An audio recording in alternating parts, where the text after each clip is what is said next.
my dad's car in the first photo, like the sideboards are the same height. And then if you look at my car and even his cars later, the left sideboard's higher and the right sideboard's lower. And that's because it's more surface area. So as the car goes into the corner, and it starts to slide, if they're both upright, well, it's really only using the right sideboard. But if you got one that's taller, right, so it's on the left side's up and the right side's down, that's literally more surface area as you slide into the corner, that all that downforce is pushing. That's why you get more load on the left side, because you've literally got more surface area. So, and then the car on the second photo on the bottom right, so our wings are 5x5. The top wing is a 5 foot by 5 foot. So in the much. red, the one on the bottom right is remnants from an era just prior. So that was 83. So just prior to this, they were allowed to run 7 foot by 5 foot wings. So 7 feet long by 5 feet wide. And they produced just gigantic, there was like a giant rudder going through the corners. And when it came, so what happened was in 1983, they said, no more of the 7 foot wings. You've got to run 25 square feet. And my dad was like, 25 square feet, huh? So that's like a 7 by 3 and whatever to meet 25 square feet. So he kept the 7 feet long part, but narrowed the wing up to meet really 25 square feet.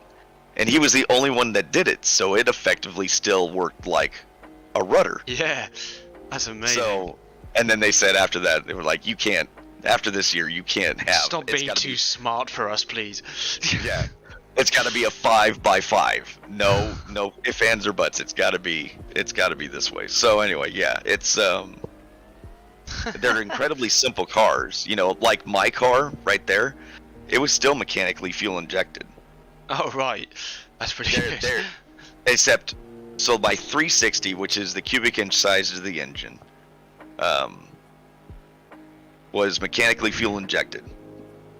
And then my 410, again, the same car, but a different cubic inch size. And the block was aluminum in the 410, steel in the 360. And the 410 had 2 sets of injectors, one that goes right into the heads. Because you're fueling, it can produce so much power, you're fueling all of it. The other one goes into the driver. Yeah. So yeah, that's how much fuel you're burning, how much methanol you're burning with that 410 cubic inch engine. I mean, we were 900 plus horsepower in the 410, and it's just, like I said, but they're so simple. There's a rear end. It's got 1 gear. There's just an in and out.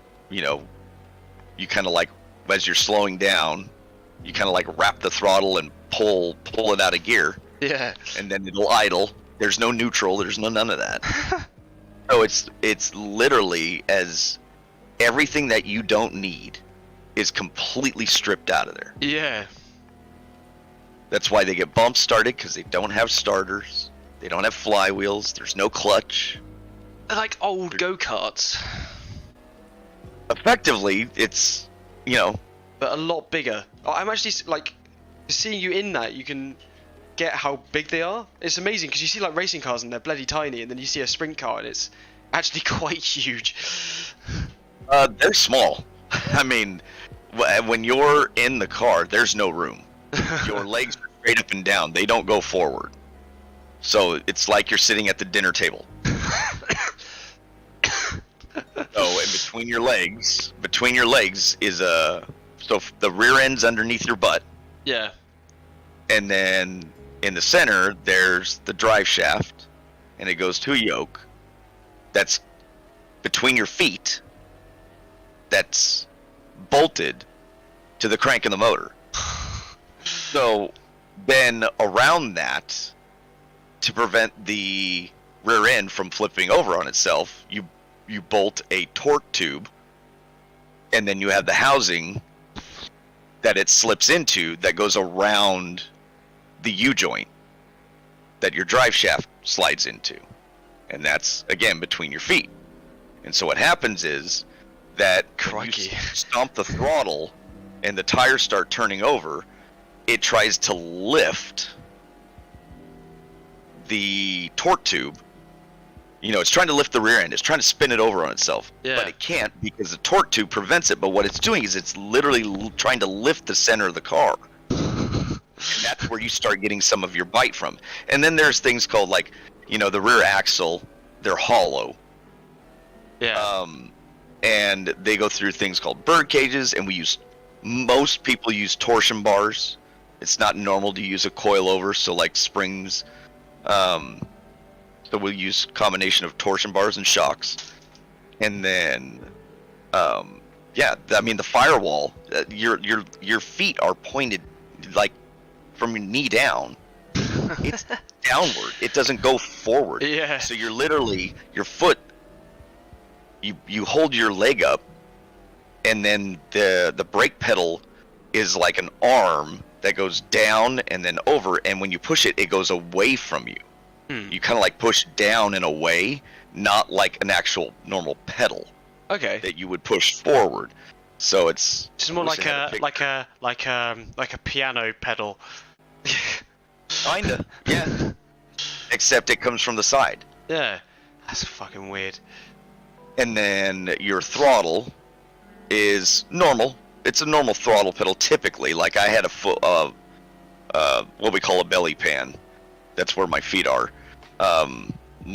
My throttle pedal was bolted to the ground, or the belly pan rather. Some people run it off of the chassis, so it's just a bar that runs from the side. And then you've got like a mechanical little linkage that goes up to this little bell housing thing that goes through the firewall, and then that's just what connects, you know, to the butterflies and the injectors and the like that'll. So it's just so, they're just so simple because you've literally stripped out everything you don't need. There's no, you know, we have a little tell tack that just tells us RPM. We don't have like a bunch of lights and all this shit on there. Yeah. There's just a tack, so we know, and then we have like I think we have like a oil pressure and water temp gauge. Yeah, just so you can see when you're in trouble. Yeah, and that's it. You know, that's it. That's just like, you know, the steering. I mean, it's literally like strapping a toilet to a rocket. Like there's nothing. There's nothing to these cars. Definitely be a toilet when I'm done with it. Yeah, no, it scares people. Like I bought my car, and I never, you know, I didn't do this before. Like I didn't graduate up some ranks. I bought my car, and then there was a place that had a school that you could go to, and I'm like, well, I better go to the school first. So That's a good idea. You paid you got like a handful of laps, and all kinds of people did it. You know, people that were thinking about racing a sprint car, people that had already bought one, people that just wanted to know what it was like. And so you go out there, and there's like a handful of people out there, and this guy was there along with me, and boy, he had the whole getup. Like I had my fire suit and all that, he had his, and he gets out there, he ran one lap, pulled in, didn't even shut the car off right, jumped out and said, "Y'all are fucking crazy," and he walked away. This guy had bought all the stuff. Oh and my he said, God. He's like, "You guys are fucking nuts. Forget this. I'm not. No." And then the guy's like, "Okay, Billy, hop in." I'm like, "Oh my God, this guy just freaking." This guy just said that you guys are fucking nuts, and I'm gonna get in. Yep. Are you sure he wasn't a paid actor? Right. Yeah, he's trying to get you all away. Yeah. My dad tells a story about he had that super modified that you see in the picture, and then he ended up buying a sprint car, but he didn't get to race it much because he just didn't have much money. So he decided he was going to sell it, and this was the point where he was going to start driving. He had already started driving for other people, so when he was getting ready to sell it, he had a buddy of his that would show up to the races every once in a while and help him. And so my dad was like, hey, I'm going to sell this. And the guy's like, oh, dude, I've got to get this car. Like, me and my brother, you know, this is what we're going to do. And my dad tells stories of, like, this guy's nuts. Like, he would fly down the freeway and just, like, weave in and out of traffic. Like, the guy was crazy. And so my dad tells a story of he sells it to the guy. And my dad's like, when you get ready to fire the engine and make sure everything works, let me know. I will come out and help you so that you get everything sorted. Well, of course, they didn't do that. So what they did was, we have an area kind of out by us that's used for, like, off-road vehicles. Well, dirt tracks are manicured, basically. I mean, there's all kinds of work that goes into getting the clay or the dirt. I was gonna say, what do they do? They like fucking hose it or something? Like, where do they get the mud from? So there's a process where you open up the soil, the dirt, and it's typically like a clay. And some you get it from like a riverbank, or some places like just have natural red clay. Okay. Some places will import it, but what you do is you kind of open up. I don't know how else to best explain this, except you have like a grater that goes through and kind of scrapes everything back on track after, you know, like a plow racing. And then what they'll do is they do something called opening it up. So they either take something that's called a sheep's foot, and it puts these giant indentations in the ground. Yeah, I get it. Or there's like a grater that goes along, and it will rip open the top part of the track. Sounds like they've got like a special cultivator. Yes. So then they water the track, and then they'll pack the track in, where they basically make it smooth and kind of seal in the moisture, and then they'll do it again, depending on like the time of year, how hot it's going to get, all this stuff. There's a method to the madness in trying to keep moisture in the track throughout the night to produce good racing, especially for the finale, the A main. So all that happens, and so these are manicured tracks. It's not just like, you know, there's a bunch of rocks and it's just a bunch of loose dirt. Like, that's not how these work. Well, they took it out to a place that was exactly right like that. Bunch of rocks and loose dirt. And so the guy that bought the car put his brother in to fire the car off. And the story goes, my dad's like, you know, a month or two goes by and he never hears anything about the car. And the story is that the guy's like, oh yeah, we sold it. And my dad's like, wait a minute, you sold it? You never even took it to the track. He's like, oh no, man, you guys are nuts. And my dad's like, wait a minute, what are you talking about? So he sold it because he couldn't do it. Yeah, so they took it out. So the story is that they took it out to this place, and the brother that bought the car that was crazy the guy that bought the car that was crazy put his brother in the car because he was even more crazy. That's what his words were. And when they fired the car off, it scared him so bad. So he jumped out of the car and was like shaking from head to toe. And the guy's like, I'm never doing this. And so he's like, you get in the car. And the guy that bought the car, he's like, well, if you can't do it, I sure as hell can't do it. I'm not touching that thing. I'm not doing this. It literally rolled it back on the trailer and sold it. That is absolutely hilarious. Interrupt, but I am on my last lap. Yeah, I am ready to go. Also, You just beat my... I know.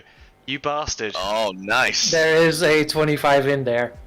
How did you do that? Man, I thought I was doing good hitting the 28s. I know, I was watching that and I was like, yeah, you gained 5 seconds over the course of your 2 stints, which is an incredible amount of time. I started changing the way what gear I was using, and then just over time, that's the dirt track part of me, is like trying to figure out testing different ways to go through things, and so I was, you get a little bit more confident with the car or whatever. Yeah, you could definitely tell the confidence, especially still at the first sector, like the first 2 corners, like the chicane, and you're like riding over the curbs and stuff, whereas before you were like barely touching them. And like getting the good speed out like in second, where I think before you were going through in first and stuff. Yeah, it was a little I'm a little nervous going over those curbs.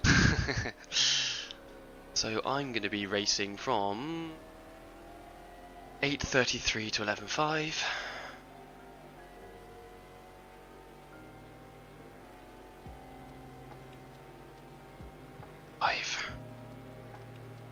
Fish is going to be up at like 10, I think he's turning up. Going in at 11:10 to... So he's in the car for 2 hours.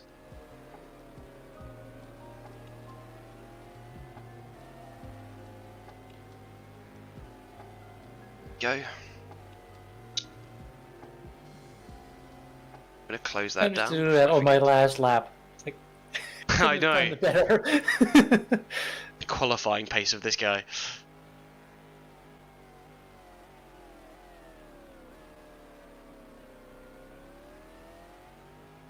Oh, buddy. I know you're going to be collapsing pretty quick. I am gonna brush my teeth and just pass out. Yeah. I'm going to do that after this race as well. Yep, me too. I'm getting right there, but you made it and you did great. Yeah. So good. I said I would. When I say a promise, I keep my promise. I'm a man of me word. That was a better northern accent than I can ever achieve in my life. I just can't do it. I like Scooby was saying, I'm an equal opportunist. I offend everybody, so. Oh dear. I do amazing French accents. I do pretty good Australian ones too. No, I don't. That's a lie. I want to hear these. You can't just say that you do them. Oh no. I did the French one earlier. Like I have to watch back. When was that in the race? How many hours were there left? No. One of the people in my chat typed like oui and like I couldn't. Strike again. Yeah, it was like what was it? Baguette? I don't even remember what it was. Baguette. Yeah. Bonjour, ça va? We're going on strike. We had the guillotine, we would still use it. Right. The best part is, like, I don't know any of that, but part of my lineage is from France, so it's like... Oh, right. Yeah, that explains why Strange is in your name. Yeah. Got him. I'm all over the place. I've got just a ridiculous, like, here in the States, like, part Cherokee. Like, all right. It's everywhere. So I think, as far as my family is concerned, my parents were born in the same building. Like a year apart from one another. Okay, well, there's your save file. Thank you very much. Can you do the one at the end of the pit lane as well, just in case? Fine. Nope. Fuck. Almost crashed into it. Again, can you do the one at the end of the pit? No, I'm just kidding. It just leaves it there. It just gets out. I'm done. Like, walks off. Again, thank you, Scooby, for taking part at very, very, very short notice.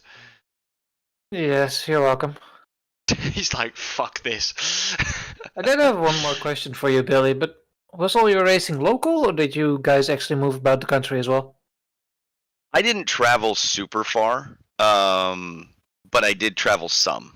So mainly stayed in California, but I did venture out from there. At one point, I had like an actual hauler, like, nice big race car trailer and a hauler. I went and got my Class A license and the whole thing. So we did do a little traveling, but that not was a the bit ton. where you had to knock over cones. Okay, so you never made it all the way out to East Coast? No, I wanted to. It just never worked out. Okay, that answers my second question then. Because I Yeah. live like pretty much on top of a dirt track, so I wondered if you'd been here. Yeah, no, I always wanted. There's big racetracks back east and like in the Midwest. You got the Ohio area, you've got Knoxville in Iowa, you've got all the places in Pennsylvania. Um, yeah, there's a bunch. Just Yeah. never got to go that far. Oh boy. I'm Yeah, ready if for you've heard this. of Williams Grove, I live pretty much on top of there. Yep, yep. Williams Grove is one of the big ones. I would have loved to try and run there. I don't know if I would have done any good, but I would have loved to try. That place is one of Optimist. the like scariest places you can go. Like because it's a paperclip and not like a large kind of like sweeping oval like a Knoxville is. They do vapor trails off of the wings. They're going so fast, and Wow. then because of corner speeds that they're carrying and how sharp the corner is, um, they'll start carrying the right front wheel off the ground down the straightaway. And they're probably doing 100 and I don't know. If I had to guess, anywhere between the 130 and 150 That's at amazing. the end of the straightaways, one gear. Fuck my You know, life. and it's insane. You see the cars wiggling down the straightaway. I've taken people just to my little like quarter-mile place up here in Placerville, and they're like, I don't understand how one of you does that, let alone there be 20 of you on the track at the same time. Like, I don't get it. So, like, the cool thing with Placerville is we would park the cars on the infield because it's too small to have everybody up there. So we actually park on the outside of the track. But when you qualify, we actually go from the infield. So you roll your car down there, and all your pit crew, they come down. Well, if I had somebody with me that had never gone before, I'd take them down into the infield, because from the infield, you can feel the percussion of the engine. And you can see the guys working their hands and their arms as they're going through the corner, and how much the car's moving and bouncing and biting, and you hear the struggle of the engine as it's going whoa, whoa, and it's trying to carry. It's Waluigi. It's like, and they're like, this is insane. I don't understand. It's pretty cool. It's pretty cool to see somebody experience that in person for the first time. Yeah, it sounds awesome.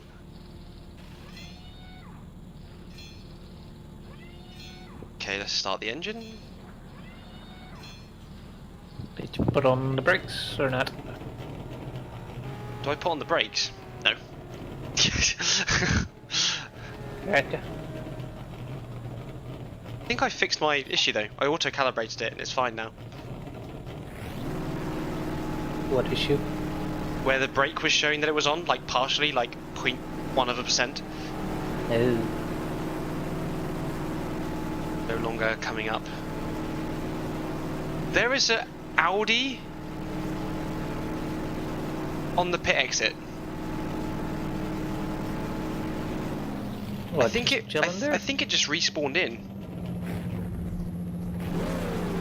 Try and push it out of the way. You didn't let it warm up. So that 8 car has just done like 20 hours worth of repair, and they're now back in. Makes sense? What in the heck? So I've got car recovery on, and it basically hasn't worked in all my testing, and I think it's now just recovered that car. Whoa. Well done. That took it a really long ways to get around. It must have been them walking, pushing the car. pushing the car around. They were at the mall. They stopped for 7 beers on the way. Yeah. They're like, we're out of it anyways. They just want to do the photo shoot at the end with all the 3 cars. Right, and theirs is gonna look the best because it never ran. We're like 1,000 seconds behind the leaders. Let's go. Feels weird to be back in the car again. The last time I was in the car was like more than 12 hours ago. Yes. I think I did my last stint yesterday at like 7. Yeah, you've just been Finished at living 7. vicariously through us. Exactly. Watching you guys on the TV downstairs.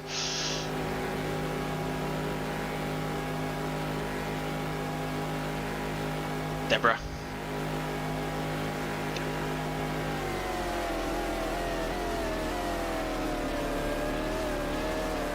How do I drive this car? Anyway, I go now. Good luck. Good night.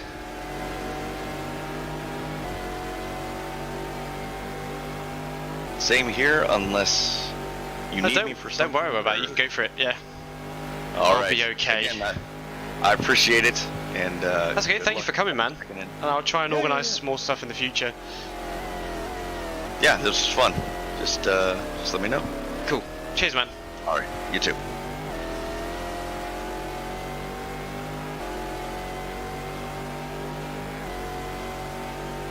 That was awesome.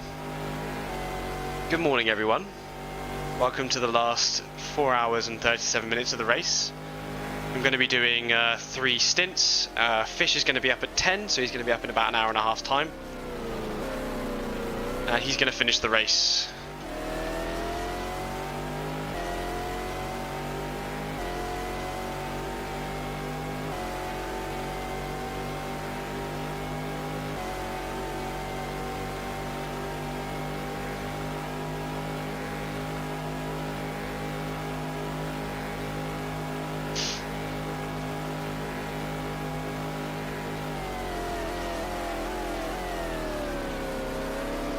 Well, just locked up pretty hard there. I get used to driving this car again.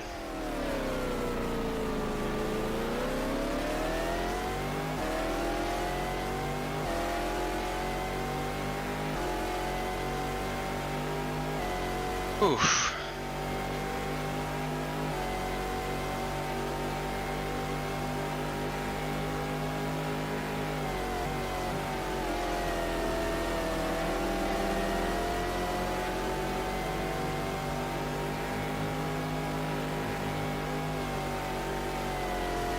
There is some grip to be found. It says, chunder steering through that corner.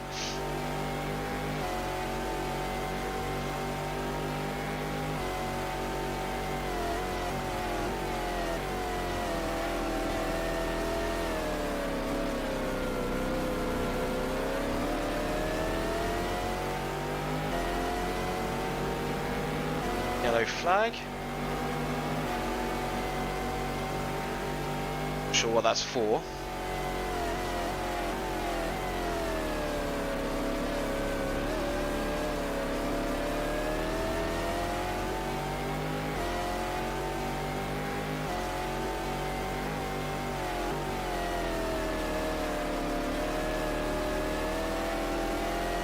Please turn.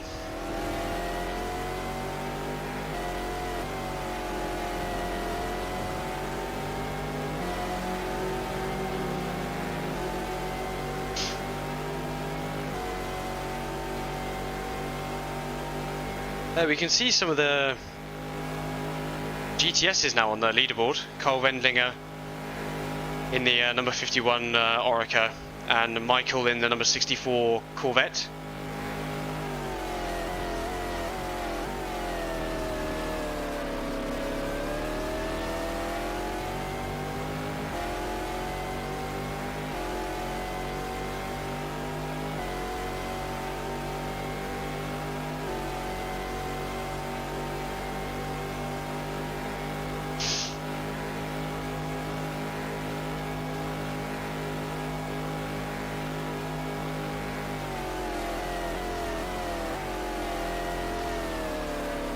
I can definitely feel that the brakes are more gone on the right side. When I'm braking, I'm having to bring the steering wheel a little bit to the right.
No grip round there.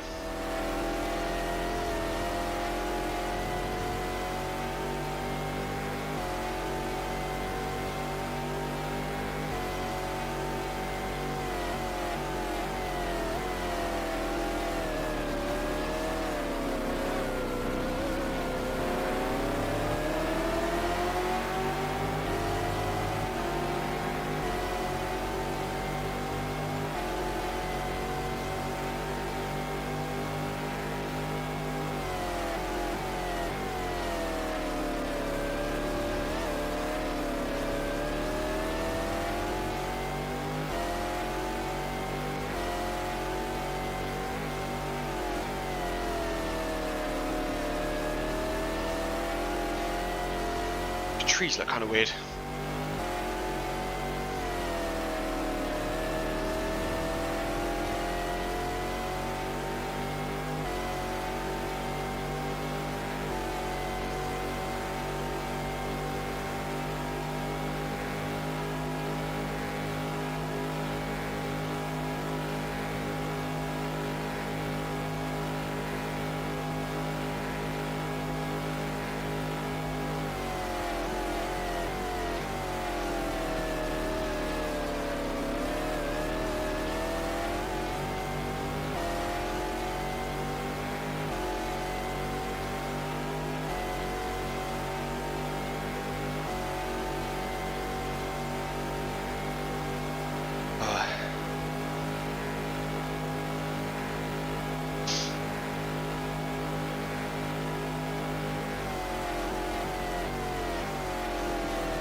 Turn, then there's no grip.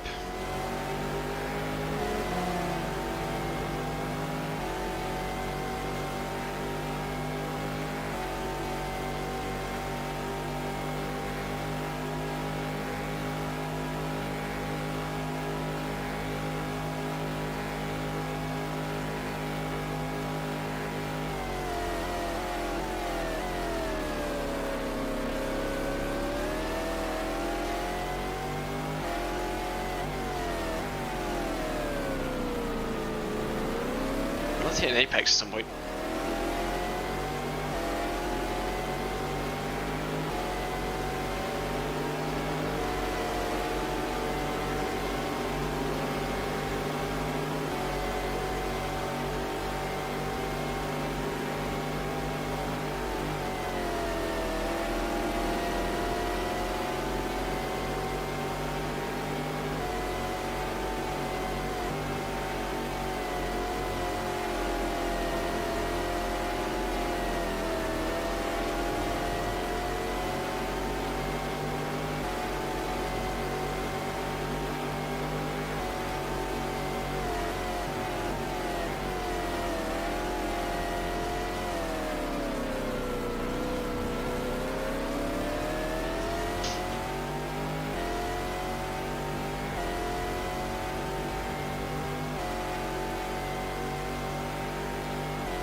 Ali Boy's still in the race, he's up here.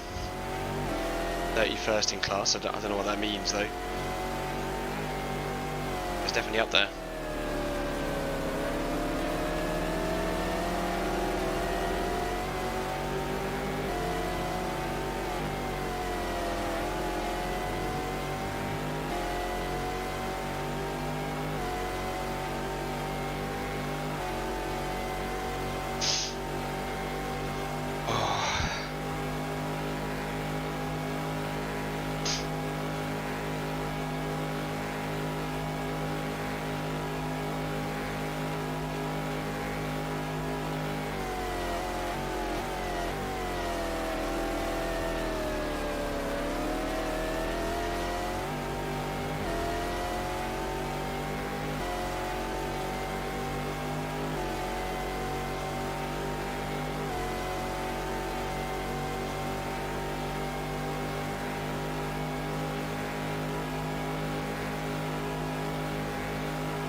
went fast even through the gravel. Gonna ruin my first sector though.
Bit clear of traffic for a while.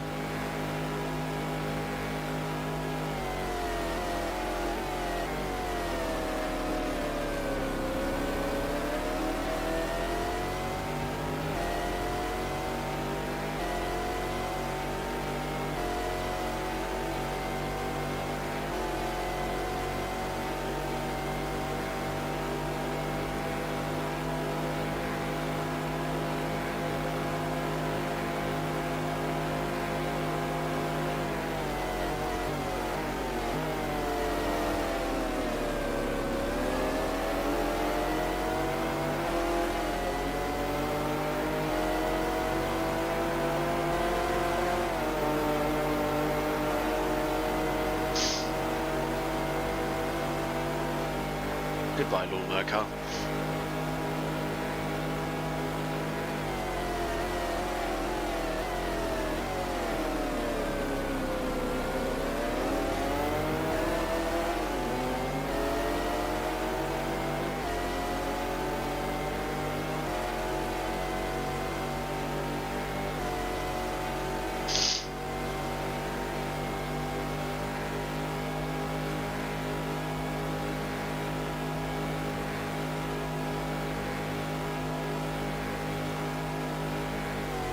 We just passed 420 to go. Missed it. Can't believe it.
Tase up ahead.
bit over the curb too much there.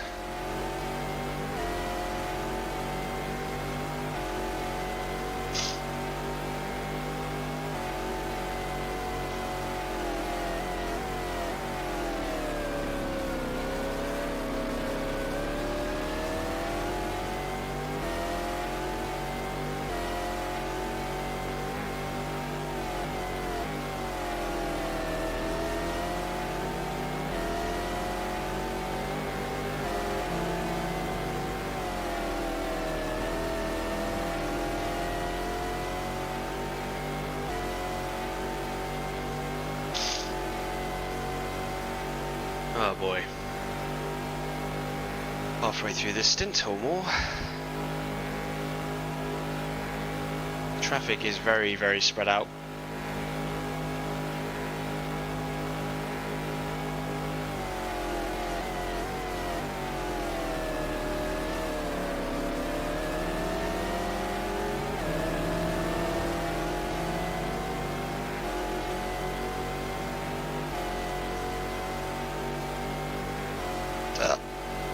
Pardon me.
Hello, fish.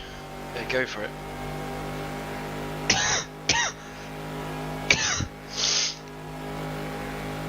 uh.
Deborah.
.6 pretty good.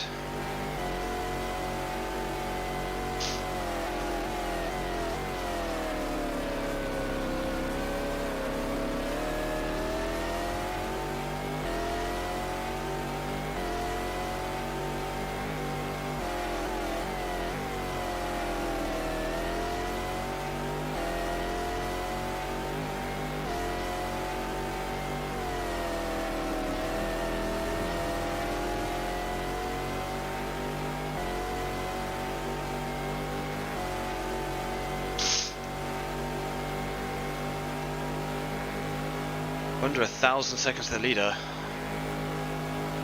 Because they've hit or are pitting right now.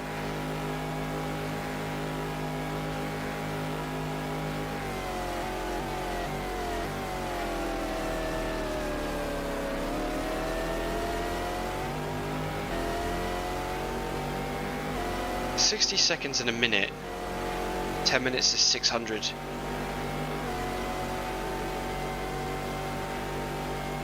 Be 15 minutes behind.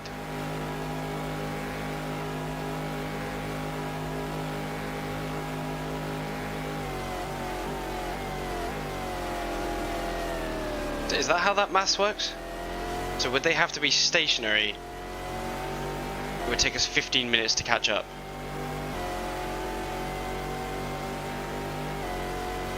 Is that maths? David Brabham's in second, fighting with Gasho Alboreto.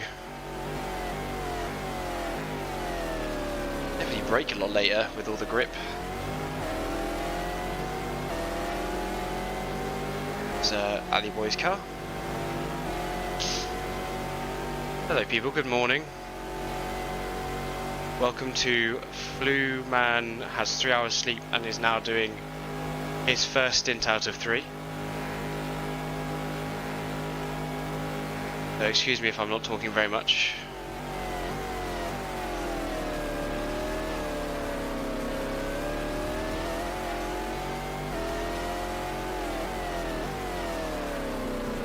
The 2 American time zone people did a fantastic job. And Fish is about to join BC after they've had their breakfast.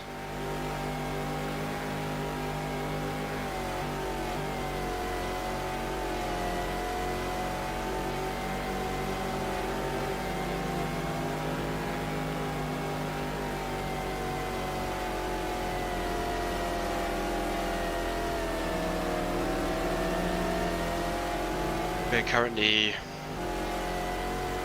2 laps behind Philip Gasho, and he's not too far behind us to lap us for a 3rd time.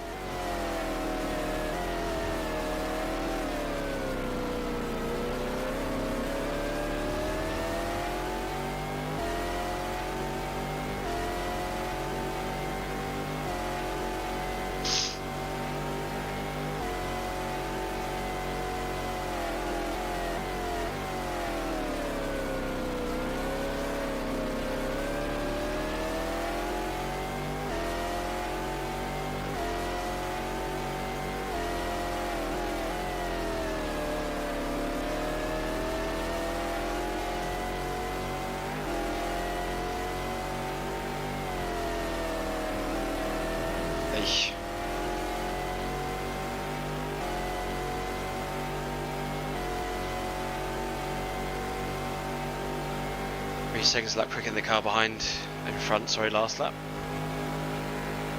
Gasho's in the pits. Down to about... They'll lose about 80 seconds to us, which is nothing. We're not going to catch them. I'm just going as fast as I can, because why not?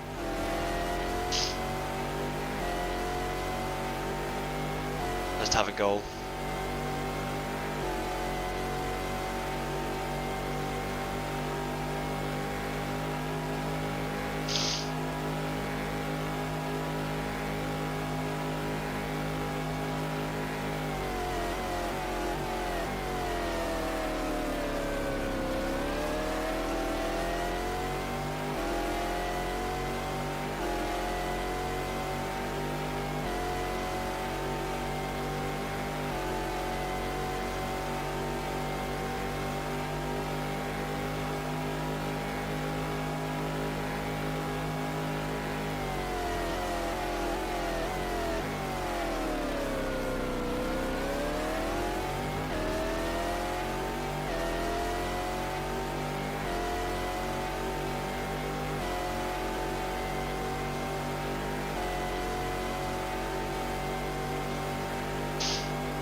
Hey.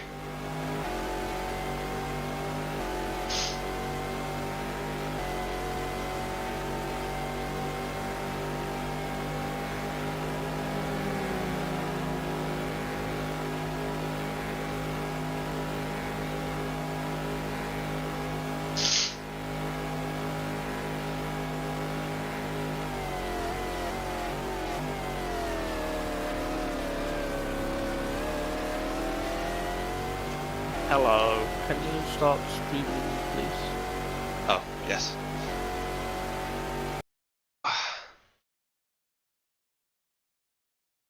Thank you, thank you. How we doing? I am dead.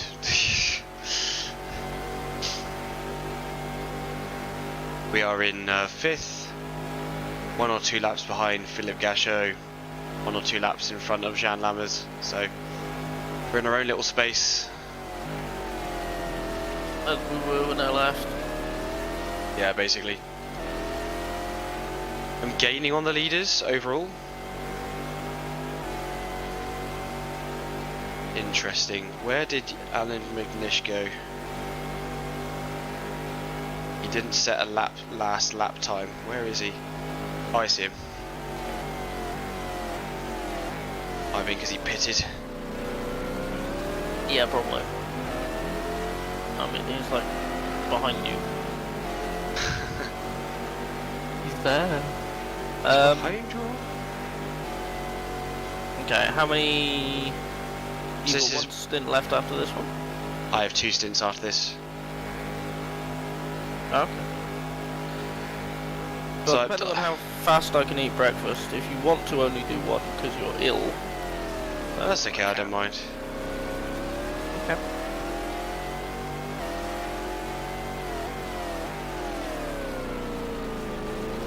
Yeah, Billy was talking to us about his sprint car racing and stuff. Sounds incredibly interesting. I need to have a look at it. I didn't know that flap on top of the car moved.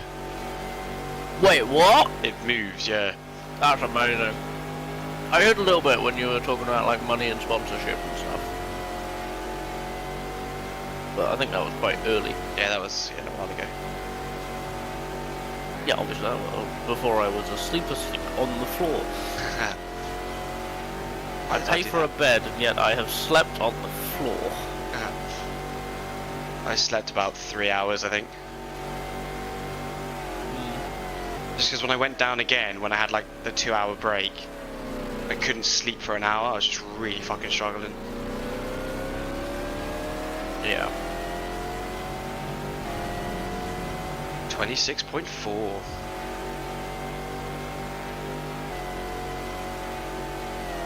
Also, the game is prompting us to replace our brakes, but we haven't taken it.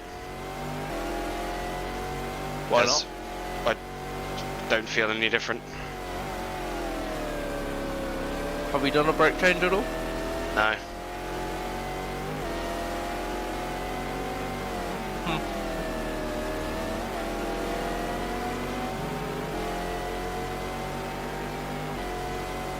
So I think there's been another prototype go out, right? Because of the Viper in 19th. Yeah. Also, the 8 came back on track. Beeler's running Yeah. When I thought it loaded was- up, in the garage. so when I loaded up, he got crash recovered. Oh. Because I noticed that car wasn't on the track anymore. It was in the garage, the last I saw. I can't remember. But yeah, so he's back out. Wow. I don't think he'll get much more out of this, to be honest. No. but- He just wants to be there for the photo finish, you know? Hmm. There's so much grip on the track in terms of braking. On terms of turning, though, it's just kind of understeer. Right, okay. So you make up a lot of your time on braking, and then the rest is like being very patient with it. So it's bringing that braking a little bit earlier again, Yeah. so that you're not braking and turning.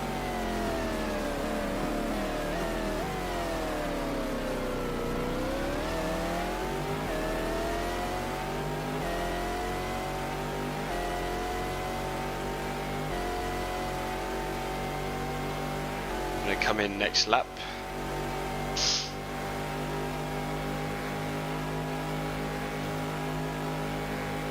And Scooby pipped my best lap time. So I did like a 26.6 and he did a 26.0. That's very Scooby. Yes. But I'm Aren't far you more. glad you asked him to be in the car? Yes. Yeah, fair enough. He was just like, right, I'm gonna pass out now, bye.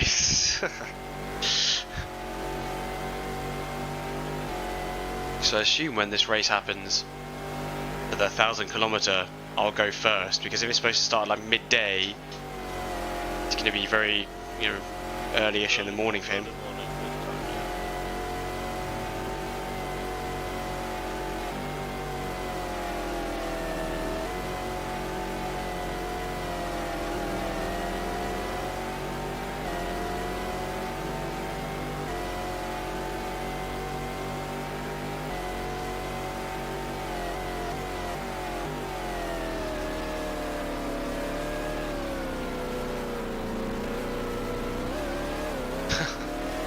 Tokyo Drift då.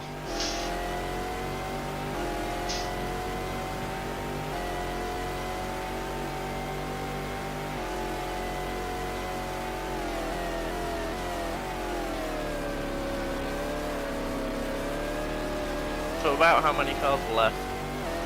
I don't know, actually. I wonder if Beeler is listed as retired. I don't think so. That's the thing, on the side of the road, his engine was running the whole time. Every time you ran past it, you could hear it running. Yeah. I think it just didn't know how to reverse. Man's been trying to find the reverse button for 17 hours.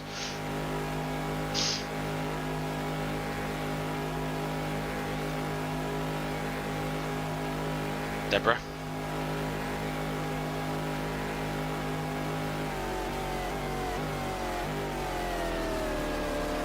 That thing is still going. I know, somehow. And it's 23rd overall. I think the top GTS is 19th. 19th. Yeah. So that looks like it's a Viper about 300 seconds ahead of a Corvette. Yeah. I do really like how the Multimatic car is closer to the GTS's than it is to any one of its own. Real life, that car won the class. It did, because it was like the last one. There was one other car that finished. Yeah. So that was a race of attrition. I was thinking maybe I missed a trick by just fucking doing random faders or whatever, but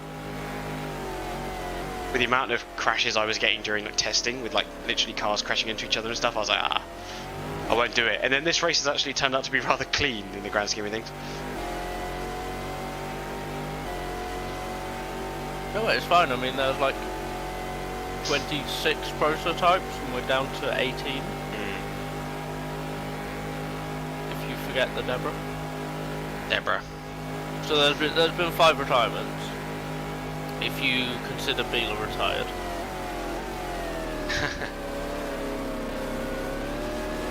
The hell? Our Conrad car was having a moment.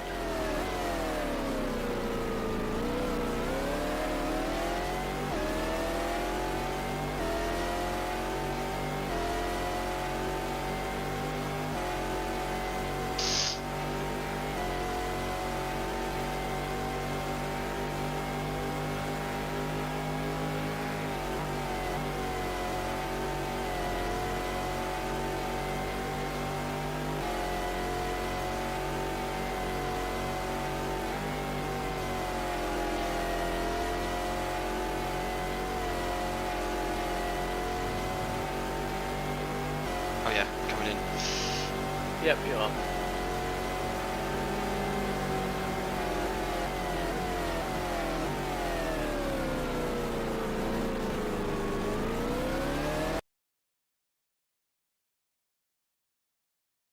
Okay.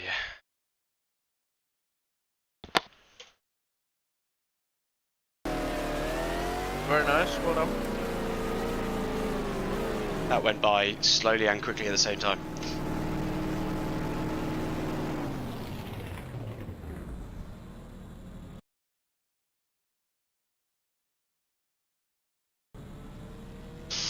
Not even sure where the aero damage is from. About to be lapped any second now by Alan McNish. I think we unlapped ourselves, so we're back on whatever laps we were before. But I think I was calculating it, so if we're like 900 seconds behind or 1,000 seconds behind, we're like 16 minutes behind or something.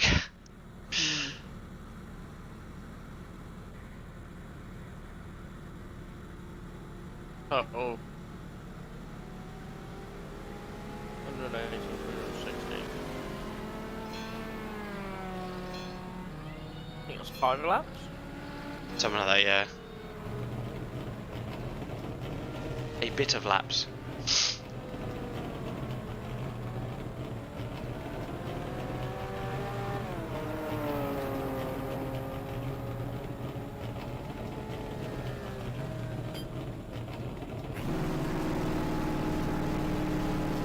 Brabham beating Alboreto out though.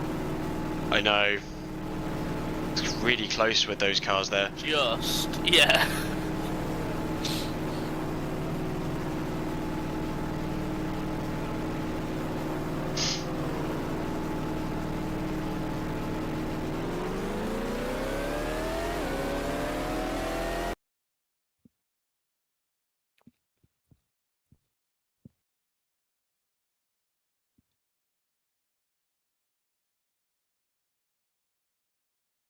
Hello, TL. As an Austrian speedrunner once said, we don't need brakes, they just slow us down. Didn't you also say that his religion was racism? So he said, I'm a racist. And he goes, oh wait, I'm not racist. What a nice save that is. What a nice save.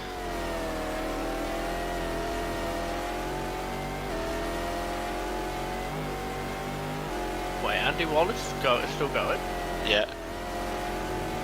Oh yeah, because it's the Johansson Matthews gun on the outside. Yep.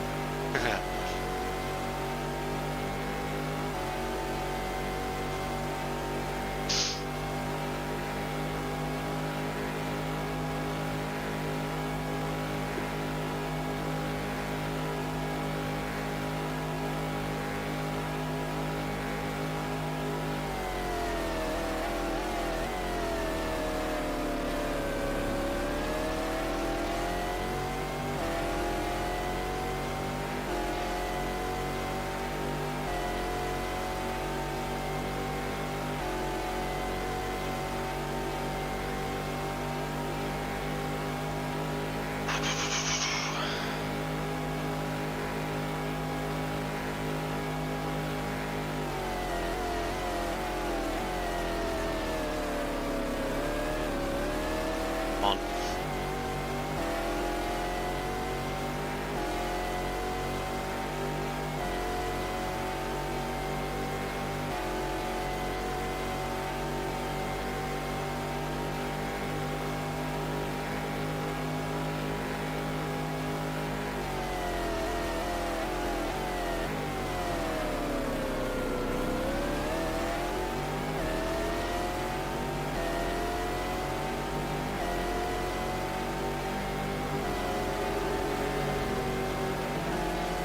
Good old blue flag.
Lots of traffic up here.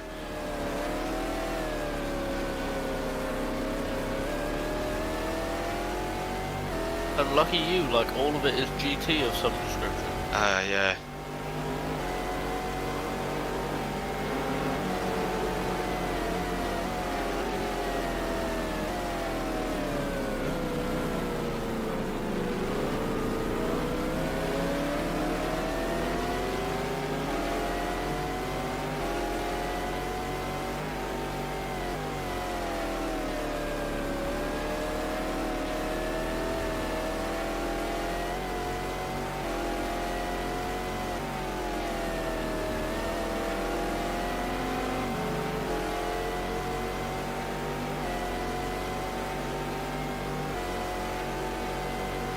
That was reasonably easy.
So what was it? This stint and then one more?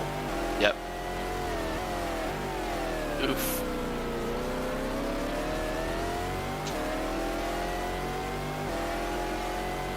I've decided if I push really hard, the stints will be over quicker.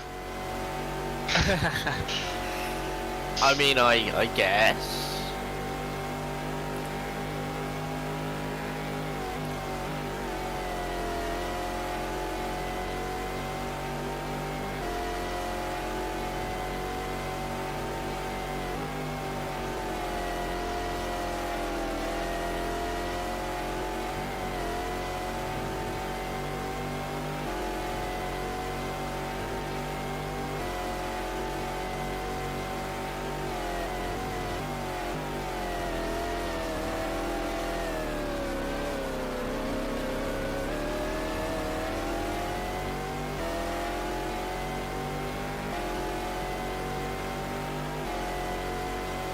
Really counting lap times anymore.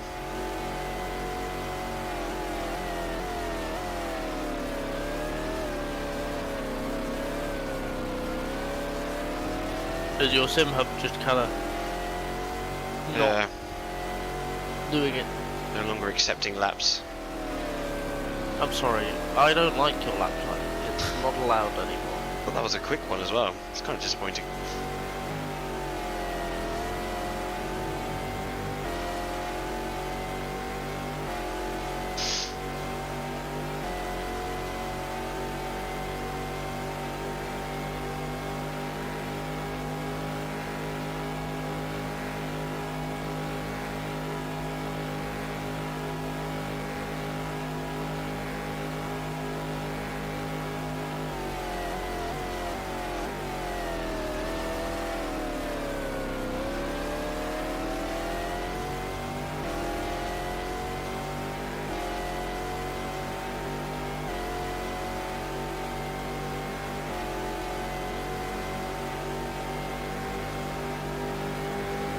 Deborah, Yeah, bro. so fucking slow.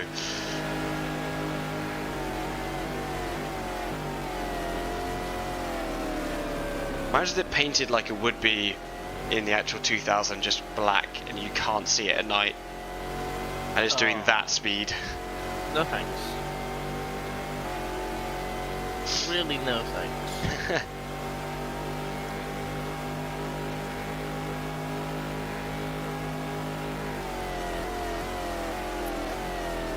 Does the correct skin exist for that car? No, Ooh. no one's ever made it. I wonder why. They basically just left it out. They had every single other car apart from that one. So I just took it from the 1998 Le Mans.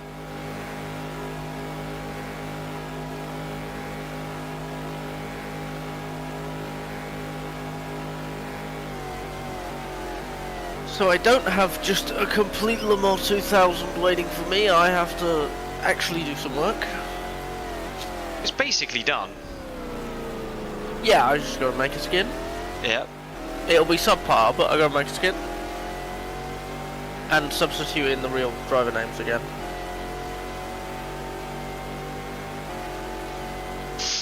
But that's simple enough. Yeah.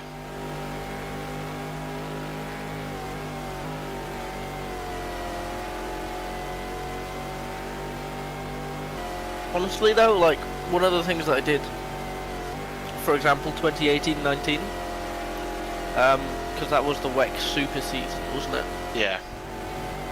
And they had the Ginettas in LMP1, but they didn't do Le Mans, because they went, they did Le Mans when they were blue, but they didn't do Le Mans in 2019 when they were black and orange. I chucked them in the field anyway as a bonus, because they went bust before the war, basically. But like, LMP1, that was like bugger all in LMP1. Yeah. And screw it, you know, funky bonus car. What a weird season those were. Yeah, very odd. I think especially for fields of like 40-something cars, finding some funky, weird ones from like the World Sports Car season, or that were on the entry list and tested but didn't make it into the race, and just chucking them in to just round out the field to the mid-50s. One of the MKER cars was a Ferrari 550 that withdrew from this race. Ooh. Ooh, that's very cool. There was like 5 cars that withdrew. Okay, so there was 53 entries. Yeah.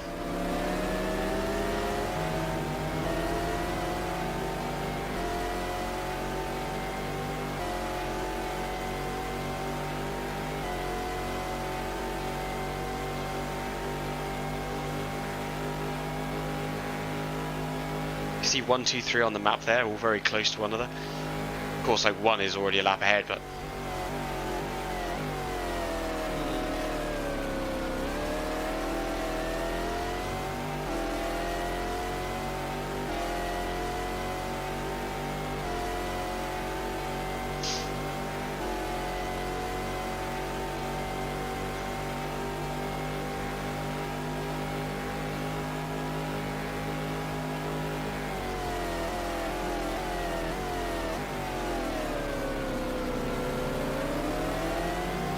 boat on the back of that car. Oh, boat. Boat. Boat.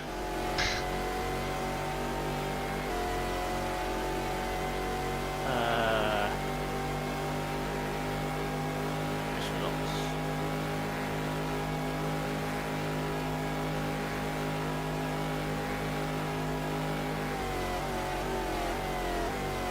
I can't believe that the gap in real life between the Audis and the next car was 21 laps. Was it? According to Racing Sports Cars. Because like us in the panels IRL, we're only like 9 laps behind the leaders, right? Yeah, no, so 4th place was the Pescarolo Sport Garage, Yeah. the Grenis. They completed... where is it? They completed 344 laps. The 3rd placed Audi completed 365. Oh, crikey. Oh god, Audi just stomped everyone.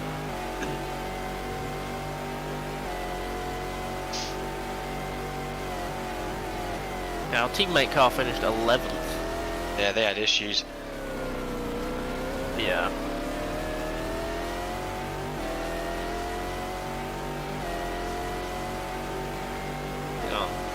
Perspective Racing. What?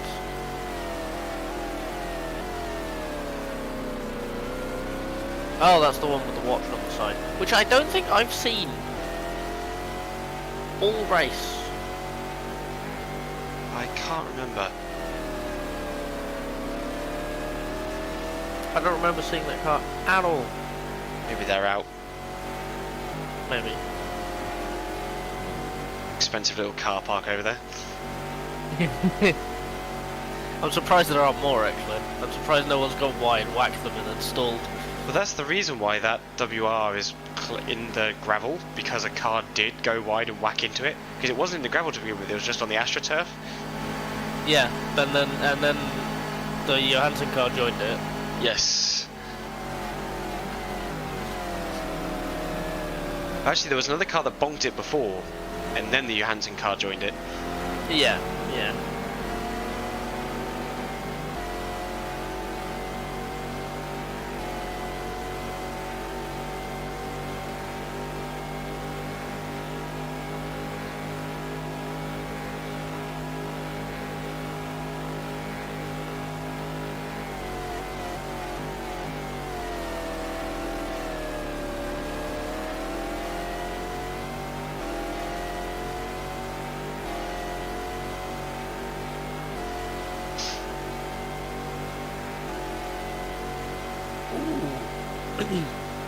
How about an Ascari prototype?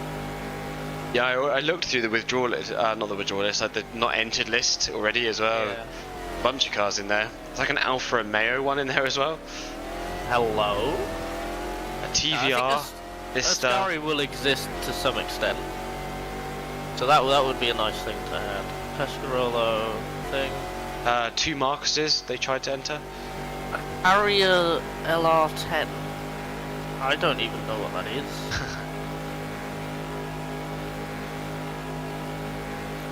Dragon Cars, Johannes and Matthew. There's a Two Debras. There's a BMW URD. It doesn't exist. They entered a car that they hadn't built yet.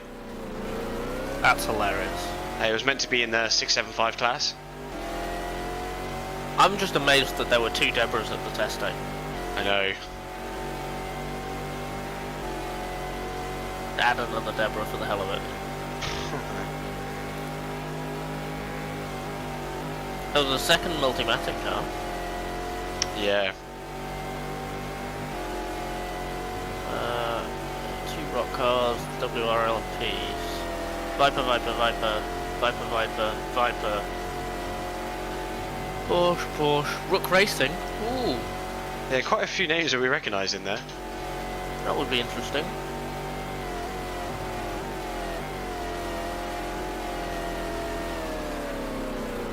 I think when you reach a certain lap, the game just decides it doesn't want to count your laps anymore. I don't know why that is. That's odd. Well, no, it doesn't want to record your lap times. Yeah, it does it in game. So I'll turn that off again. There's just a sim up thing. Doesn't matter, I'm just gonna fucking do laps.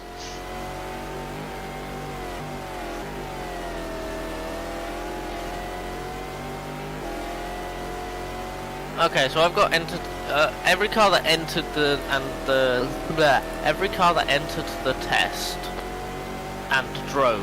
I have images of. There's 3 extra which I'm interested in, and that's the Ascari, the Racing Porsche, and the second Didier Bonnet, because that would be funny.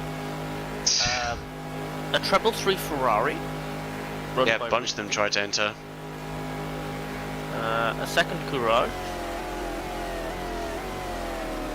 A second Courage, 4 Courage. I was trying to find out why the number 10 has the roll cage.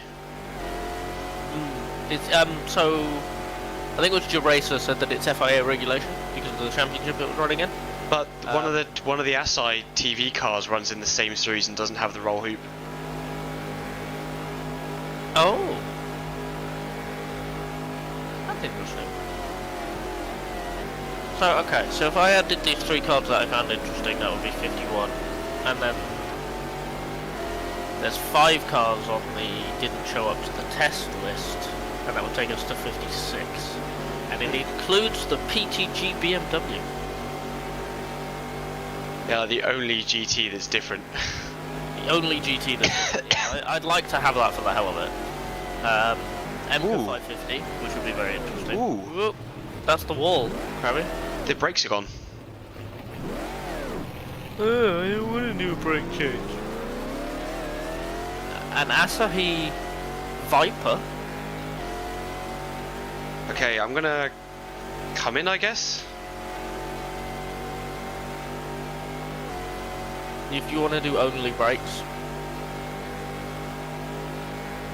Yeah, it could be a shout. I think they do brakes in a different time as well, so it would definitely reduce the... Yeah. Oh, the car looks wonky. Yeah, it's like the front left, I think. Left has gone, yeah. Kind of annoying though, because the AI doesn't change brakes, so it's just us.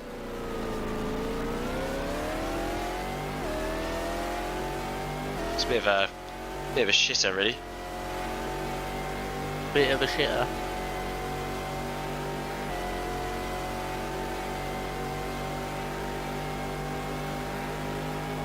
Yeah, that entry list is really interesting though. Could definitely add some spice to it. God damn it. That's a wall. It was quite funny because on the spotter's guide it says GT. This is not a spec class, but everyone only turned up in Porsches. Amazing.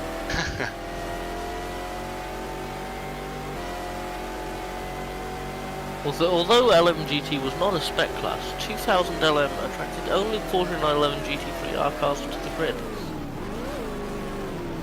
That's the gravel.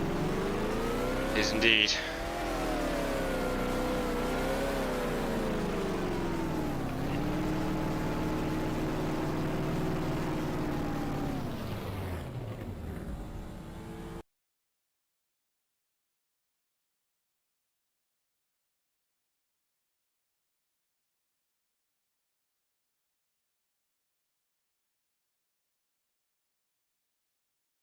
Yes, it definitely adds to it. Right, it's going to be like 2 minutes, so I'm going to go for a wee. Okay.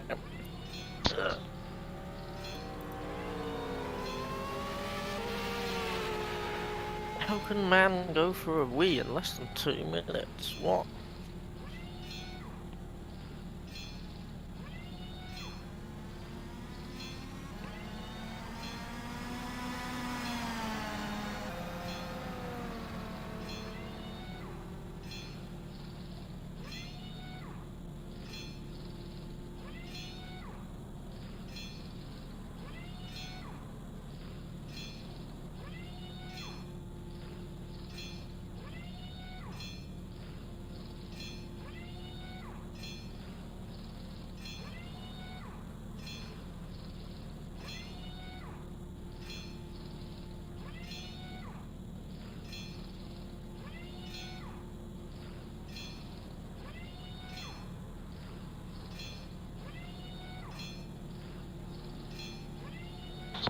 I'll have to figure out in the future how to disable like brake wear.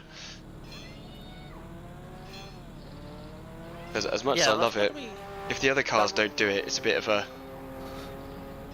bastard. There's got to be like a rate definer somewhere, so you just like make that painfully slow and you effectively disable brakes.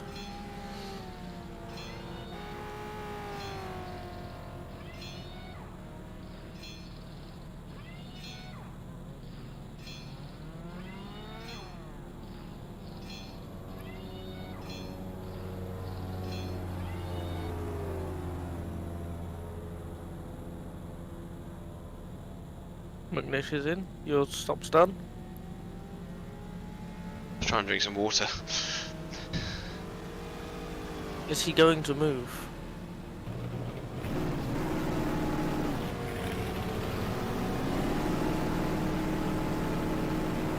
There we go.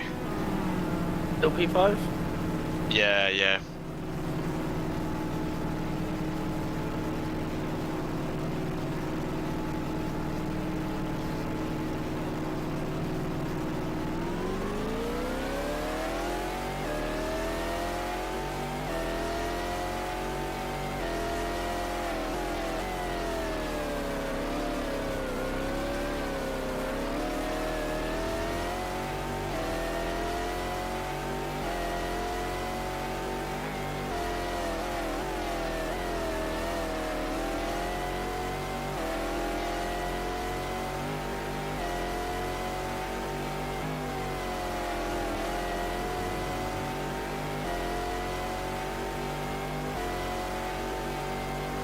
I have to go find where that is and just turn brake wear off, because yeah, if they don't have to do it, like I like the idea of it, but the AI have to do it as well. Yeah, it's gonna be equal. It's a shame the AI don't do it.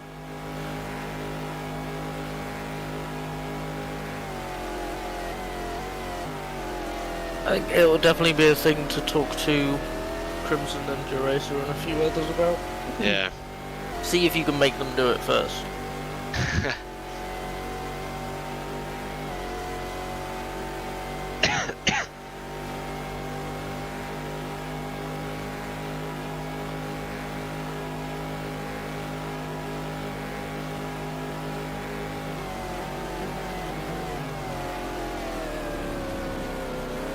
Wow, no talk of bedding the brakes in.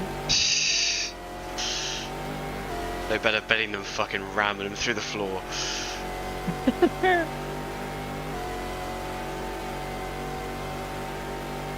Still a lap ahead of Gasho, or Gasho Wallace. I think we're like 2 laps still behind Gachet or 3. Not quite sure.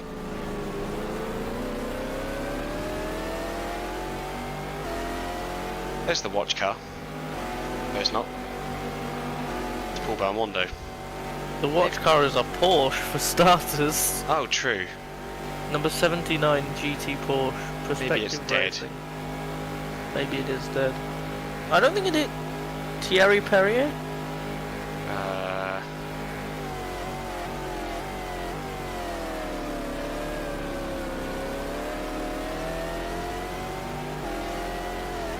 This is Skier, isn't it? Yeah, it's David. David. Still in the race. I think all the players that signed up are still in the race. But I haven't seen... Oh, no, I have seen Bill. Kind of hard to keep track of which cars. Not which cars, but like, you know, you only see them every so often, so it's like... Who are you? Who are you? You just come up behind a Porsche and you're like, identification please.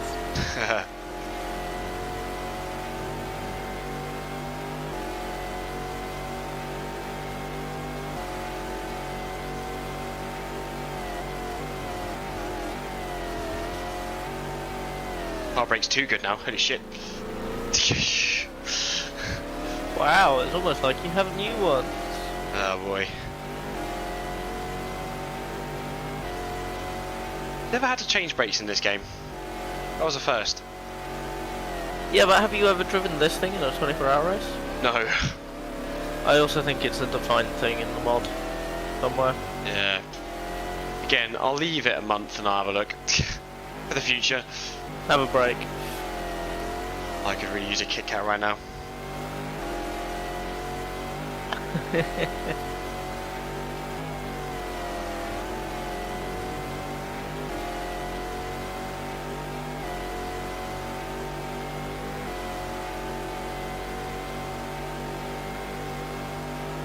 David Brabham still in second with Alboreto 1 second behind. Oh boy.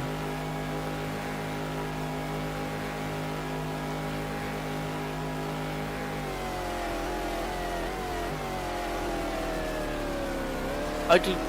Oh, that's my get up alarm. I'm already awake. I'm already up. I just woke up completely on my own, rolled over, and saw that for some reason your stream had stopped. So everyone Yeah. had just been looking at what the next 12 videos that YouTube suggests for like however long. Because I reached like 11 hours and 40 minutes and I was like, I have to change. Yeah, I was pretty close on it as well. But we changed at the same time, so that means...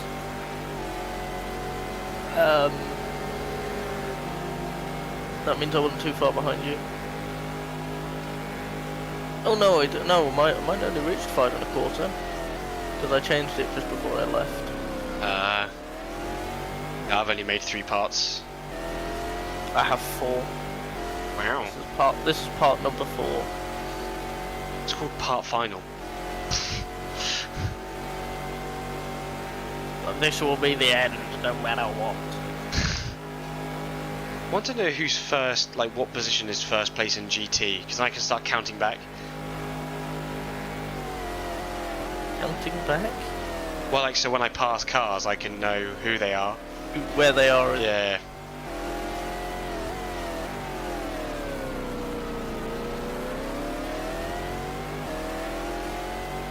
But I figured out, so by the time we finish the race, we only have lost an hour and 10 minutes due Pretty to good. swaps, which is pretty amazing.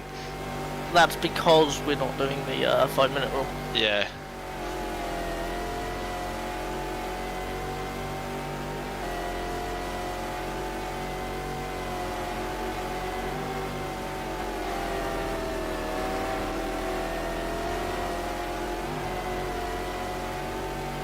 Cut that corner. There's no one to try anymore.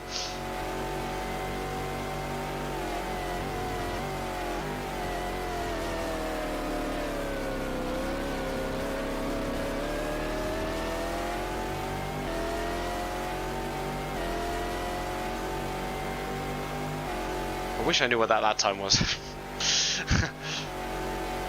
Yes.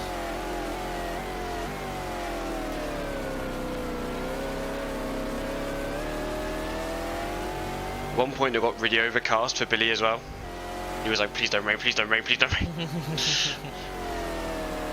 That would have been very funny. That'd have been great.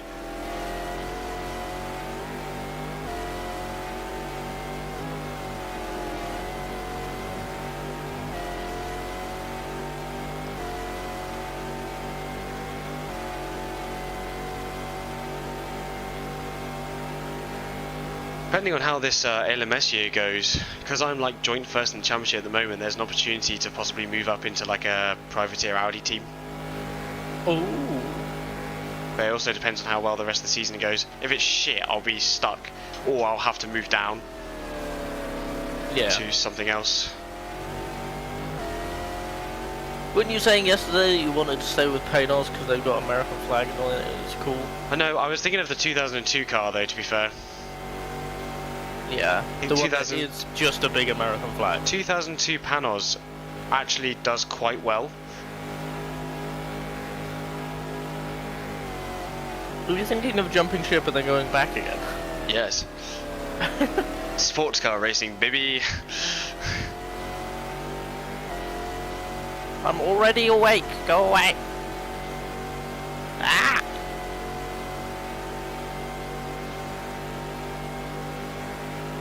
Second and third are in the corner in front of me. Oh. They're still battling, are they? Yep. There's 1 second between them.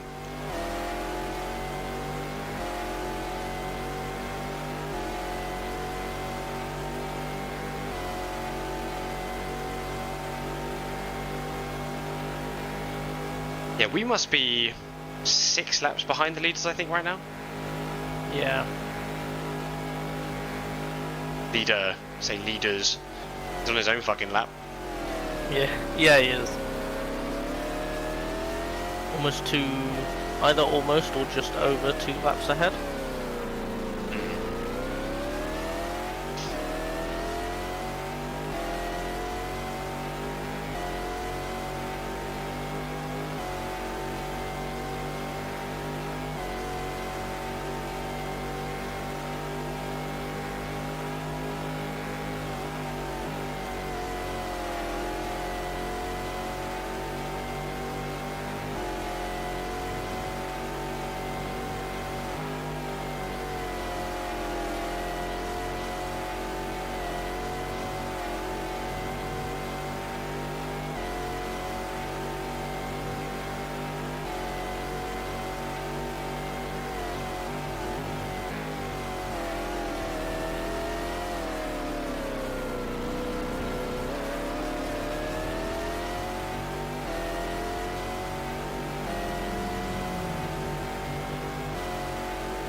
Nuno is still on chat, there he is.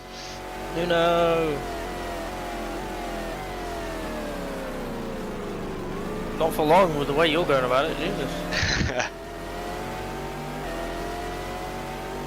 I was gonna say when you passed Nuno cleanly that you were about to say I still "Not for didn't long," touch him. and then you just almost killed him.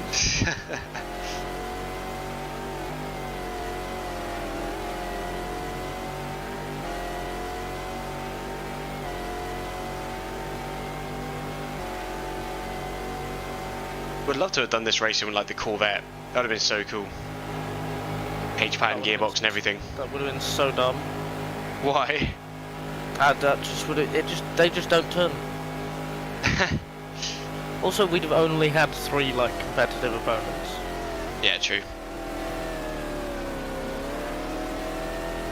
Like, hey, if you want to do an FIA GT campaign in like 2004, 2005 in a Corvette, then go for it. That was pretty cool then, wasn't it? When there's like actual competition. Meow.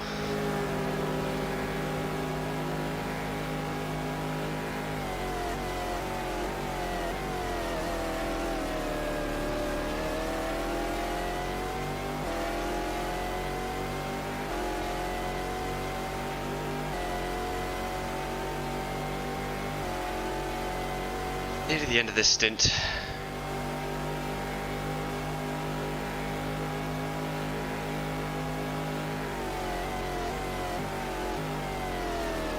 You've got people in the FRM Discord talking about doing the full 24-hour race on Test Drive Le Mans on the PS1.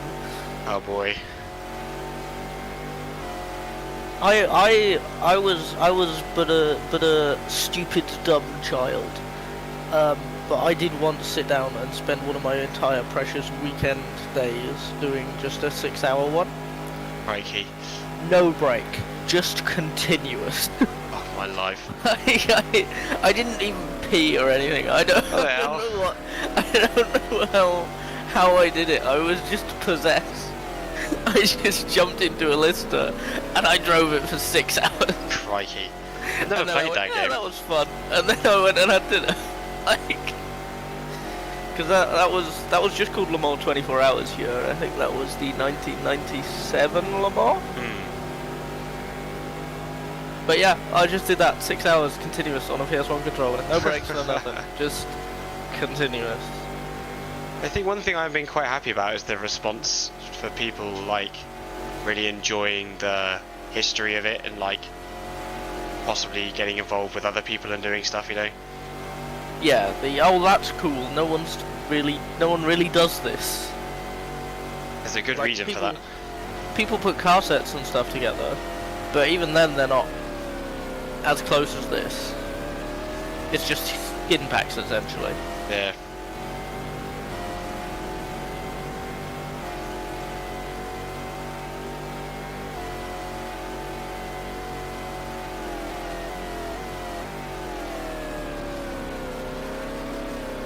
Because like most people will put together a skin pack on like AC or something and then do a 2-hour race at most.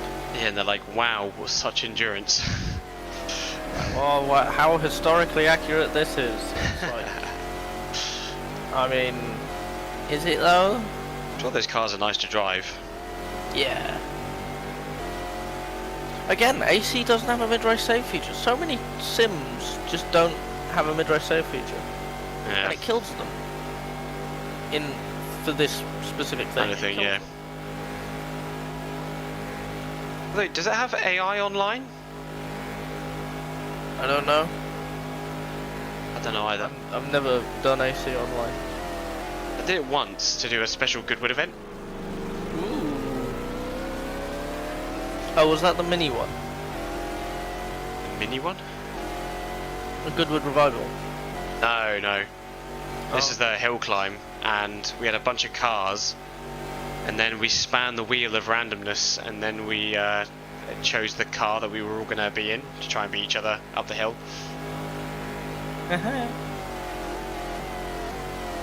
was pretty neat. That was the first and like only time I played AC.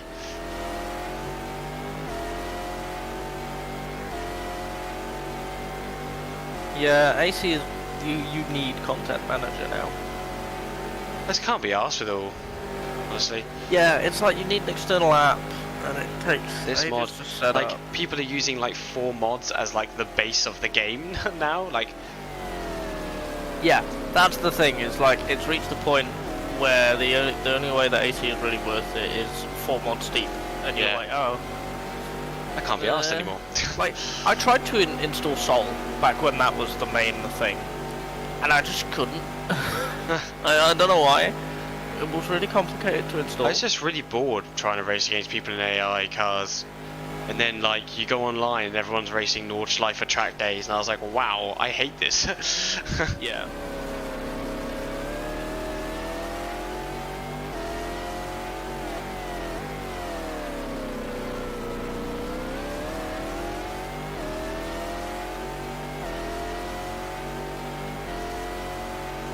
I think it's great for those people that just like doing laps and they want that variety, but, you know, I want to race something that has, like, all the tracks, all the cars, and do, like, a championship, you know?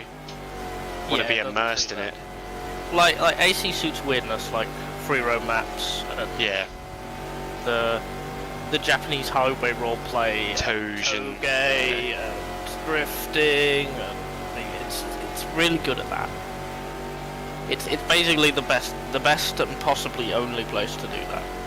I think it And does that's fair like enough. AC has its place and it does its thing very well. I think it does like the vintage cars quite well as well. Yeah, no, reasonably. Not with AI, but yeah. Yeah, definitely not with AI.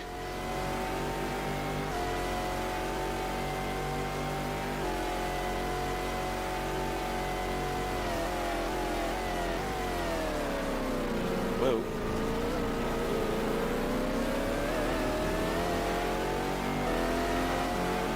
You might.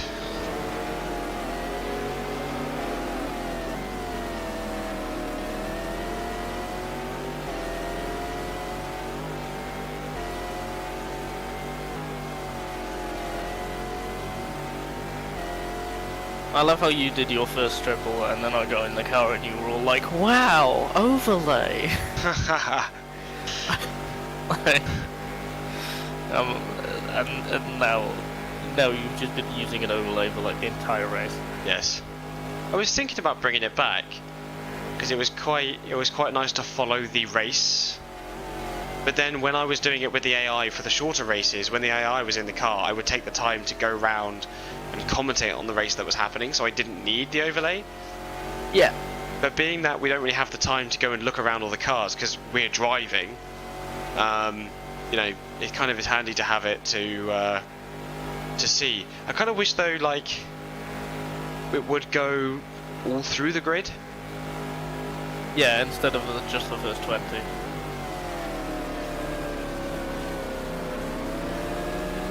That's the number 81.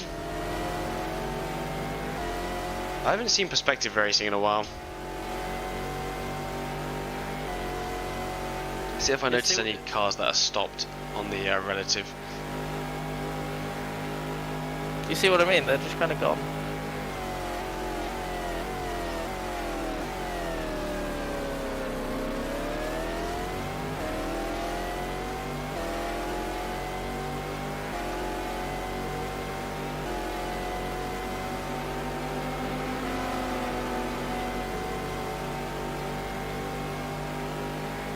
And then when I get to the end, I won't go through the whole grid. I'll just do like, I'll post them on the fucking Discord because I want to go to bed. Yeah, that's fair enough. I am not feeling great. Whoa, Oversteer. oversteer and understeer. Wandering free. Wandering alone.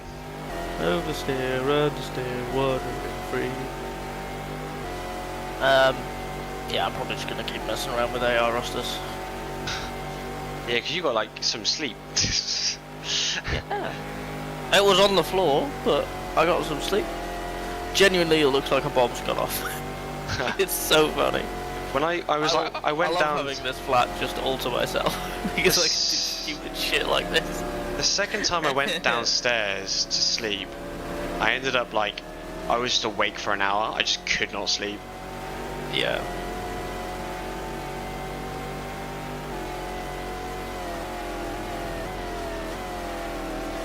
I mean, again, the offer is there if you want me to go from the end of this stint.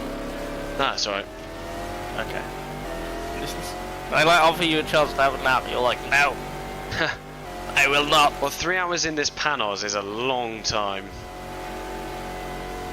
Yeah, but I have like a break because I need to reload it after 2 hours anyway. There.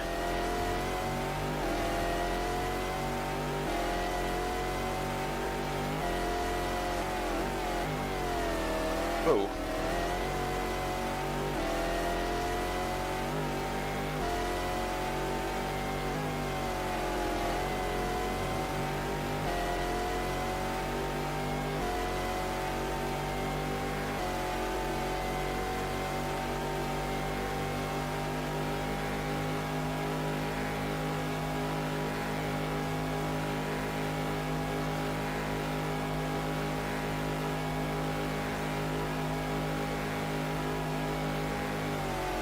SimHub says no to lap times. You should too. Lap timement.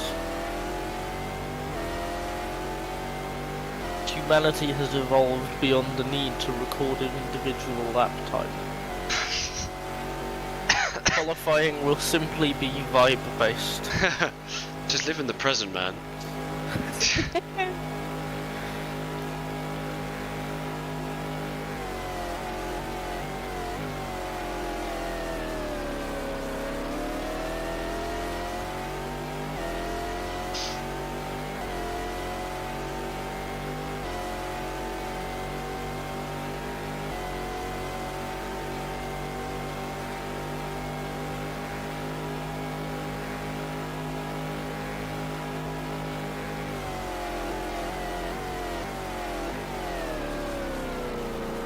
Driftaroo. Are you okay? I broke you late. Yeah.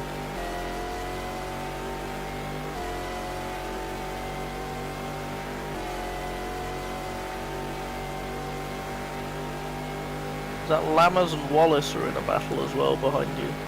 Oh yeah. Aren't they teammates? No, Wallace is one of the North Star factory Cadillacs. Yeah, it must. The other one. The Dutch car, I think, because Oh yeah. True. the Cadillac's teammate is Taylor, who is out already. Lammers is the number 20 Conrad Racing for Holland car. Ah, the fucking murderer. The Lola, yeah. The murderer. Mad. Flanders pigeon murderer. And he disobeyed some orders as well. Yeah. Oh man.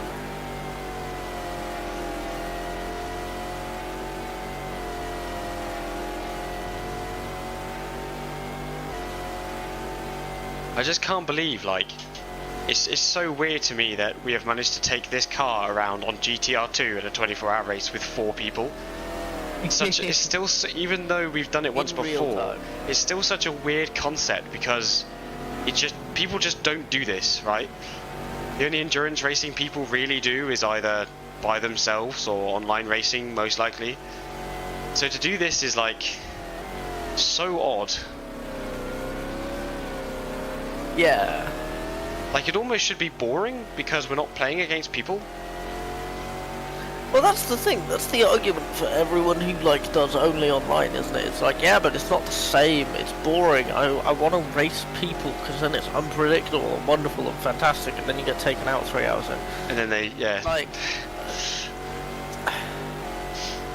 you don't get this amount of Control. pickiness. Yeah. Yeah, no, exactly.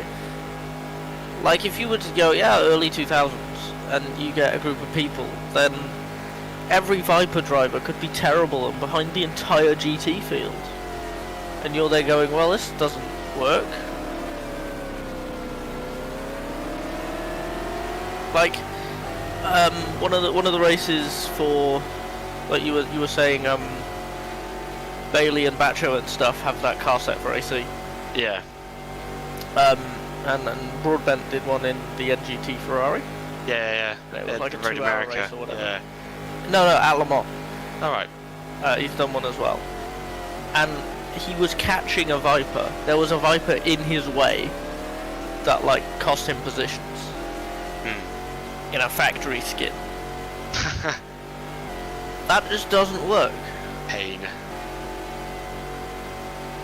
I'm thinking, for the future, if Oh, there boy. is more than if there's more than I can fit in my car, I know that people can be a bit all over the place with their times and their consistency, so I might give everyone that has raced today, like, the driver tag, who can take part in these events, right? And if you want to take part in one in future, you have to partake in, I say give a lap time, and you have to meet that lap time, and you have to do a stint that lasts however long the fuel tank is, right? Have a little bit of a requirement. But also, if I have too many, I do what I did today, which is release, or whatever I did, release the car pack or whatever. I know we're not in the same races, but people can also partake at the same time. I have an event day where people start, and there's 2 Le Mans races at the same time, but the other people are in whatever car they want to race in, you know what I mean? And then what? We compare lap amounts. No, not even that, like, it's just so people can feel What more. happened in your race? Just people can feel more involved. You know, it becomes more an event. Like it's about getting 4, 5 people together and going, yeah, let's do this. That'd be pretty cool. We'll see if there's an appetite for that. Because, like, this is the first Le Mans that I've done this year. The second one I've done this year, surprisingly. Missed the iRacing one because we couldn't get a team together. Huh. People just weren't available. Real life got in the way. So, like, yeah, I don't know if you'd be able to get 2 cars.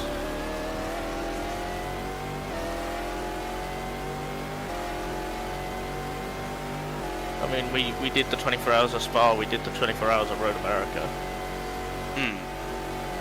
Did 24 hours of Daytona, but that was with a different team. Because that was... Oh shit, I was meant to pit last lap. Oh, you were. Oh, you cheater.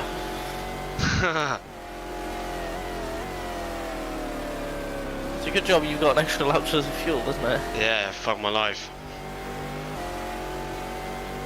I tell you what, thank God we were coming in like with 10 litres to go, because if someone did make a mistake, Scooby's done it once already. they do actually have an opportunity to go around. Yeah, Scooby's done it once already. But yeah, it's literally so like I can put the thing out there saying this is when the event's going to happen, this is the game we're going to use. If you want to take part, like I pick and choose my people that I want to race with because of course it's my event and I do what I want. And if other people want to race, then they can like start getting some people together. And then those that have like proven themselves, I can give them like the driver tag, and kind of like we can have a pool of people that like doing these kind of events. And then like yeah, you could have like 8, 12 people doing 3 different Le Mans in whatever the car they fancy, just because they fancied like being immersed in it. Yeah, nerds. Nerd shit. Like I said, it's such a shame that you cannot race with the AI in multiplayer and have driver changes. Yeah. Because legitimately, if that was the case, I would never stop making events for this. Yeah, yeah.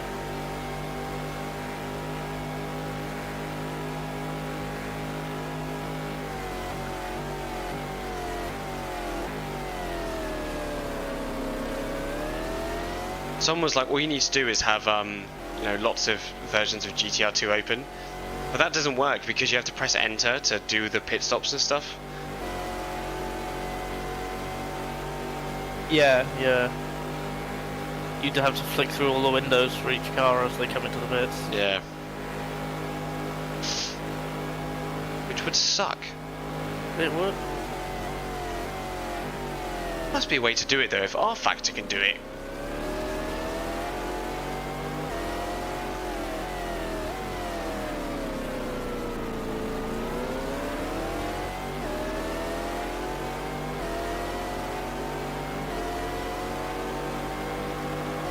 Motherfuckers, get away from me. Don't you dare.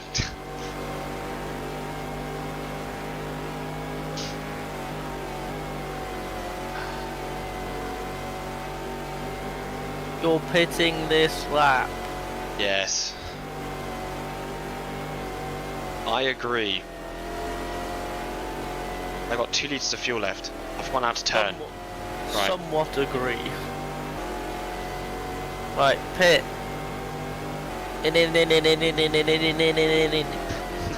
Fuck's sake! I'm already in the pits now.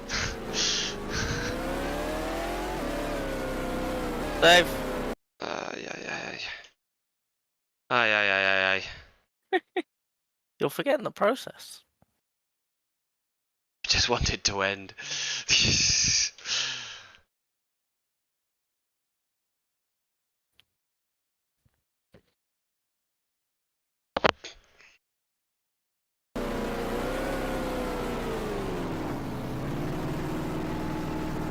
Beautiful.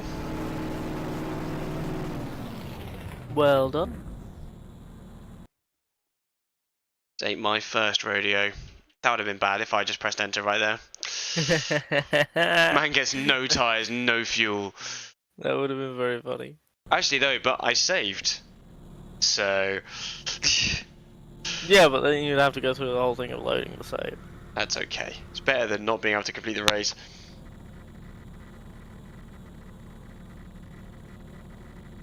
The future. You add everyone who's driving in the car into the car file, and they can change their name on the pit stops. I don't know if that's possible because you can only switch between one and one other driver.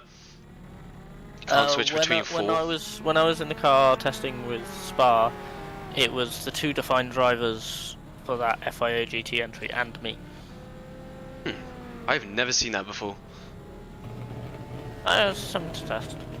Another thing for you to test in a month's time. It's Deborah. Deborah. Apart from there's no special event for a while.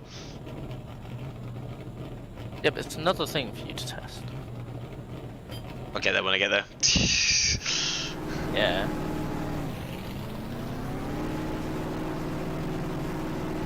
Okay, one more stint to go and I'm gonna have a shower and collapse.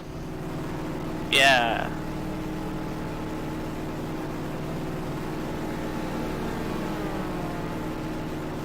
Ooh, collapsing, let's go. I love collapsing.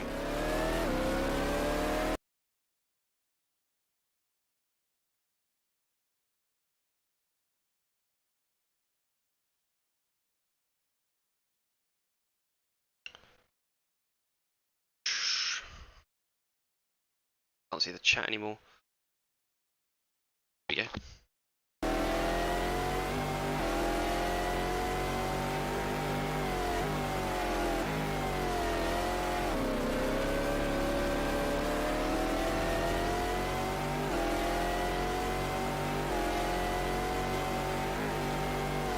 Right, I'll be back in a sec. Alright.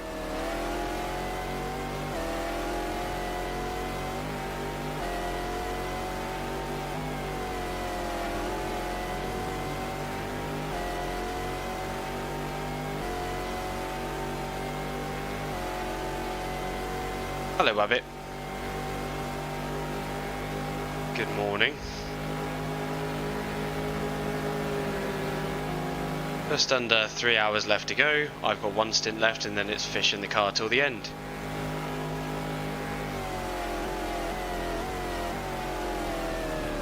We've just done a brake change. Front left disc broke. All the crap, all the time. There was a meme like from the VR. What was that? Not VRC. Simracing.club. So before you joined the VEC in R Factor 2, you had to take part in their Tuesday license tests. And for one of these tests, I decided to get my friends to watch the broadcast. And they basically were the only people watching and demanded that I was to be seen on screen all the time. So there was just constant crab puns and just... it was kind of stupid, to be fair. It was like hashtag get crabbed because I had a particular overtaking place around the hairpin of around the outside of a hairpin. Made up a load of places that way. Good times.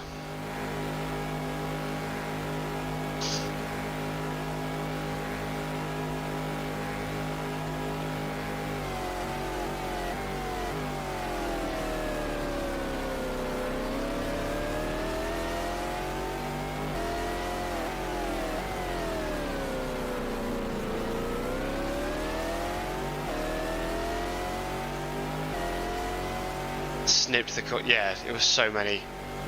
Like, I was overtaking someone and they were like, oh, crab's got him by the pincers. And I was like, it's kind of cringe. It was good fun though. That was like some of the most fun racing I've had. That was good. Got my license, got into VEC. I was a VLMS first. Virtual Mile 1 Series, like shorter races only being 4 hours with the top class only being LMP2. I was quite good in that class. Like my first race, we were like leading, handed over to my teammate, and he was in 6th gear and then managed to find himself in reverse and blew up the engine. Did that more than once. think he ended up selling his gear in the end because he was just like, I keep making mistakes. Poor guy.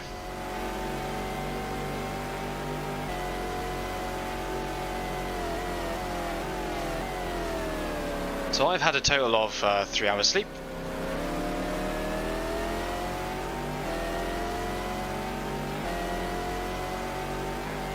And after I finish with this stint, I'm gonna have a shower.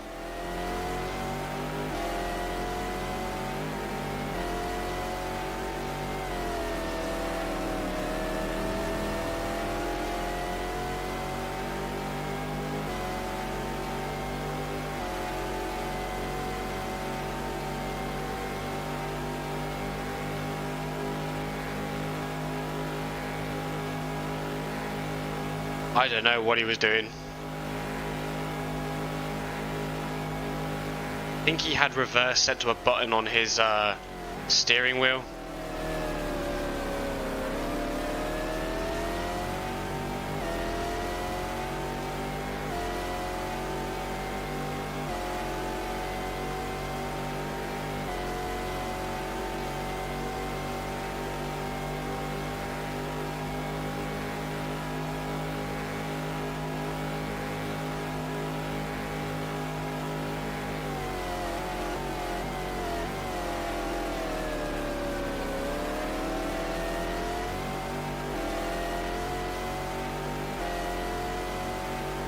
Yeah, I know.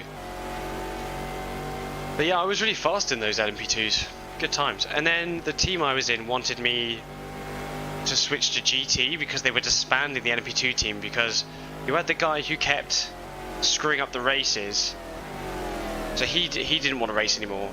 And then I think the two other guys I raced with, or the one other guy I raced with, I think he no longer had the time.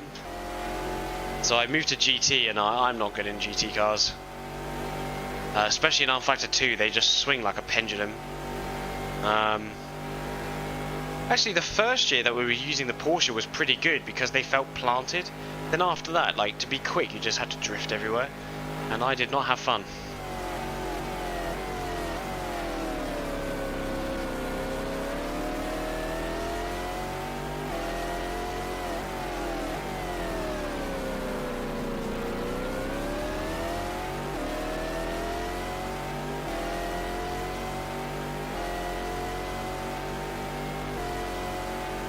Second and third place battling up the road there for position of second.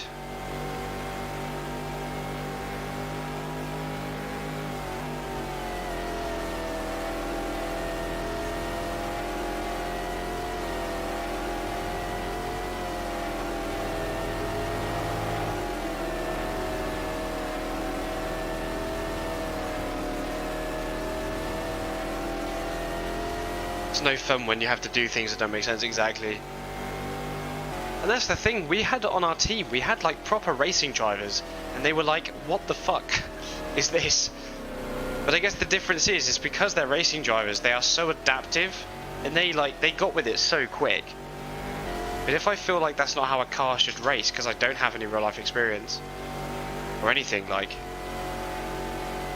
you know, it was really difficult for me to understand how to make that car go quick. Plus, R-Factor 2 at the time was a steaming pile of mess anyway, so...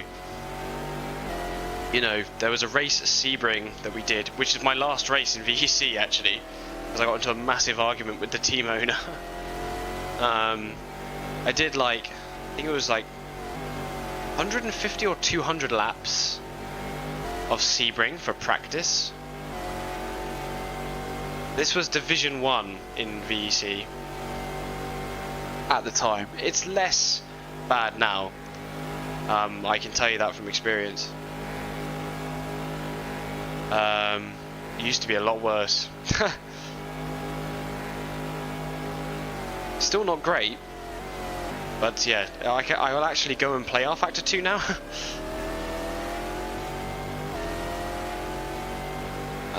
Yeah.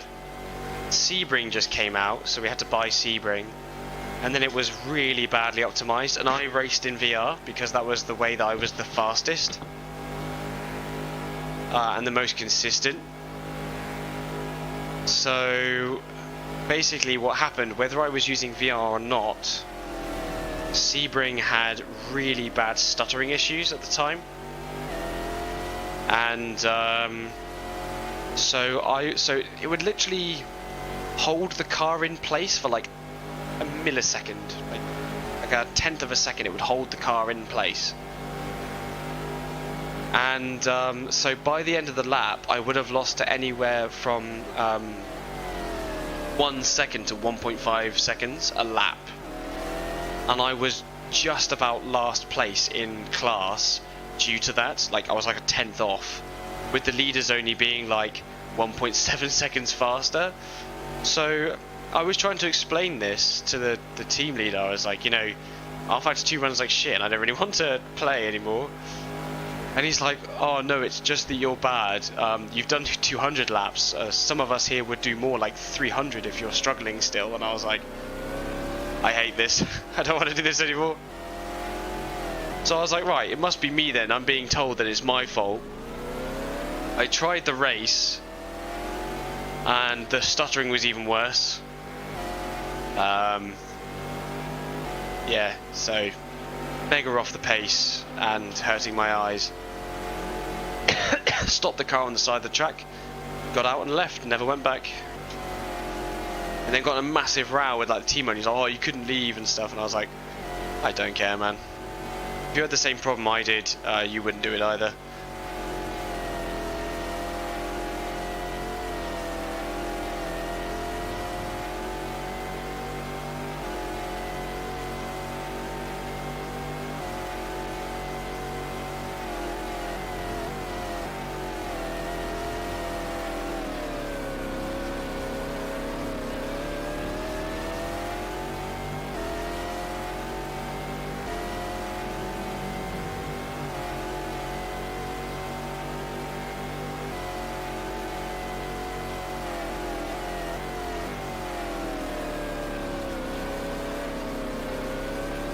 Hello.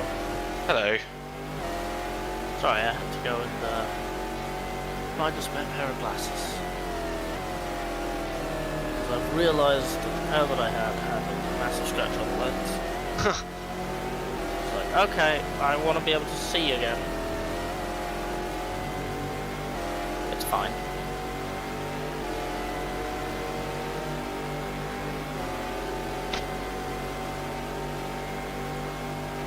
Oopsie daisy. Oopsie daisy. Michele Alboreto just got in front of David Braben. They're like side by side. Big old battle. They were right in front of me, but they're like 4 seconds up the road, so I can't really see them very well. Braben's back in front.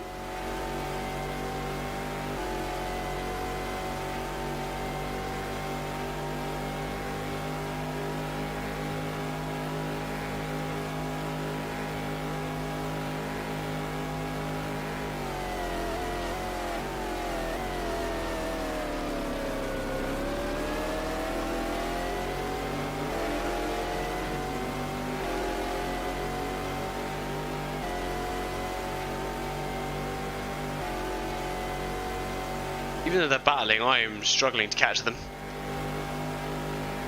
That's because they fast. They're mega fast.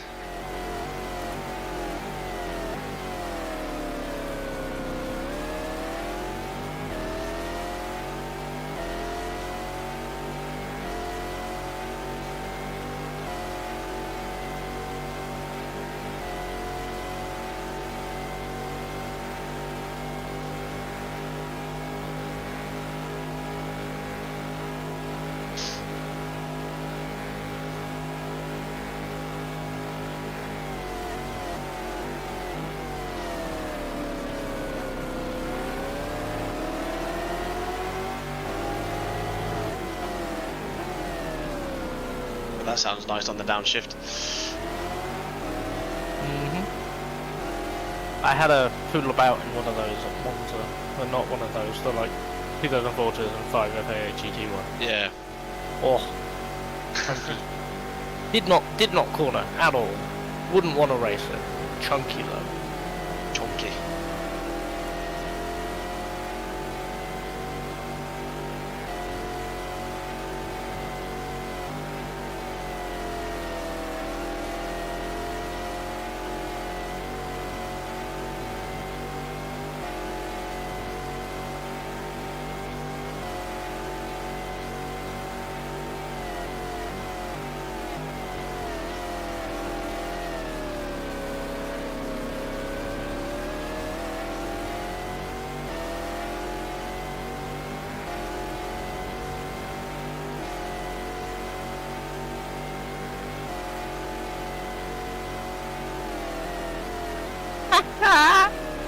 I love living in Wales.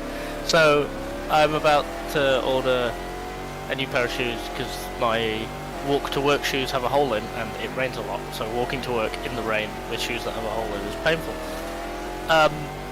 And it's like, do you want a pickup point? The nearest one is 39.9 miles away. Literally half of Wales away. Like, no! That is so far away. 40 miles. I can see them battling up ahead. Can you see that? Through traffic as well.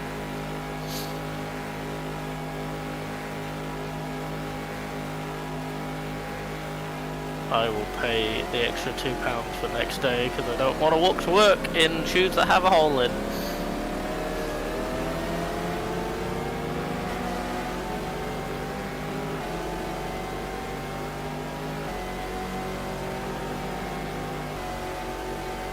Oh. Really? That's not nice. Please, I just want a pair of shoes. Do you reckon I can support my teammate here? Yes. Although I do think it would be very unfair of you to do that. It would. We're panos. You are American. I think the first place GT is 31st. That's a long way away. Yeah, but there's not many retirements when you think about it. Well, I mean, how many GTS cars are there? There's 12, 14. 1, 2, 3, 4, 5, 6, 7, 8, 9, 10. Oh. 3 Vipers, 2 factory Corvettes. No, 3 not privateer GTS. GT. Yes. Hang on. 3 Vipers, 3 privateer Vipers, 2 privateer Porsches, and 2 privateer Corvettes. Makes 10 GTS cars. So the gap between 18th and the leading GT. Okay, some GTs are retired, some GTSs are retired, and like the Deborah is in the middle of it, I guess. That kind of offsets itself. The leading GT should be like 28th. But also some of the GTSs are slower than the leading GTs. So then the first GT should be like 26th, not 31st. I haven't passed a Porsche yet that is higher than 31st.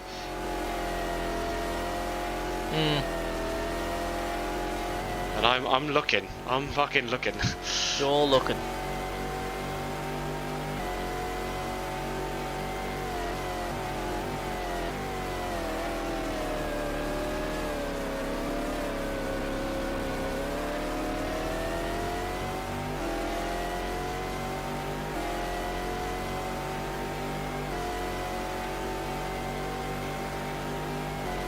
Fourth.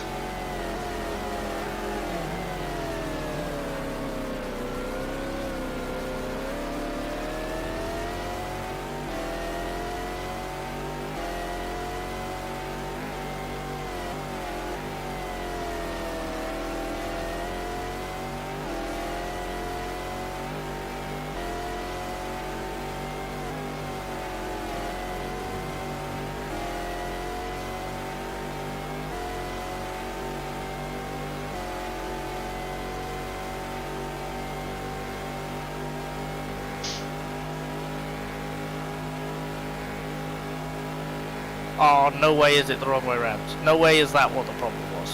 Oh my god, that's annoying. So, okay, so if you're buying from ShoeZone and you select PayPal at the start of the process, it will submit a request for PayPal to the value of your order. If you then select a delivery option that costs money, that changes the amount it's requesting from PayPal after it's requested it, so PayPal refuses it. What a good But it system. doesn't say that it refuses it, it just says that there was an unforeseen error communicating with PayPal. So you've got to select not PayPal, go through the whole rigmarole, including entering like your address which is saved on PayPal, so you shouldn't have to, whatever. And then you select the paid for delivery option, and then you select PayPal at the end of it, it's fine. I shouldn't have to deal with this on a Sunday morning. What? What is this? I just want some shoes. Why?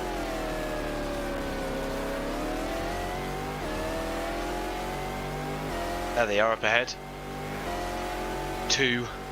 There's quite a gap of cars now, so they're gonna shoot off.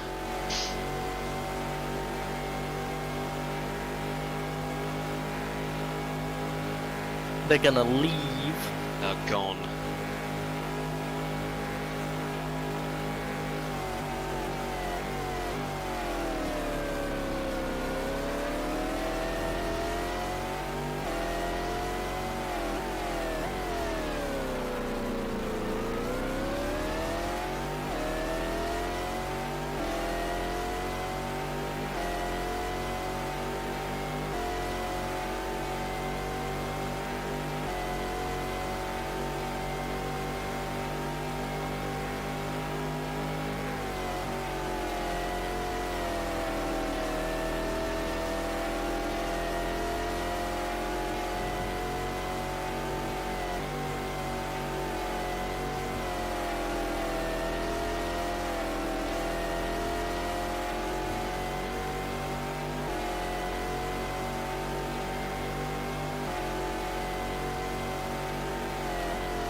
Panels has kept going, but Alboretto's gone to the pits.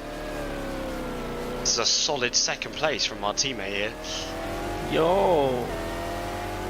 Let's just hope Alboretto, because now Alboretto is not stuck behind David Brabham. He's probably going to put in some good laps. Yeah, he might undercut. But it depends how much more fuel he puts in. They will always put full fuel. Even at the end of the race? Yeah, because they do it based off laps, and the laps is a 999. Yeah, okay. It's a good job it's not a championship. Because if it was a championship file, you'd have to get kind of close to the lap amount.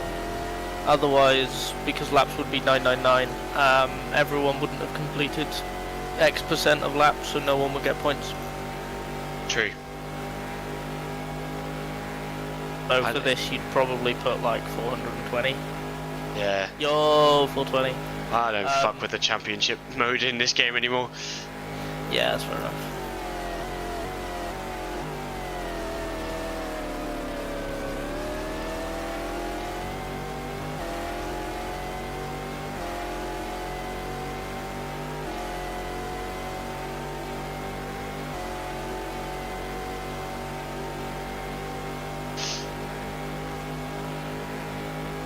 I know it's really silly, but I'm like really hoping that LMU is moddable and does what it says it can do, thus completely replaces GTR2. Oh yeah, I would love that. The only problem I have that so far is that when you give it to the AI driver, as far as I can tell, you're just taken to a setup screen where you choose how long they're in for and stuff, what they change on their pit stops, which to me is not great. Nah, you want to watch them. But I guess the idea is like they just do it really quickly, like blah, blah, blah, blah, and then you're back in the car again, and it's like. Yeah, there are people though who want to do like, I will put the AI driver in the car, I will then put it on a TV view so that the car is just going around, and then I will go sleep for 2 hours and then wake up again because I'm role playing a full 24-hour event. I would like that. Yeah. In terms of like, we exist, but I also so, like, the AI speeding up thing is also a good idea because, you know, accessibility. Yeah, I've done that in like GTR2 before as well. the option to do both. Deborah. I'd like the option to do both. Basically, I don't want it to be one or the other. I want people to be able to choose. Yeah.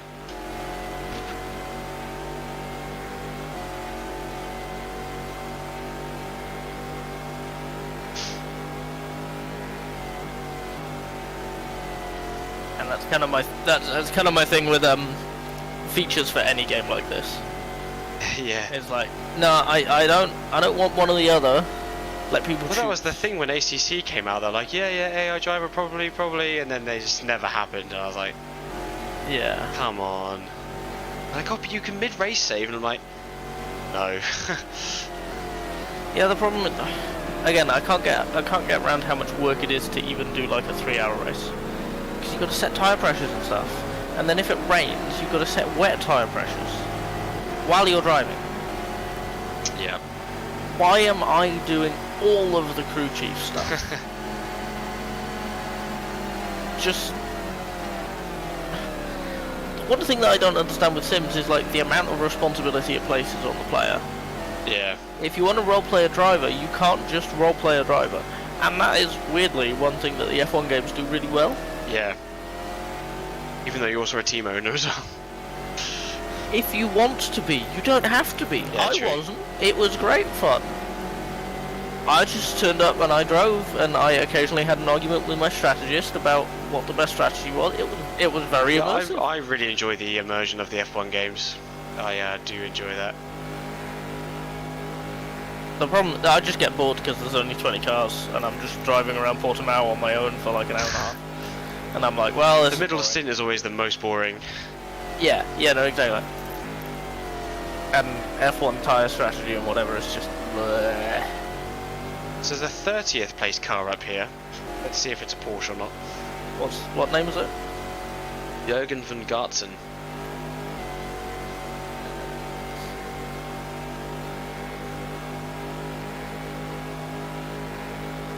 No, that's the Conrad Porsche. Yeah. So the first place, definitely the first place G. So there's a lot of other classes mixed in Yeah. between GT and GTS then. Maybe it's just prototype cars that have retired that GT haven't overtaken yet. Maybe. And I guess we'll find out. Got like 6 laps left to go.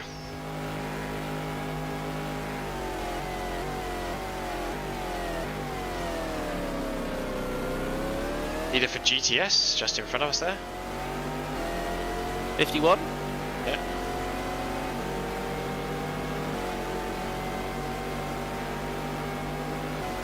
Yeah, so that car's in 19, and this Comrade car's in 30th. Yeah, that's like 12 cars. Yeah. There's only 10 cars in that class. But I think some of the, So you've got Deborah. 697s aren't doing great. 675s. Yeah, Deborah will be mixed in. Maybe some of the WR cars. I was thinking the Multimatic actually. It's not actually. No, it's 18th. It's 18th, yeah. Okay. Do you see in top 20 Stefano Dowdy? No. Stefan Dowdy. Javier Pompidou? Wait a minute. No, do it in the middle of the Porsche curves.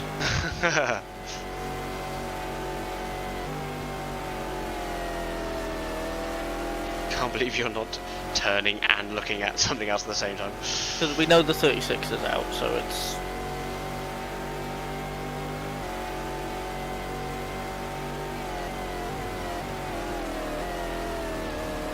Crikey. Always lost control there. Don't do that. I'm on the edge of traction. On the edge of reality, I think. You do sound borderline delusional. You sound like you're about to start hallucinating. Honestly, like, I don't know where I am on the track half the time. You... God, what? I can't remember which one it was. I watched the Spa 24 hour that was in like September or something. Yeah. When I watched that, I watched it live, and I watched it all in one go, and I tried not to sleep. And about 5 hours from the end, I started to like hallucinate. And I was dipping in and out of sleep, and it was really weird. And all I remember, and it's such a shame because the last bit of that race was really good. It was good, yeah.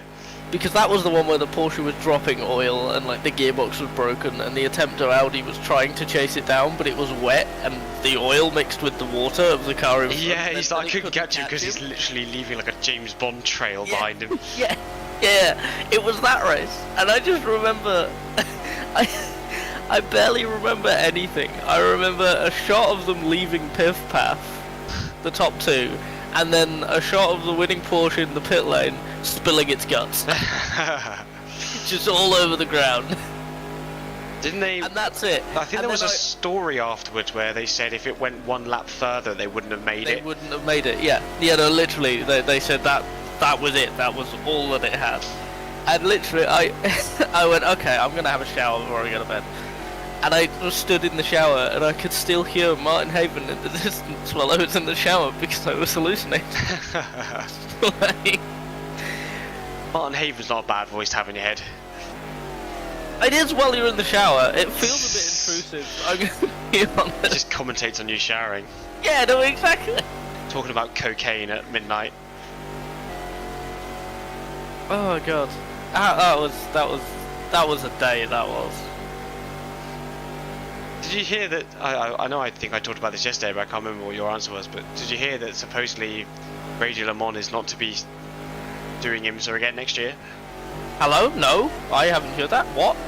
So like people are speculating that they're going to be moving to a paid platform. What, IMSA? For everyone, yeah. Oh, fuck that. How am I going to watch IMSA? I watched the YouTube archives and it's great. That's going to kill the series. Yeah, so I don't know if they're going to try and do it. Like, they've got to... Surely they've got to look at, like, WRC. I know. Dead. Because that's... The game is that gonna... feeling when your game is more popular than the actual racing series the itself. game is the only thing keeping that series in public consciousness. Because, like, there's 2.5 manufacturers. There's, like, 4 full-time drivers. Yeah. But that's why, like, you know, the EA WRC game and the other games, they've gone so hard on, like, the historic side of stuff. Because no one fucking cares about the new cars. But they've also done the you can make your own new car thing, which It looks quite I'm cool. hoping it looks really cool. I'm hoping someone can crack it open and you can add entries. Yeah. Hey, do you want Skoda in My lord. Rally 1? Yeah, Do that'd you be want pretty cool. Citroen back? Making You know, 'cause WRC having, great like- again. Exactly. Adding teams to it, because having 6, 7, 8 manufacturers in is going to be actually good. I thought WRC though. My understanding is that the highest class was supposed to move down to the Rally 2 cars because that's where the interest was, and it just hasn't happened. Because the manufacturers that are there, which is Hyundai and Toyota, are pushing for like hybrid involvement and all that, and there's the FIA net zero goal. But the WRC is doing it in such a way that it's not working. Yes. It's essentially the best championship is WRC 2. Yeah. Except it's not, because you can't compete full time in that. Everyone has to do a maximum number of rallies, and they don't go to every rally, and it's really difficult to follow. Yeah. So you can have 2 drivers who are battling for the championship, and they never compete directly against each other, which is really weird. I know. I've been watching, like, they do the day highlights, like, so I'm on like 2002 I think now, of like the day 1, 2, 3 highlights. The hour-long program. Yeah, and honestly, they're so good. They're so good. I need to catch up on this season actually, because there is a fair amount of interest here, because of Elvin. Because people know Gwindaf, like personally. Like, it's insane, and because there was Rally Ceredigion, which is part of the British Rally Championship. They're looking to try and make it part of the European Rally Championship next year. And like, Phil Mills and Gwindaf Evans were here, and they're just walking around chatting to people I know, and I'm like, what? You know that person? And they, yeah, this guy. I'm like, ah!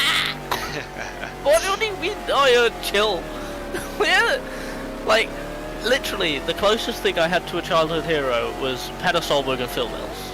My earliest memory is watching on TV them winning the World Rally Championship at a place I went for on school trips at least once a year. Like, that's right next to the fishing lake. I know exactly where that is. But that was the thing, like- right? Like, even when I was growing up, I was like the WRC was always available to watch. Oh yeah, because it was on like ITV. And like yeah, it's like there was a guy who walked into work, one of my customers, and he's like, "Oh yeah, I've got a new defender for the weekend." We're like, "What?" "Oh yeah, I'm looking after Martin Wilson." "Are you?" He's like, "Yeah, this is a decent guy." What do you mean?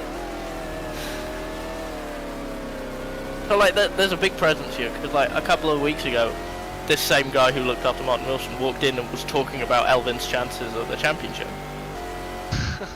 And like, fair enough, but there's only 2 people.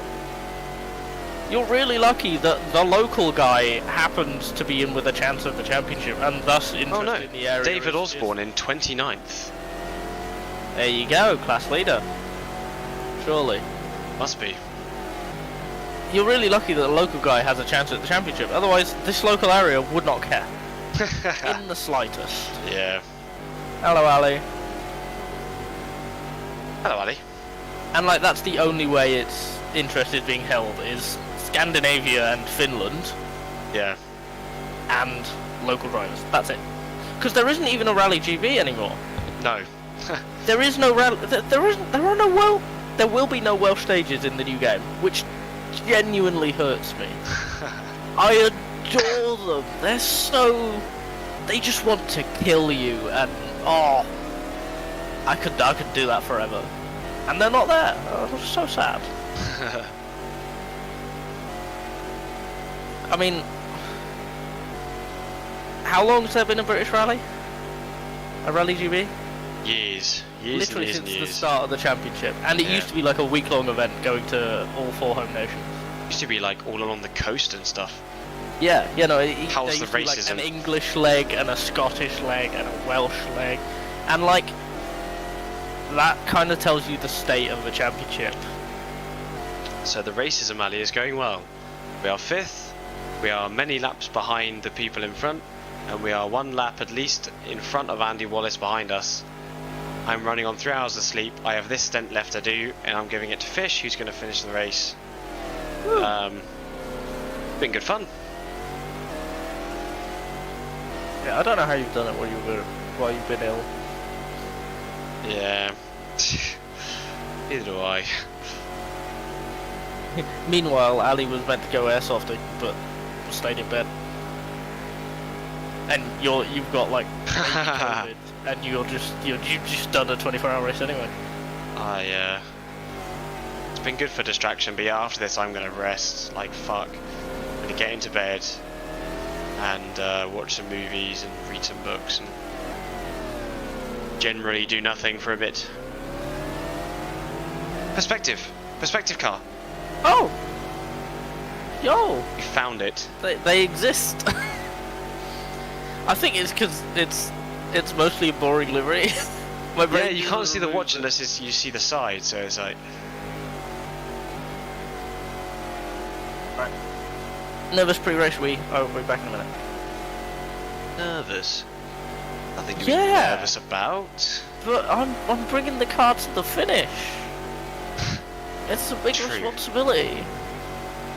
The problem is I find with after a 24-hour race is I'm so exhausted I can't feel any sort of like excitement. You said this earlier, like the end of every 24-hour race is okay.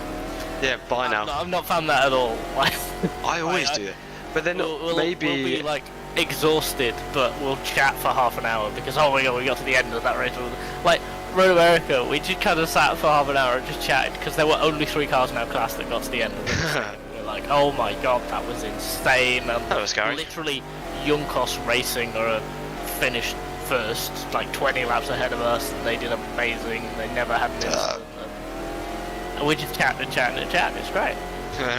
But you're all a bunch of mopey gits who don't like fun.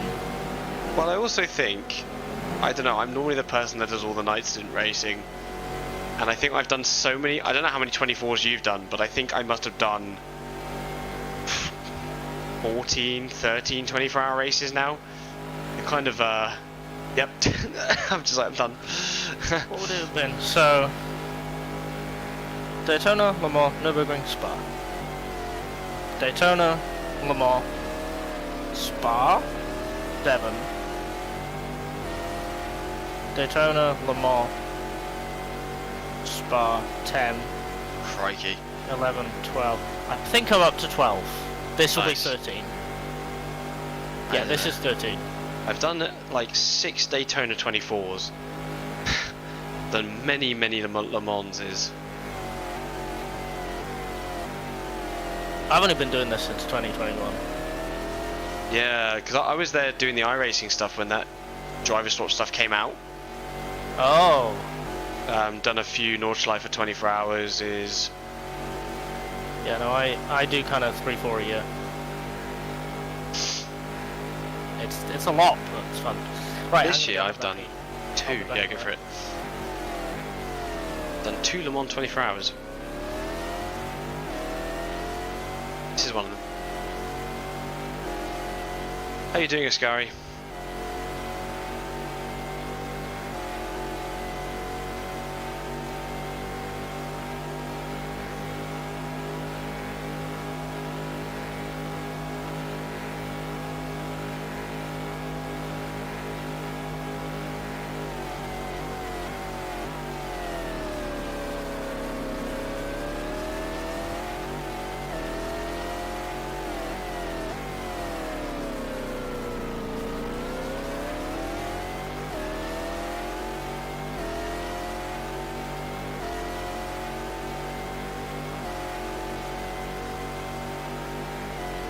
Yellow flag up ahead. Marshals waving their flaggies.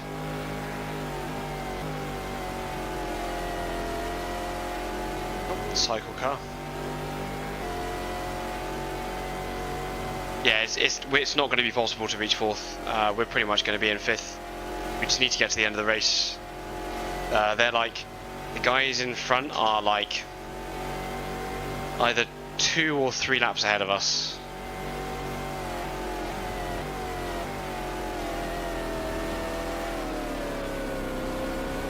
And the guys behind are either 1 or 2 laps behind. Deborah.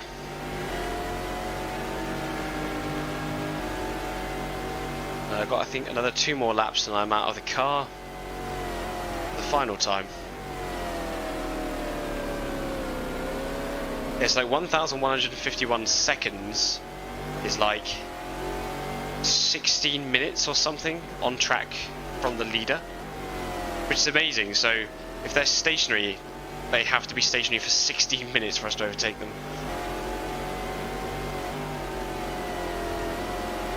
Another Panos.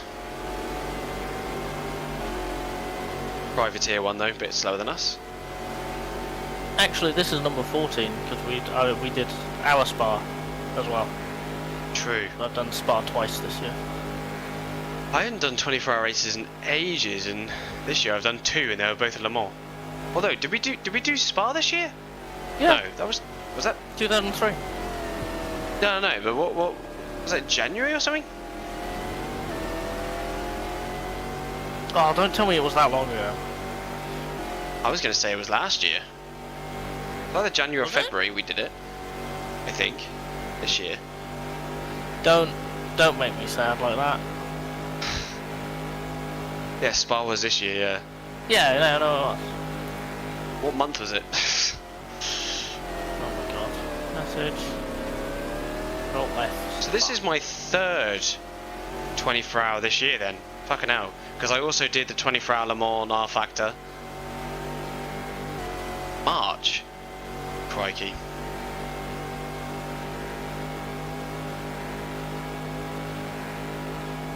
Yeah, no, I was fairly certain I was living here, so that it would have to be this year. Yeah, because wasn't it the idea you couldn't do it until you found a place to be? Yeah, and that would have been not long after I started work. 'Cause I didn't work for a month or 2.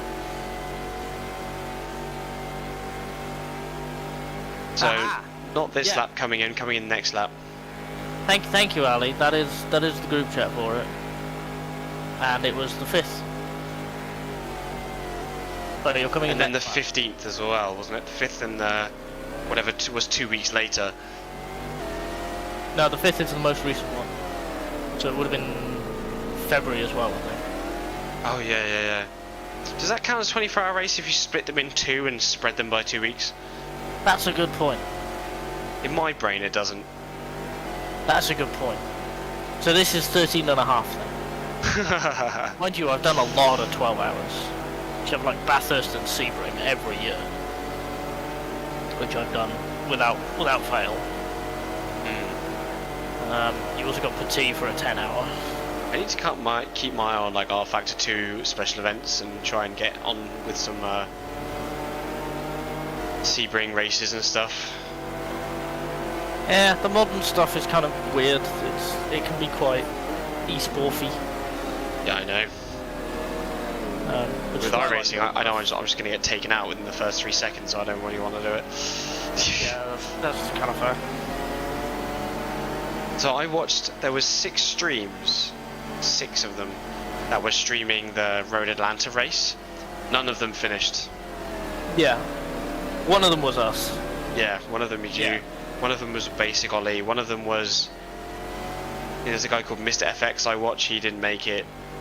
There was another guy, I think Yorkie did it, he didn't make it. I mean, to be fair, for not that much money, like, probably about $1. You buy that for $1. You can do an AI version, but with select people. Do you reckon I can charge In people? more than one car if you want. You reckon you can charge? No. No, I know, I reckon you can't. But yeah, like, if we had enough people with iRacing content, we could absolutely have one or more player cards in a field of AI.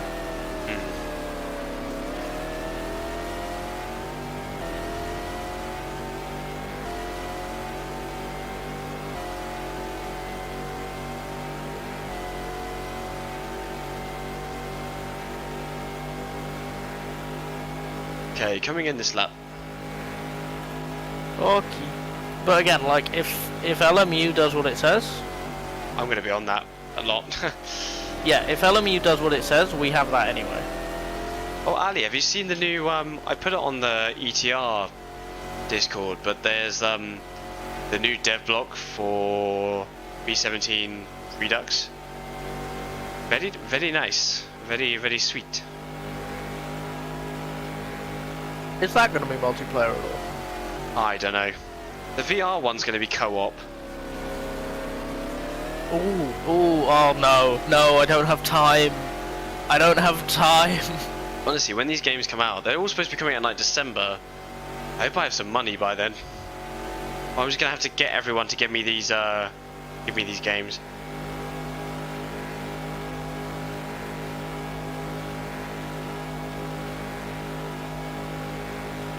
Yeah, I think Le Mans Ultimate as well. I think I'm really looking forward to having a game which has like all of the cars that I needed. Yeah. Like finally. You can just load it up and go. The closest thing that we've had is the Le Mans virtual grids on RF2, but they don't have names or driver changes or anything on them. It's just the liveries and it's random names. I also hope as well that Le Mans isn't just made up of wet cars. Because it's that more could, than 30 cars. because that could pretty much destroy it, you know. But I don't know, because you know IMSA's with iRacing at the moment. Yeah. So doing Le Mans might not actually be worth it, but doing the rest of them might be. Just make every race 24 hours.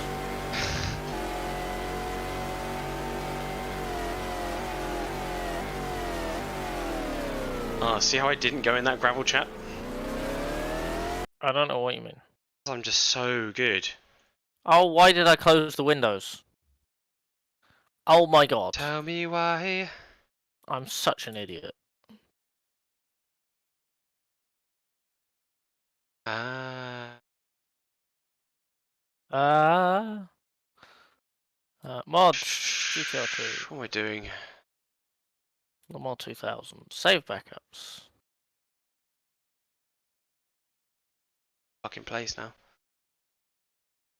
I love how I can't spell the word stint. Stonk. Stin. Stin. Stin. Where the hell am I? Okay. Okay, there's the files they're uploading now. I'm just gonna just start loading it up. I'll get the backups one ready. Just in case. Cool. Stin 10. That's a cut to go there. Yeah. And then that one. I think one thing that's really good with SimHub that isn't in base game is it shows you when your engine's on and off. Very, very handy. The amount of time that I normally sit there and just fucking press both of the buttons until something happens. It's based on sound, isn't it? Otherwise. Oh, caffeine.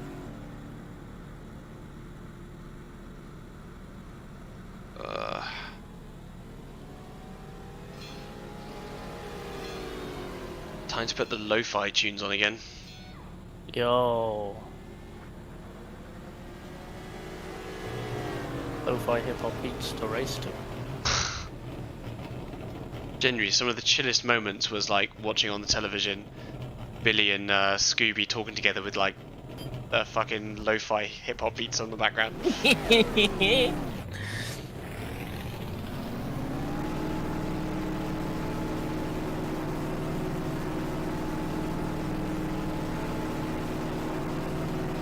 Oh yeah, the number 8's back in the pits. Yeah.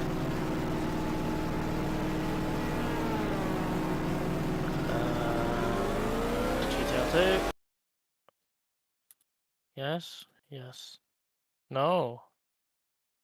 Bear with. Technical difficulties. There's that one. That's the post-pit. The ones that I just posted last. Okay, why does that not work? Oh, hang on. I can't get stream to work. Mitch, rest in pepperoni. Oh, for God's sake.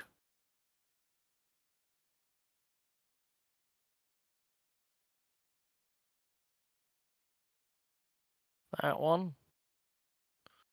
No. No, no. What?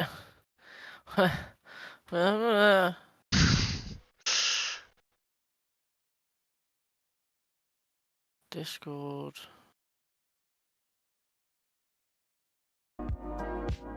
No, it's Oh my god, I didn't know. There was synthwave radio? Oh my god, I'm missing out.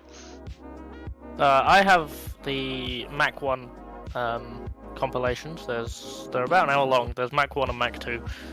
And they're really good because they're like pilot stuff. Pilot things. So it's like synth but go fast, which you know works. Capture a I'm gonna specific shut window. down. That one. Oh no, we want to capture the screen. Have I been doing this wrong the whole So time? in the first place, we've got the number 9, which has 2 laps on the number 7, who is 3 seconds ahead of Brabham, which we said was going to happen. But the Brabham has more fuel by 1 lap. Then it's the SMG behind by 1 minute 41. Then followed by us in 5th with 3 laps behind the SMG and 1 lap ahead of the number 1, who is battling still with the Conrad Racing for Holland car. Racing for Holland has slightly more fuel. Team SI Racing number 23 in 8th, 1 lap behind those cars, who's on the same lap as the number 10 in 9th, number 22 just about to be lapped soon by those people, 10th. Oh, I've got to stream to Discord as well. Don't worry, I'll just do your stream. Because Do my stream. just because the overlay. A lot cooler.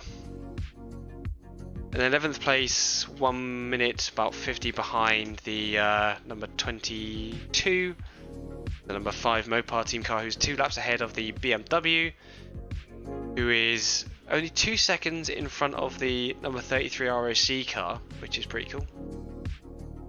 The other ROC car's in the pits, and they're going to come out the pits like 1 minute 30 behind.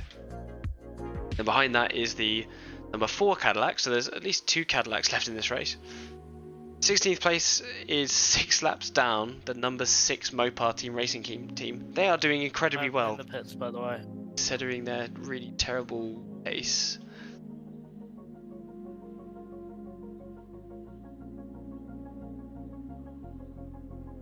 Nice. You don't have SimHub on? Oh, I don't. Why is that not showing? That should be capturing the main screen, and it's on the main. Ah, if not, don't worry.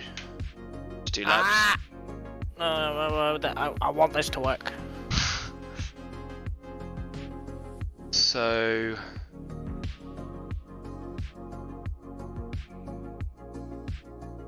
It says it's working. in 17th we got the WR Racing car. It was 1 lap behind the number 6. And then it's Okay, 12. do you want me to stream to Discord then, so you got sound? No, yeah. If SimHub's not gonna work. Okay. No, actually don't, because it was crunchy. The Crunch. stream was a lot better in terms of performance. Yeah, I don't know why that's not working now. That's annoying. That's okay.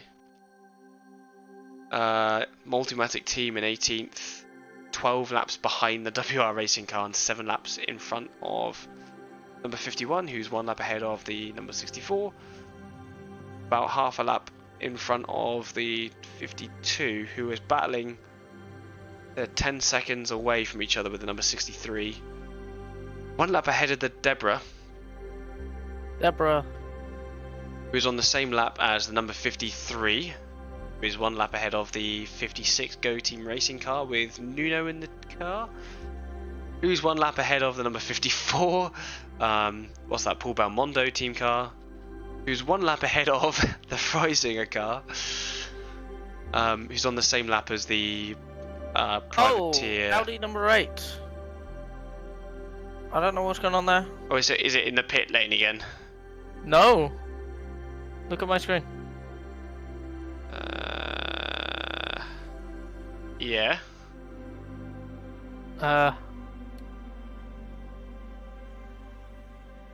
Did it leave the What? pits? I guess. Did that before? Kind? I think it's having a moment. It's having a moment. Save file. Save file. Save file. Save file. Yeah, it did this with me before, and then it DNF'd back to the pits. Giving it a shake of the head. SMH my head. Who's 3 laps ahead of the number 60 Conrad Porsche. It's on the same lap as the leader of GT, which is David Osborne in the Skier Racing car. Who was followed by Ali Boy in the number 80, but about half a lap away from another. Ali Boy is close to lapping the respective racing team car. So the car that we couldn't find for ages is actually 3rd in class. Ah. They're doing well. Okay, 4th back is up to up. 78. Let's have a look at the retirement. So we've 39th is the number 21 Olive Garden Raffinelli car. 40th got the 24 Johansson car off the side. Number 3 out in 41st. Courage in 2nd. The number 77 only managed to get 69 laps done. Way. Nice. Number 8 only got 62 laps done, but they kind of do what they want. The other WR, number 36, only made 61 laps. The who is this? It's the bloody Manti Gunner Racing. Only managed 57 laps. 75, I think it is. Yeah. Dick Barber who was one of the favourites to kind of lead up this race. They have been taken off the side of the road. They only completed 7 laps. And, oh my god. What? Wayne Taylor is off in the forest. Yeah. Is he off in the forest? Oh my Yeah, god. you should be able to see him actually. Not gonna lie, he's off on the right hand side. I'm getting Audi dive bombed. Hello. Hello Hello, there. Michele. Anyway, let me show Little Fish's stream here. I've got Michele Alboreto and Frank Bila right behind me. Brabham's only 3 seconds behind them as well.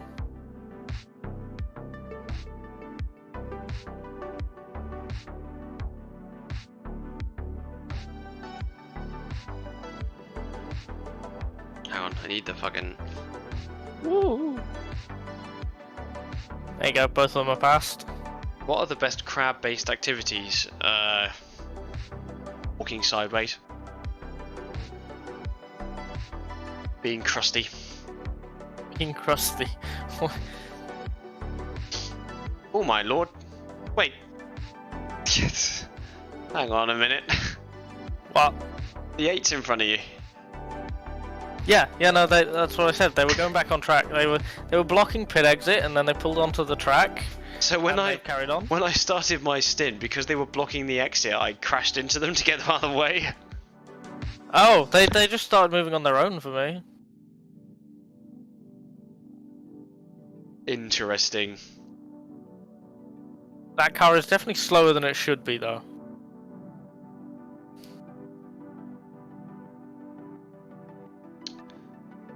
There's only Understeer.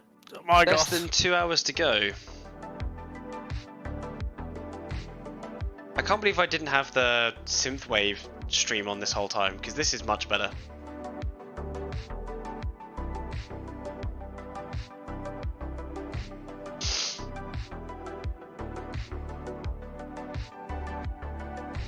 Go on, David. Get him.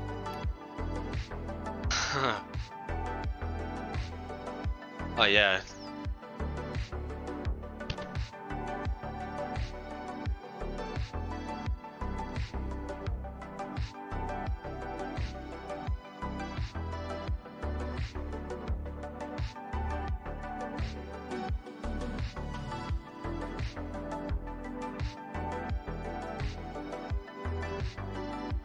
The pure immersion stream where there's no HUD.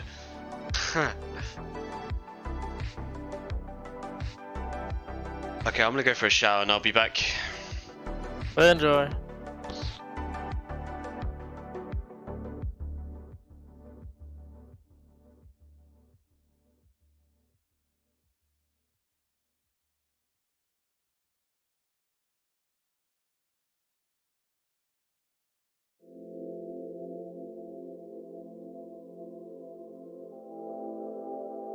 Honestly, like, because of where I've placed it, it's all where the car is and it's not blocking the mirrors or anything. I kind of don't notice the HUD anyway, unless I'm actively looking for information.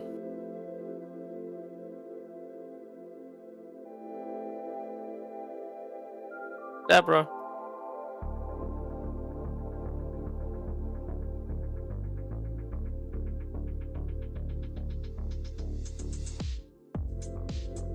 Feel like I'm gonna get dive bombed here.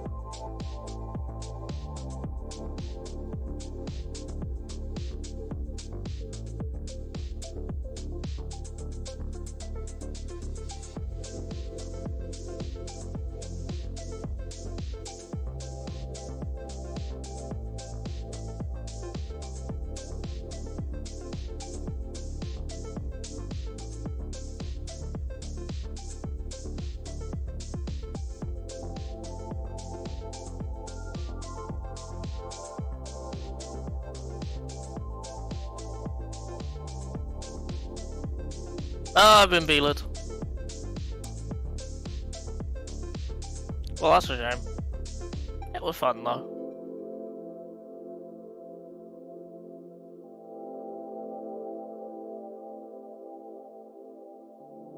I had a feeling something like that was going to happen eventually.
Where are you going? Where are you going? Okay, this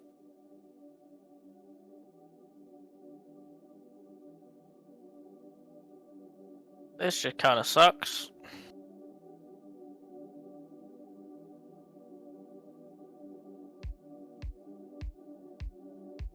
There you go.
Thank you, Nuno. Multimatic.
Cycle of pitting.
Oop.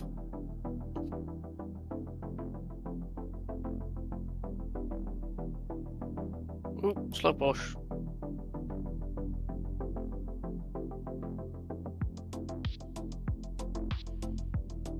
Well, that was sketchy. We're alive though.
McNish is getting closer.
Yeah, bro.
Kind of on my own for a bit, but we're about to hit some traffic.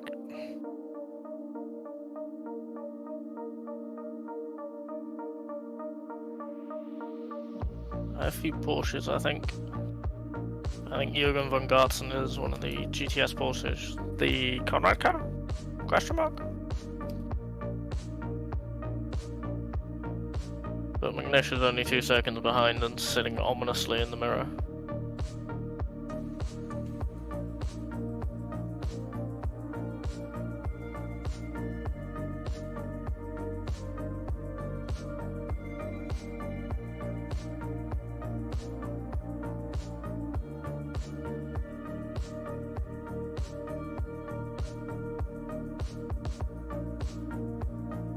Where's the Conrad car?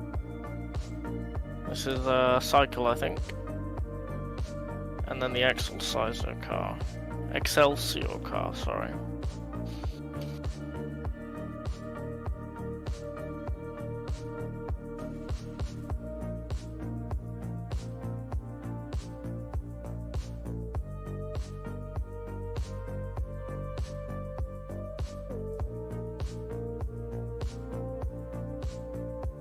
Yeah, we got bugger all for a while again.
So, the Alboreto Brabham battle for second is split up. There's 30 seconds between them, with Alboreto leading. There's only 80 seconds between Brabham and Gachet now. And then like 600 seconds, like 10 minutes to us in fifth.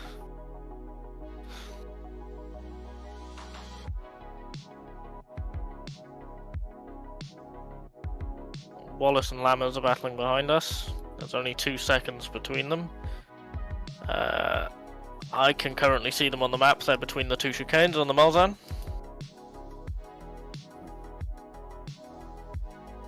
Nielsen a ways behind them. 30 seconds to Suzuki, and then Tsuchiya is a while out as well. There's perspective.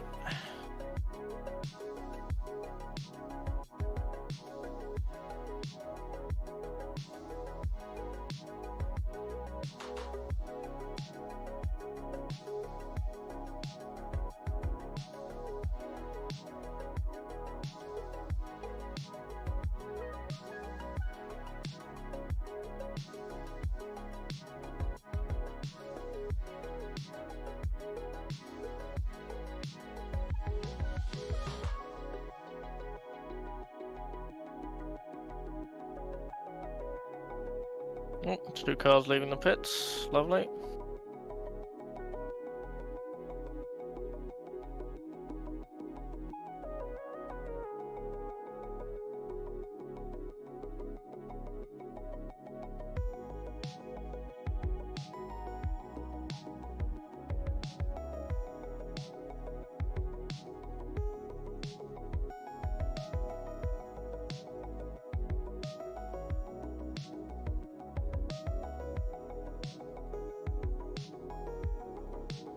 "30 seconds to the next car." Oh god. 30 seconds of nothingness.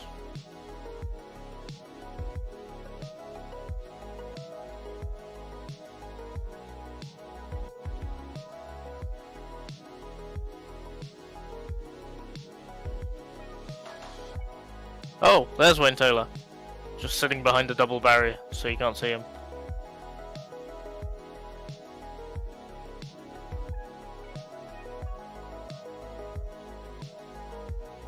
Going to lie down what, sorry? Like hours to go, okay.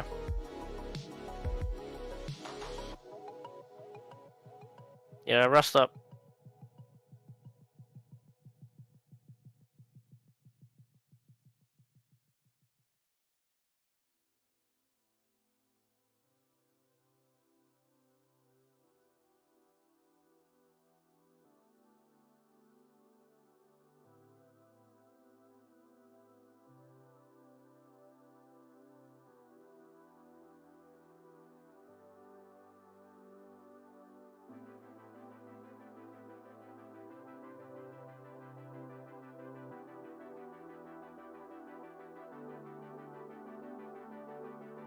I'll tell you what though, 30 seconds ahead, there is a clump of cars around Indianapolis.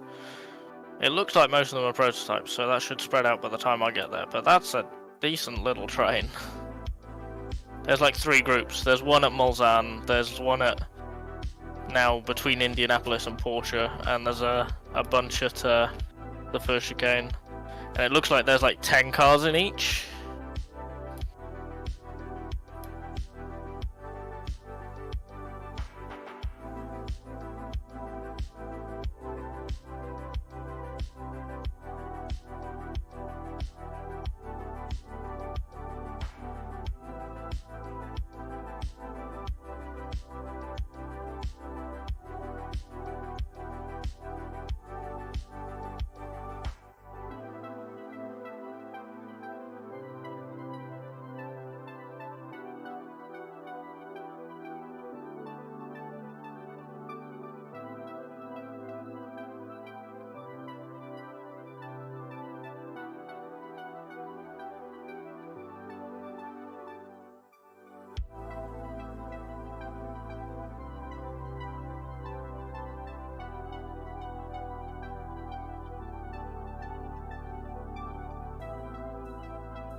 And the groups have broken up a little bit now. There's like groups of 3 or 4 cars just all over the place.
That is second place GTS, the Corvette, pitting.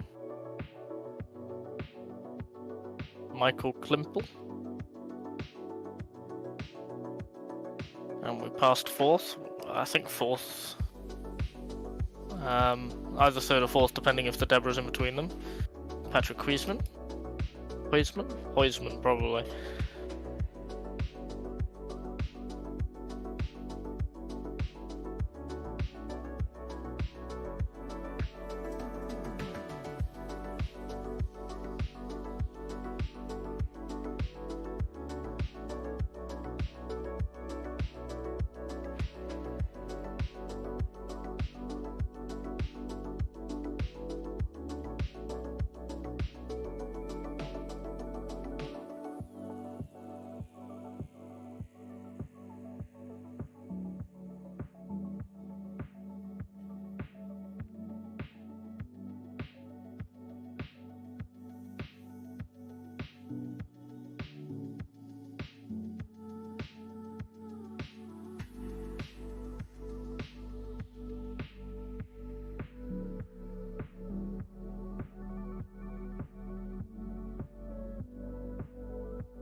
got one more lap after this.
Boris. Bye. Right.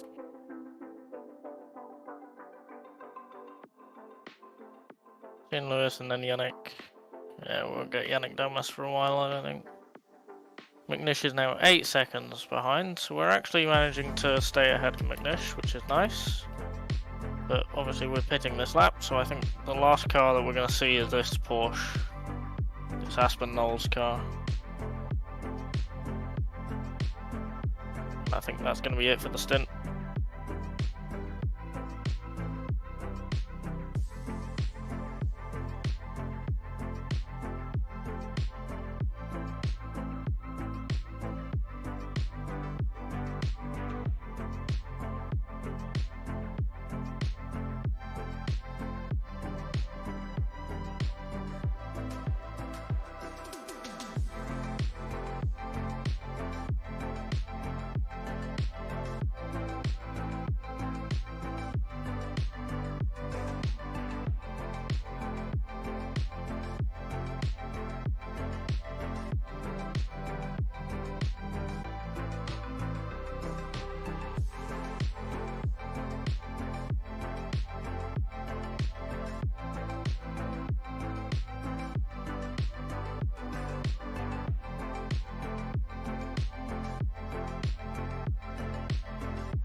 Okay, since Krabby used pit stops as an opportunity to pause and take a pee break, I will be doing exactly the same thing.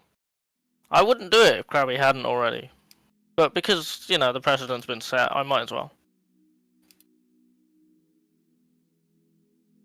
I don't want to spend the next hour and 15 minutes just thinking about how nice it would be to have a pee.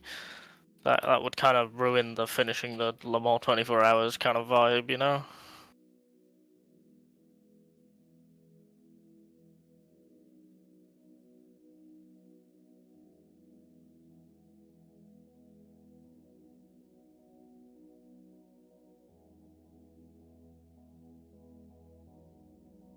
Come on, thank you.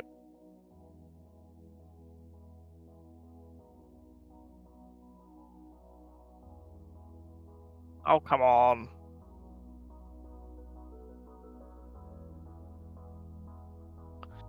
Okay, so I'm going to put this lot of save files in the Discord, and then I'm going to pee. This is my 11th backup.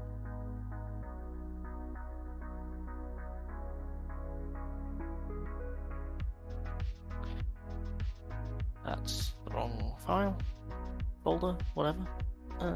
Save, there it is. Get rid of that one. Control A. Discord. What? What? What do you mean Ali Boy is looking for me? Park, what are you doing?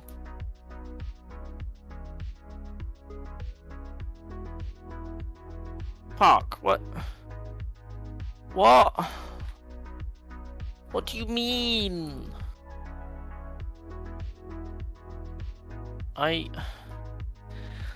You people confuse me. Like, just so much.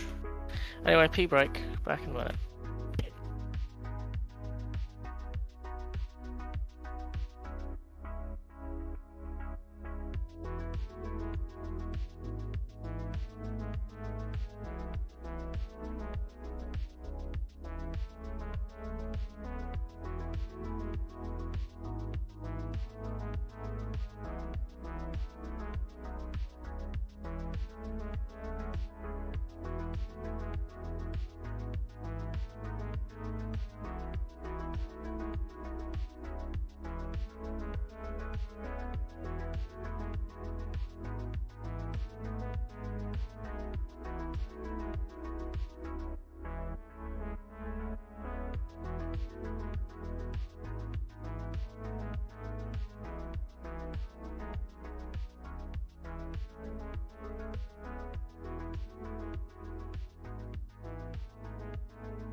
I have returned from pee. Hello.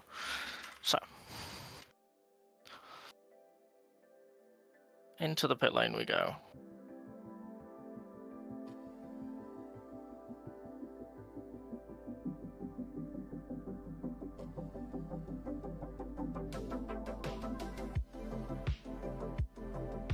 There we go.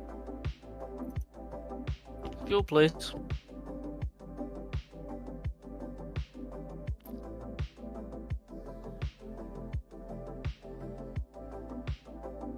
I love it when the fuel sound does that. It's amazing. Like, just...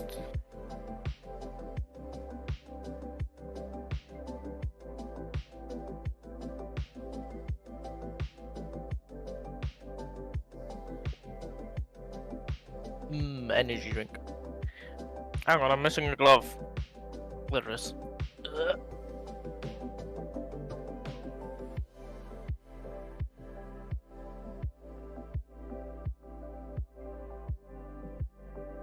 I want to take shirt off as well. Second.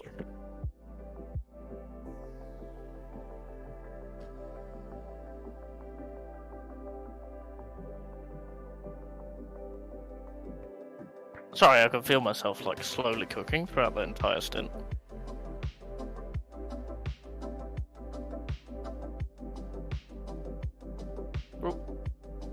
There we go, go, go, go. 72 minutes left.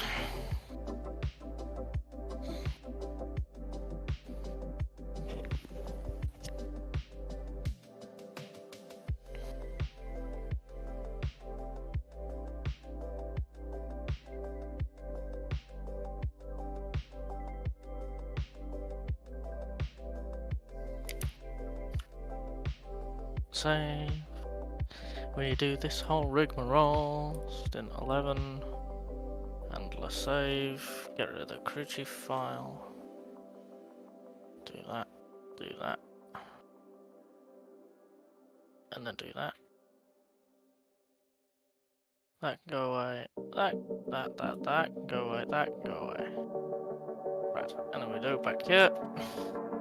And we can carry on.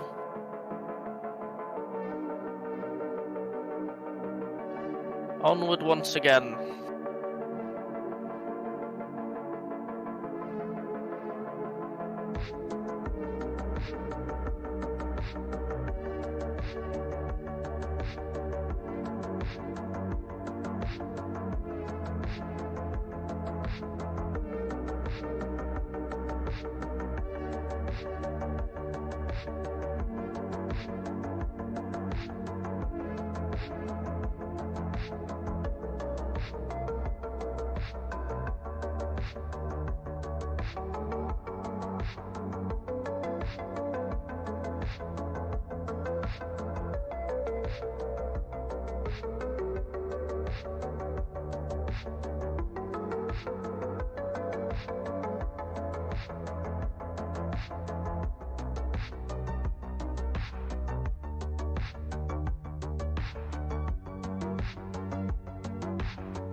I'm about to sneeze. Haha.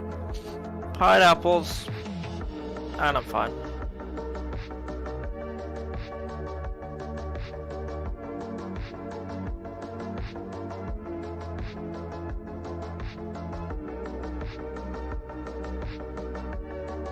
McNish is in the pits.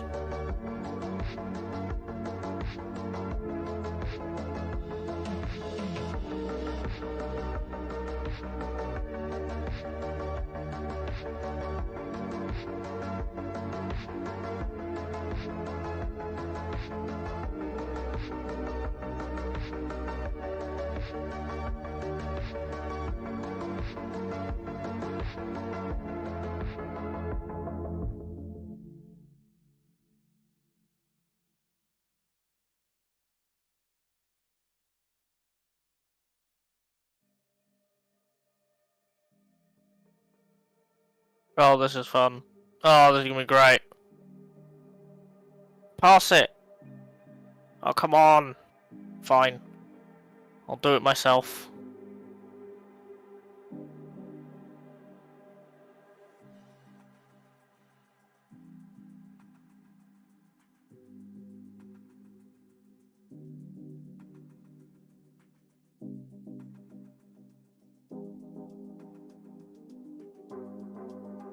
McNish is still in the pits.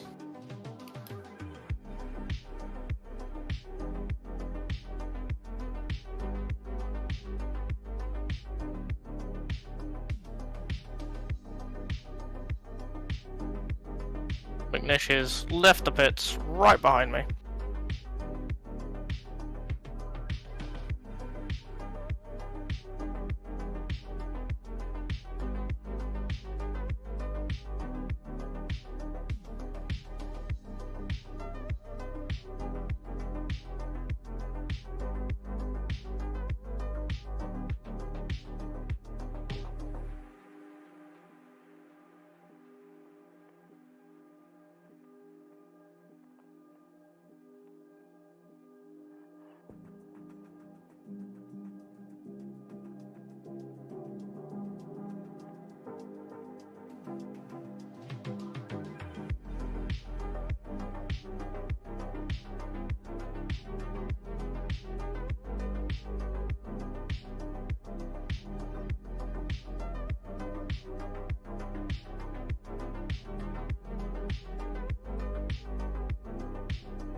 Lovely little bits of traffic.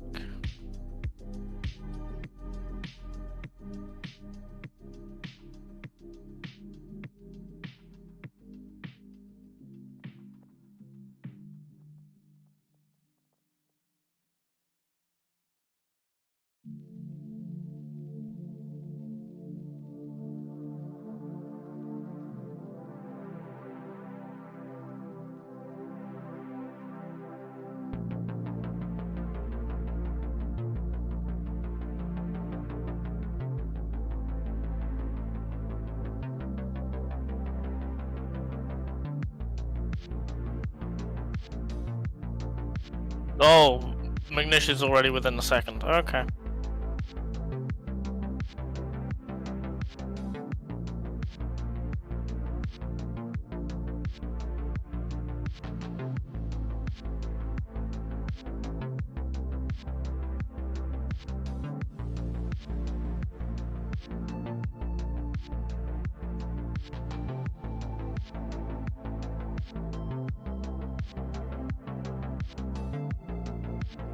buy us a little bit of time to McNish.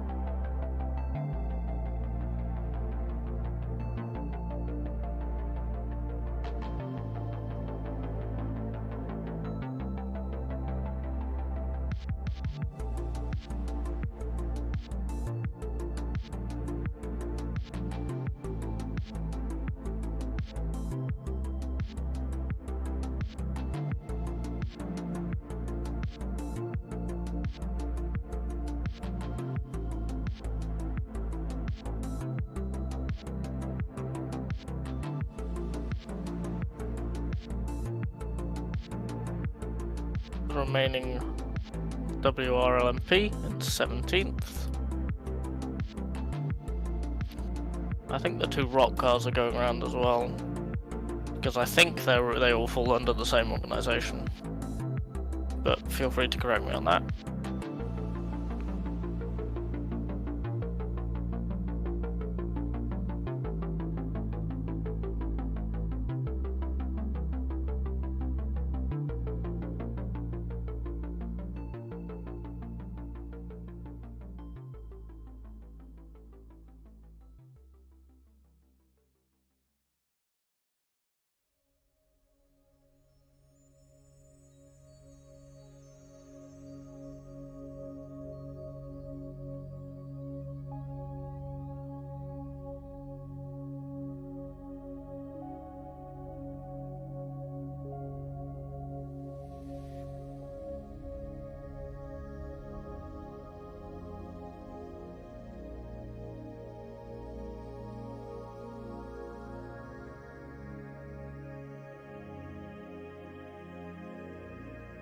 Morning.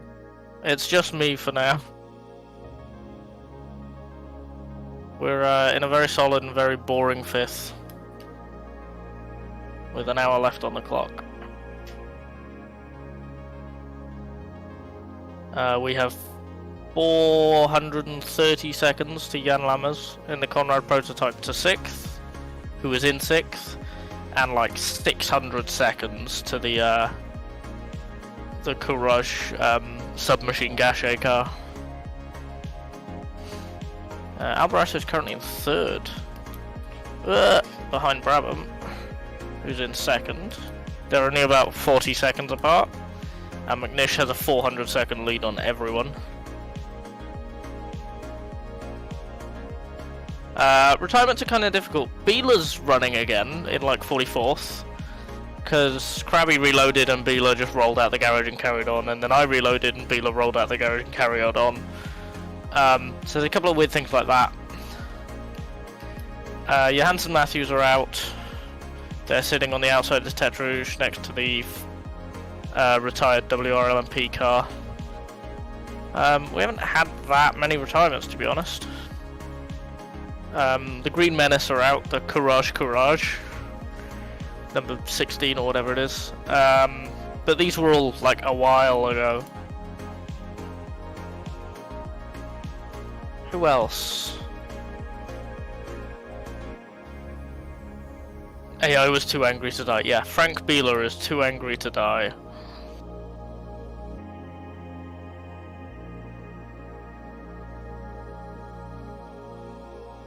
Yeah, they won't be classified either way because they haven't completed the distance, so they're just kind of getting in the way. At the moment, the only fun that I can have is, can I gap myself to McNish? Can I not get lapped again? Which, I was doing that all of last stint as well, and we're still ahead. So that's going... We're doing decently on that. We're doing better than I'd expect, anyway. But that's only thanks to traffic. In clear air, McNish keeps catching up again. So eventually there's going to be like a long enough period of clean air that McNish is just going to catch me and there's nothing I can do.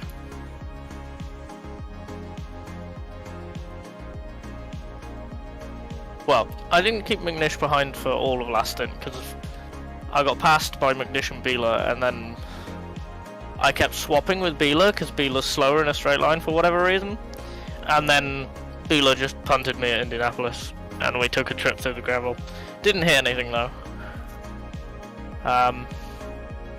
But we're back in front of McNish on pit stops somehow.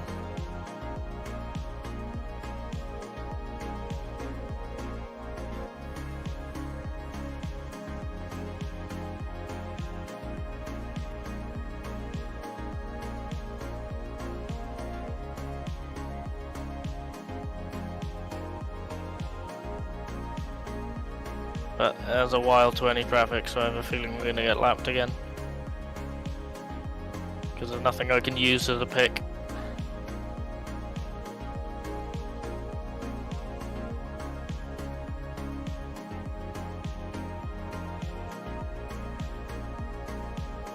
Oh, hello, McNish. Hello.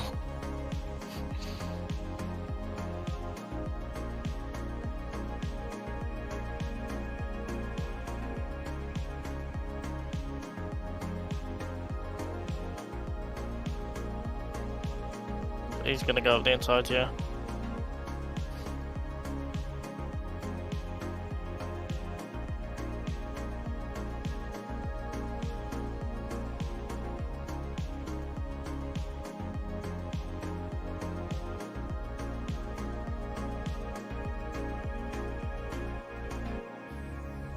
Let's see if you can use the Excelsior Porsche as a blocker, but I doubt it. Nah, he's got him. Easy. He's gonna block us, actually. That was a bit of sideways. Yeah. Nice and awkward.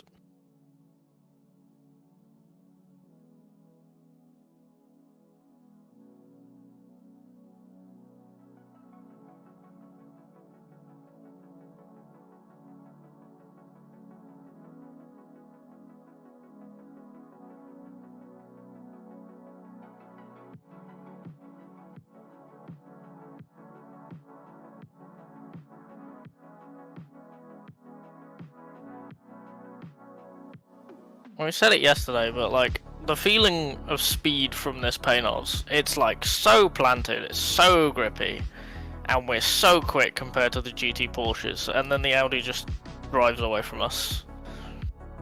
That we're just completely helpless to that car. And we have been all race. It's just kind of... it's insane.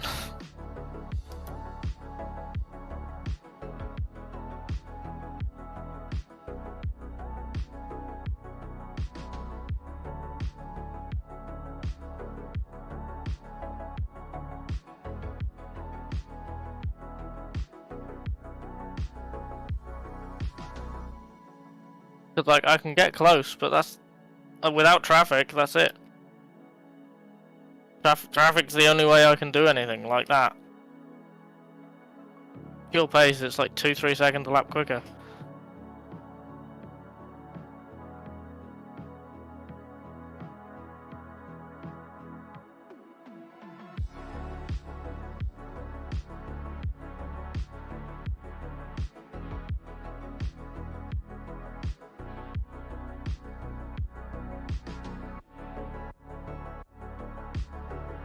I don't know if you're watching, but there's 56 minutes left, Krabby.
There's something in my boot sitting under the ball of my left foot, which isn't good because I'm braking with that.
Hello Nuno, goodbye Nuno.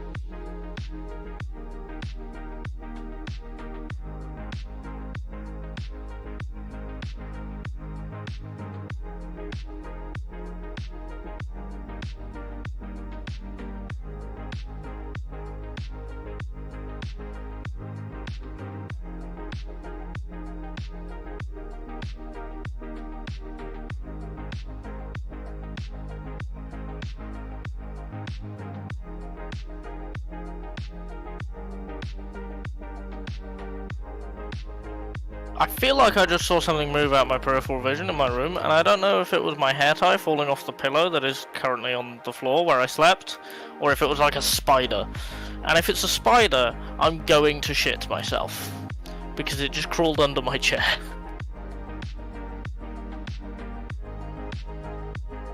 I'm now, like, mildly paranoid. Great, wonderful.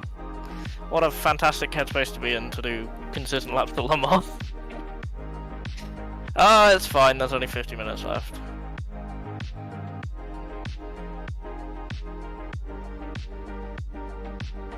"50 minutes of maybe having a big ass spider under my seat."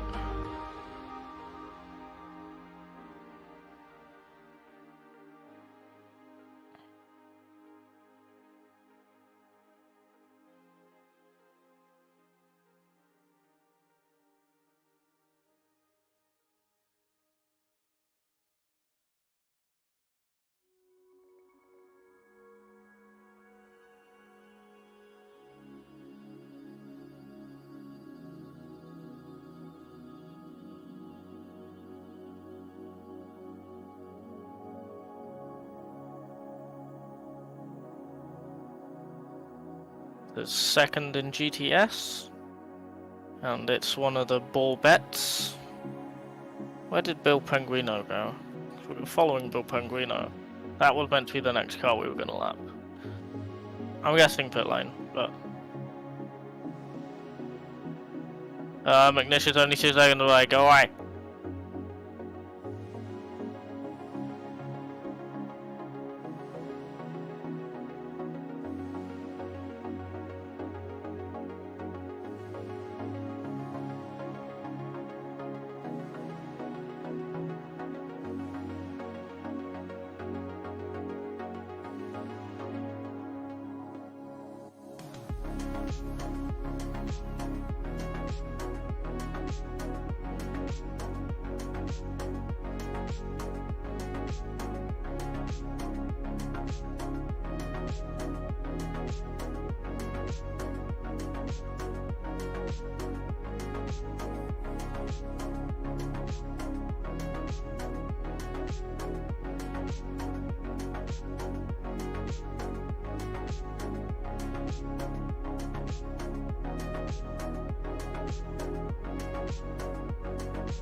Mild dive bomb, but it's fine.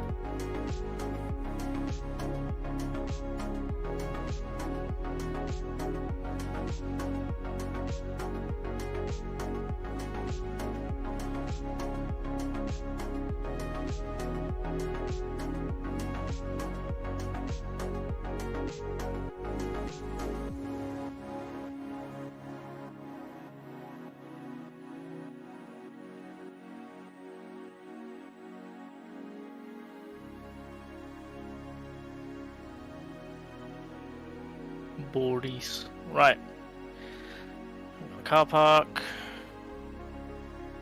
18 seconds next bit of traffic. That's not good.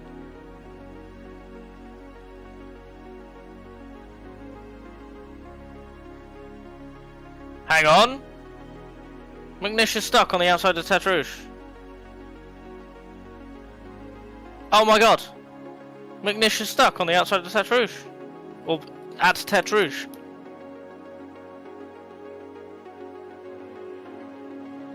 Oh, he's going again. Something happened. Ooh. I honestly thought McNish had binned it then.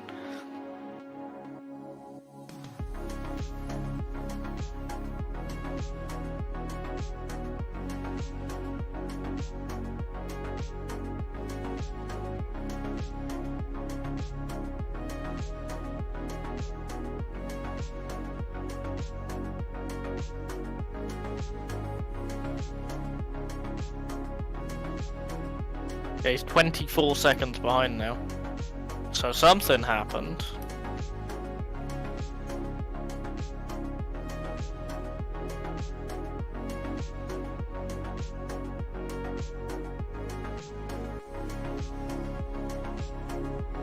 And then we did that. Lovely.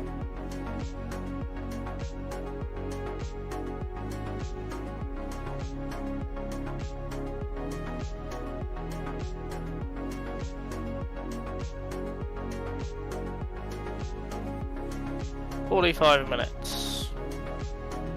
Krabby's like, I'm gonna sleep until about an hour to go, and not here yet.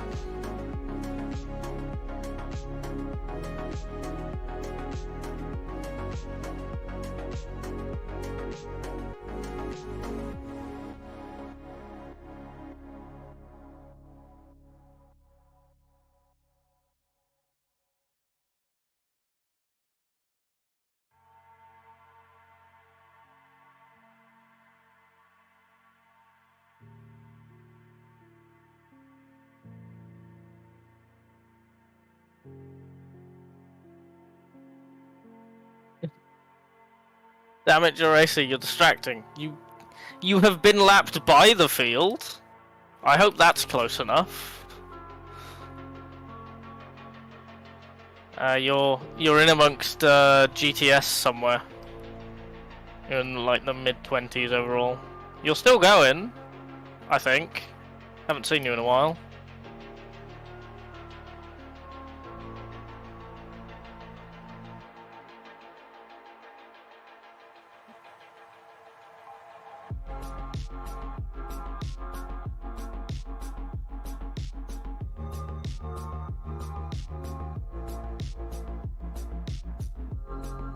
Hello, David. Move out the way. Thank you.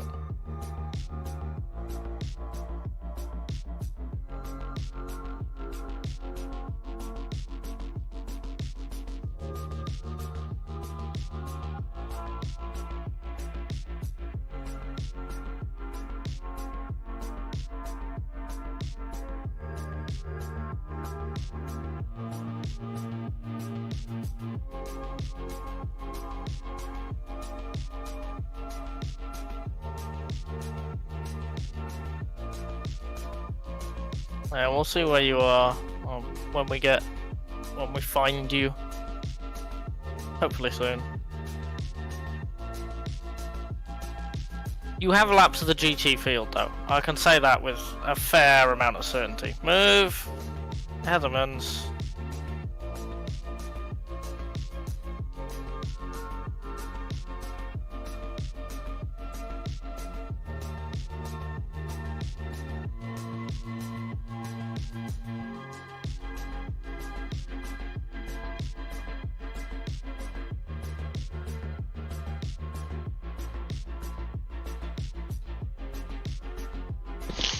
I'm back. Oh, hello. I just didn't want to. hadn't I know. I've been watching. I just didn't want to get out of bed. Yeah, that was fair enough. It was very nice. There you are, Jeracer. 23rd.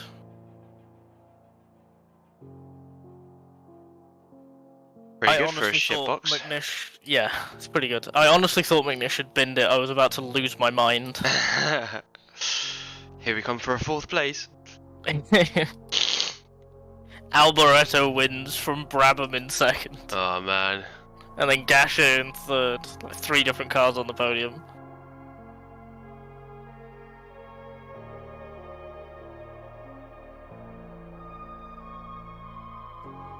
Far more interesting than the actual Le Mans 24.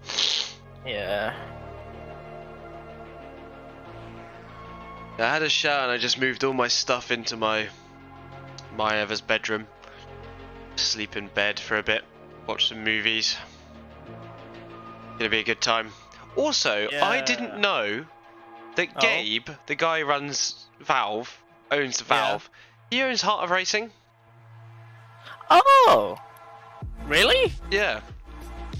Gabe Newell owns Heart of Racing. Yeah. Also, Okay. I guess we know what's happening instead of Half-Life 3 then. It's really funny that Jeracer is here because I was going through the WEC Circle Jerk, or WEC, I can't remember, one of the two, and I saw Jeracer on there. Of course, of course.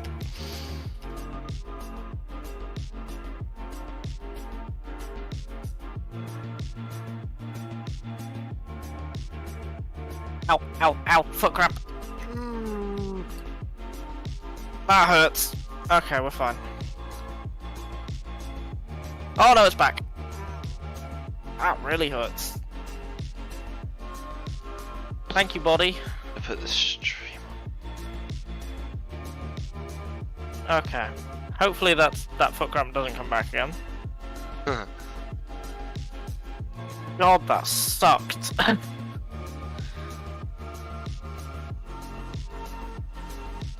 I doing?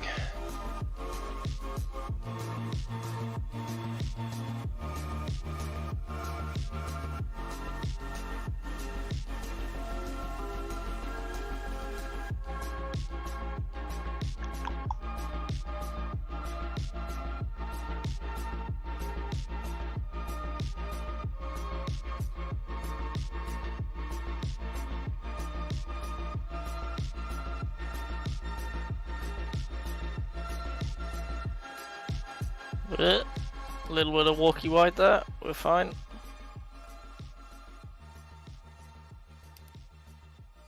Yeah, Wayne Taylor is sitting behind the barrier on the left-hand side on exit, He is. but it's a double height barrier, so you can't see him. I just pressed tab as I was coming up to the chicane, and I saw where his name tag was. Like, oh, hiding there. Yeah, when I was Have flicking been through all the hiding there cars. for 384 laps. Yeah.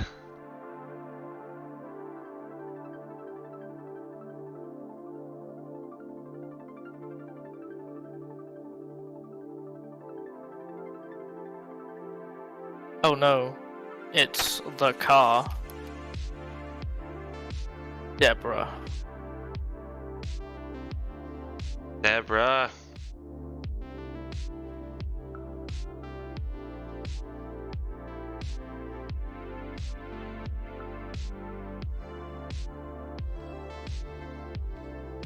In 23rd overall, running in 1, 2, 3, 4, 5th in GTS.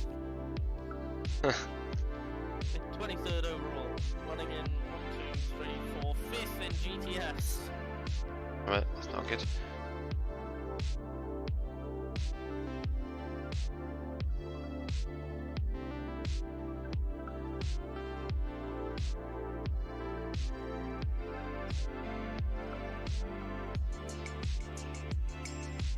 I mean, you deserved it though. For that car choice, you deserved it. Billy killing me didn't help. Billy was on a rampage. Yeah.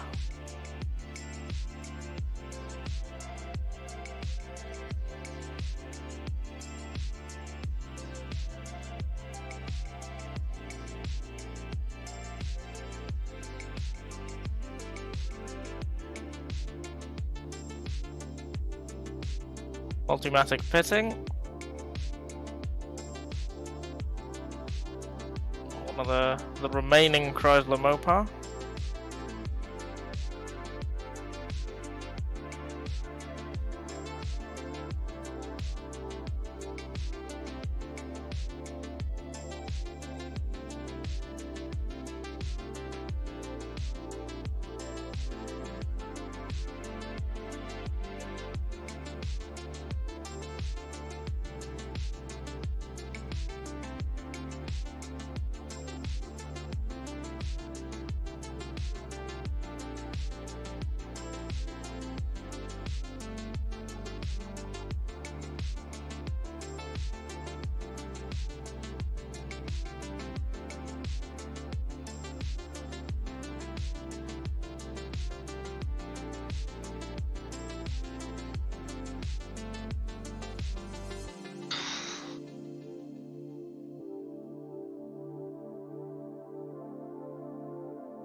Hey, there's Bill Penguino. Is alive. I don't think any of the players are out, which is really cool. I just saw Bill Penguino ahead of me, the next car to be lapped, and then I'm assuming that got pitted, but it just disappeared, and I was like, oh no.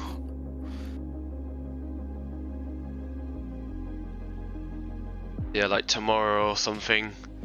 I think what we'll do is like, when we're done, just like scroll through the standings, and then I can picture them and put them up. I was gonna send screenshots. Yeah, that'd be good.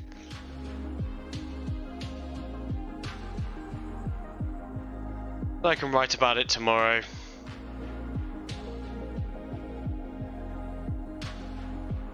And then start on the next race. After a month's break. I don't know. I think You're just gonna keep doing it immediately. this.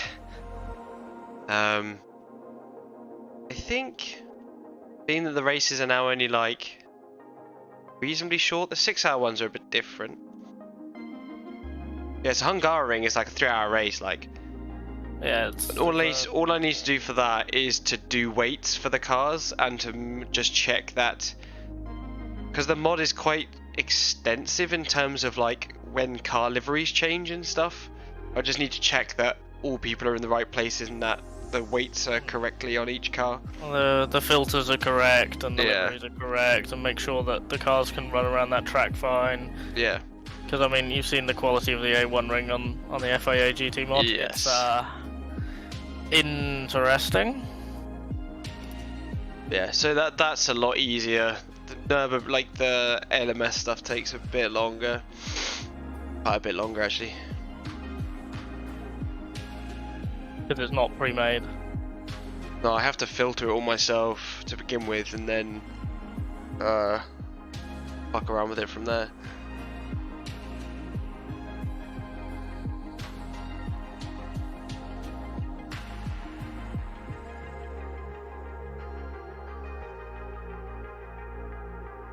Three more laps until the last But pit I stop. shouldn't have to do the fuel consumption again. I got it sorted on Silverstone, so they should all be fine now. At least the LMPs. Again, I'm not changing GTS and GT in that mod because it's just too much.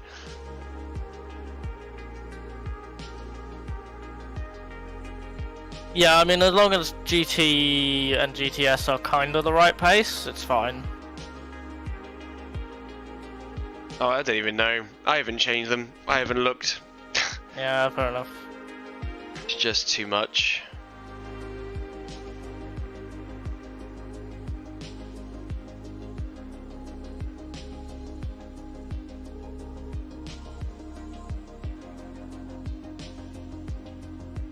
Le Mans got the special treatment that nothing else is gonna get. It is Le Mans. Yeah.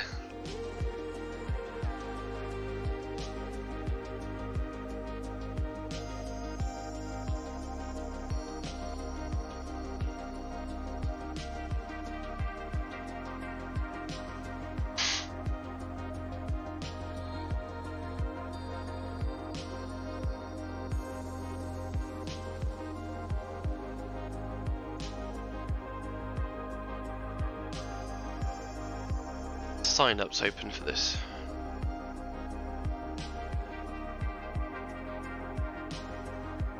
Open for what?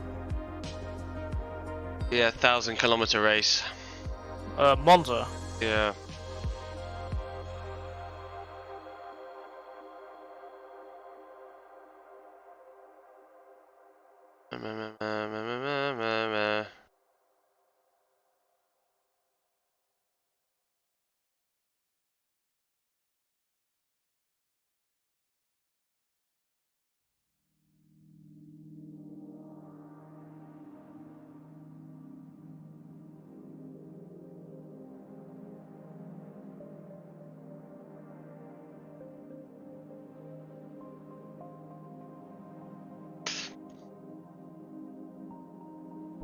Shark.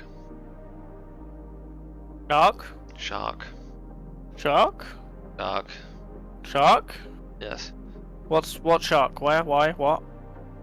Shark. Why'd you have a shark? The Hajj. Not explaining that on stream. Oh no. No, it's not. It's not bad.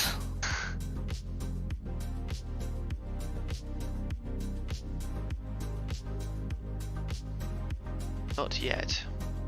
Whoa. Wait. Yeah, so it is confirmed that Radio Le Mans is no longer actually doing the IMSA stuff. How the fuck is the IMSA coverage gonna work then? NBC. And it's all Or gonna ABC. be region locked. Yep. Oh, fuck off. Guess I'm not watching IMSA. Just Latifi streams it. Easy peasy. Think I watch anything legally? I'd let these. I'd let these people fucking Yeah, but take like, my money away from me. I watched too much already. So like, if a series isn't gonna make it easy enough to watch, go away. Yeah, I know. The problem is I've watched IMSA for so fucking long. Yeah. It would be hard to be like, oh, I don't want to watch it anymore. I mean, NBC should be doing highlights videos, so I'll just watch like the 15-minute highlight videos and that's it. And then I can know enough about what's going on without like giving them that much of my time. The only bad thing, I guess, then about doing the TV streams thing is that it will be a stream of like the ABC stuff, which is like a million ad breaks and it's just kind of terrible. You get a million ad breaks, and they have far more incentive to police it now.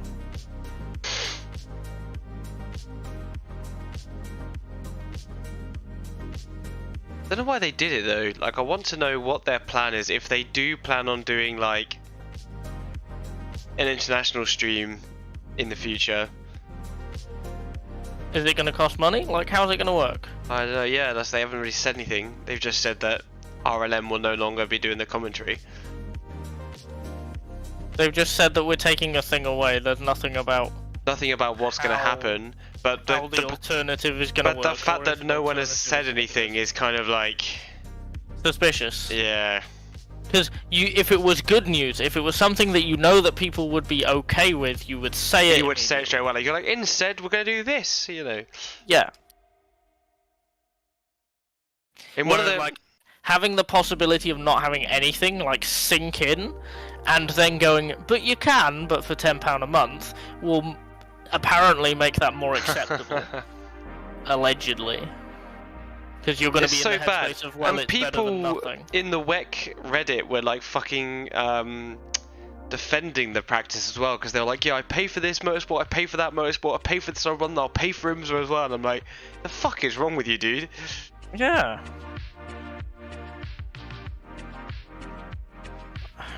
Gatekeepers. Hate them. Because I don't pay for any motorsport. No, neither do I. I don't watch any TV. I don't have a TV license. Because I don't require one, legally. Just YouTube. Yeah. Imagine paying for things, yeah, no. Yeah, no, that's... It's weird though, because like... motorsport is fantastic and I love it. But at the end of the day, it's big business, right? And like support your local and all that. So like if I'm gonna pay for stuff, it's gonna be an independent creator or whatever. Yeah. I have no incentive to pay for motorsport because they literally make millions already. Who cares? Yeah. And you got to remember that the companies that are literally doing the best in motorsport are things like the GT World Challenge stuff. Like SRO, yeah. SRO is dominating the world. Completely of GT3. free. You know, live streams. They're absolutely brilliant. Completely dominating the world of GT3 and historic GT racing at big special events, and you know, even national GT like GT4 and all of that is dominated by SRO because they don't make their money off the customer, they make their money off of the other customer, the gentleman drivers. Plus more eyes, more people are going to the races. Yeah, and buying merch and supporting the teams and the circuits and the stalls and all of that.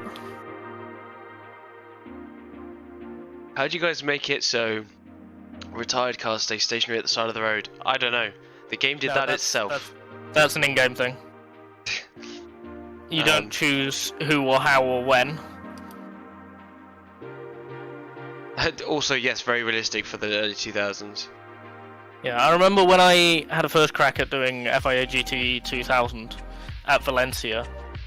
It was like the last lap, and I was in this really intense battle with one of the Vipers because I was in the Ferrari 550 for like 5th, and it was literally a door handles battle, and it was amazing. And then we came around one of the hairpins in halfway through the lap, and the lead lister that was 2 laps ahead of everyone was just in the middle of the road on fire.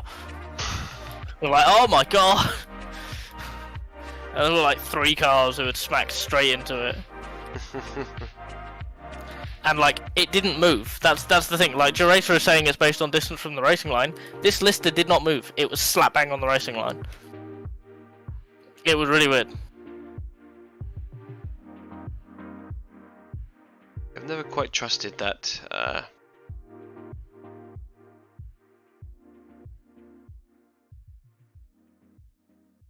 We're pitting this lap.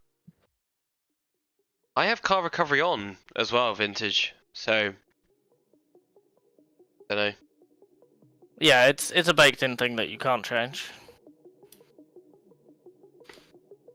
Yeah, I know it just happened and like time limits and whatever, but you'd think if it was stopped and retired, it would be recovered quickly, but it stayed there on the cooldown lap as well when it was no longer on fire and no longer smoking. It was just a dead car.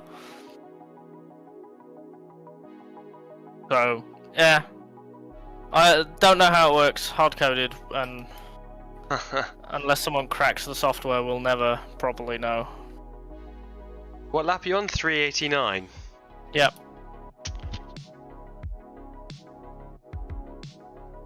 Yeah, no, it's weird. Just like I said, it's like we don't know exactly how it works. Not quite gonna get 400. Ow. Right.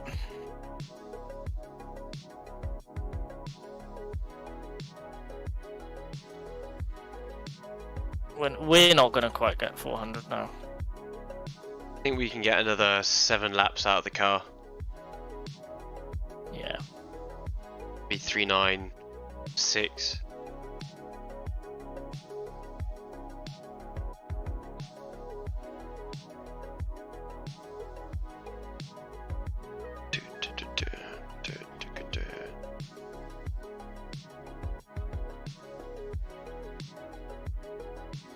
Accidentally started Steam, lovely.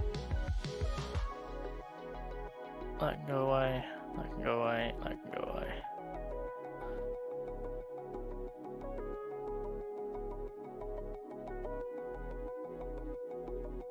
Two Vipers in.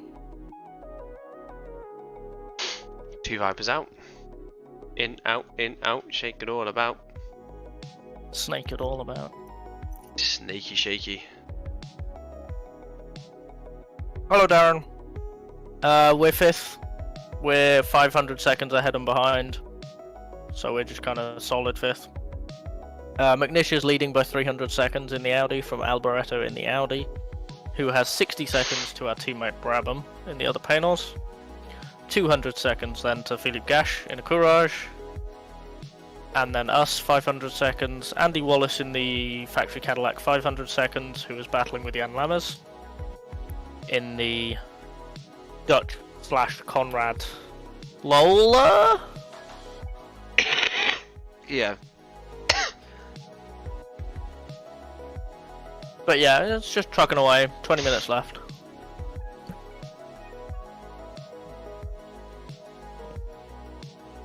Beeler's out in a factory Audi. Where's the attrition? I didn't bake There's two cars sitting. Yeah, there's 2 cars sitting on the outside of Tete Rouge. There's Alberto. There'd be more accidents. Hello.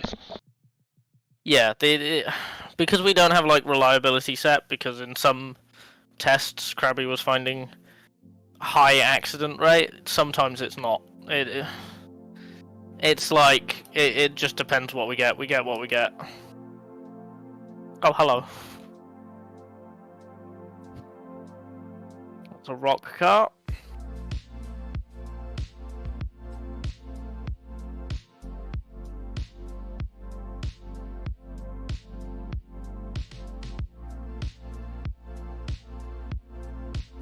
What, Beeler going out? It's been a bit weird, because Beeler was out 20 laps in or something. No, to be fair, it has kind of settled and we've been in the same place for a few hours, so you are kind of correct. Yeah, Beeler, a couple of stints ago, Krabby was in the car, and when Krabby loaded, Beeler left the garage and started going again. And then retired. And then when I got in the car and loaded, Beeler left the garage and started going again. So I'm not entirely sure what's going on with Beeler. Might be retired, might be out there somewhere. But isn't gonna get classified either way.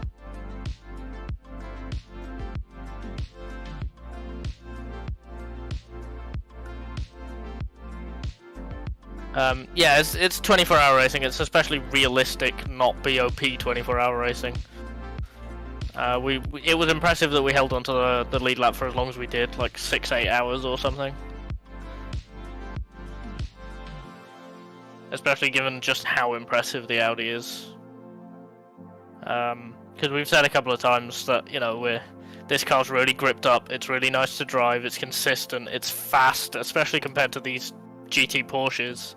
And then the Audi just drives past you, and you're utterly helpless. And it's laps and laps ahead, and...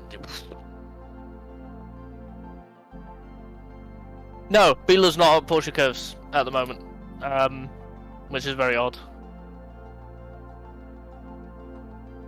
Yeah. Thank you, Boris. So this is Carl Wendlinger, who is leading GTS. Michael Kimpel is about 400 seconds behind in the lead Corvette. So it's Orica Corvette at the moment.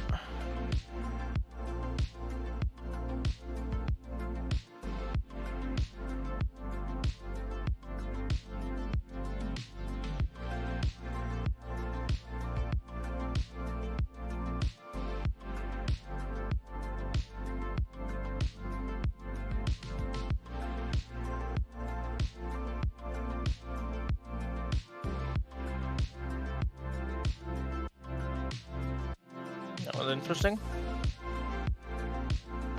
Whoa, Conrad car behind me does a big old slide. Yeah, so if you want to look here, Beeler's not on the inside. That bit of track's that bit of grass is clear now.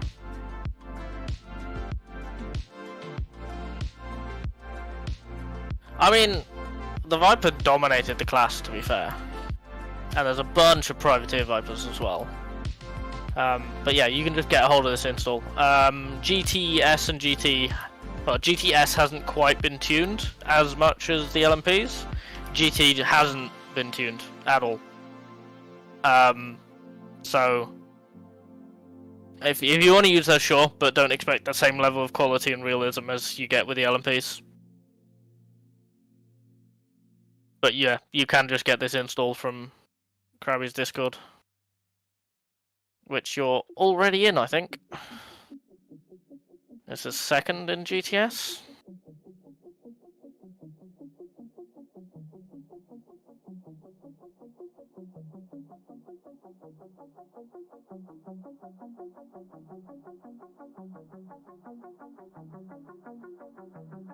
How many hours work in tuning? Krabby! Are you there? Okay. Krabby's been slowly working on I'm back. Lamar. Krabby, how long have... At a guess, how many hours do you think you've put into this race in particular, tuning? Good question. When did you start? What month? It took me, so I had about a month, so I started doing it. It didn't go right. So that must have been about 10 hours, and then I took a month off. I then started tuning it again, which took another 3 weeks to a month. So yeah, it was like about a month, another month on top of that. And that was doing it on average every other day for about 3 to 5 hours. Over the course of a month. So we'll say 4 hours average. Every other day, so 15. Yeah, so that's 60 hours, plus the Yeah. 10 at the start. like 70 hours, yeah. Probably more than that, to be fair. Because there's some nights where, like, I was so into testing stuff that it was like 7 hours of tuning, and, instead. Somewhere between 70 and 100 hours. Yeah. You just don't know where. It's just a long, long time, yeah. And then I, not only tuning cars, but also I had a problem with saves not working, track not working.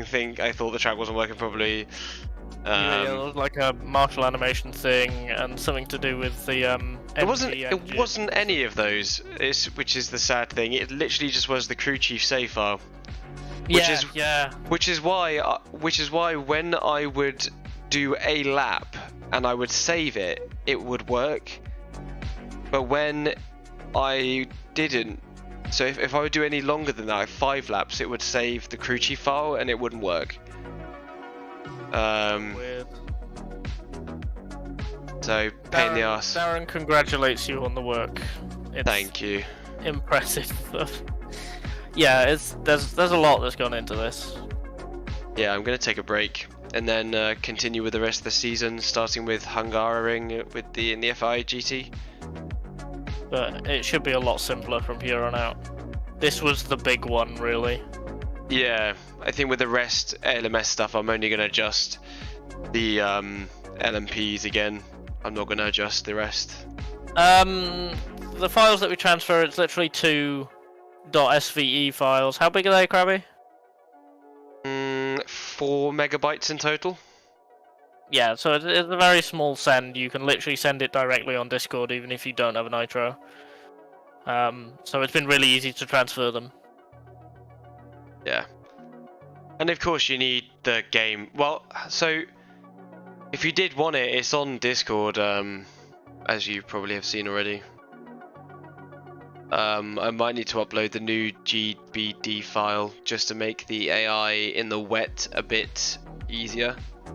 Yeah, because we did a last minute tune last night. Yeah, this morning, yeah. Not like yesterday morning.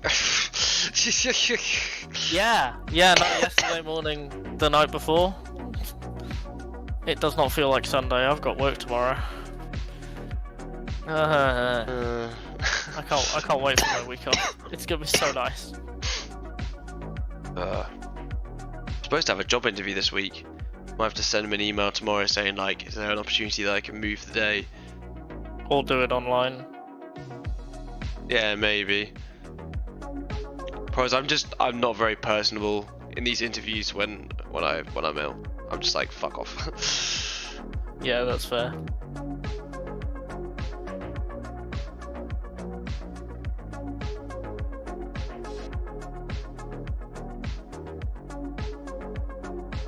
Yep, other side. There we go. No, it's up for me. I can't get it to display on the stream, and I don't know why. So I can read you that the gap between first and second, which is McNish and Brabham now because of Alboretto's pit stops, is 394 seconds. You just can't see that. I don't know why. I can't work it out. It's annoying.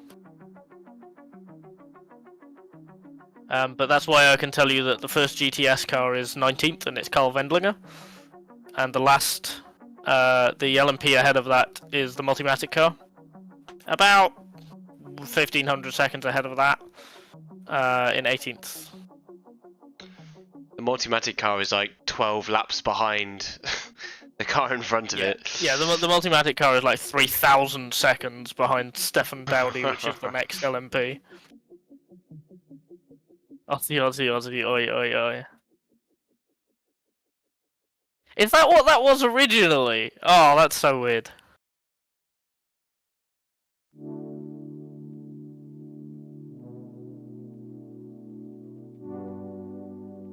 Camps are just odd.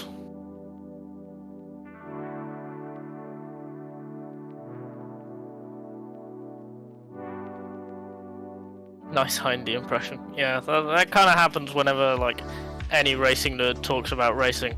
You're either impersonating Heindorf or Haven. Yeah. Thank you, David.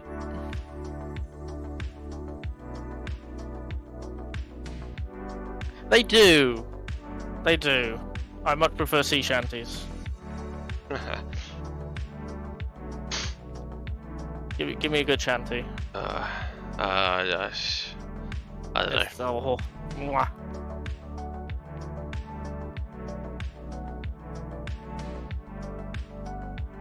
What if you impersonate Willie T. Ribs? I feel like that won't come off well for cultural context. So what are RLM gonna do now that they're no longer IMSA people? Well, they're gonna do WEC and Le Mans and Creventic, which they do already, and True. VLN and the Nürburgring 24. Fair. Yeah, no, that's the thing. Whenever you look at anything timing in an endurance race, it's always just Heindorf's voice in your brain.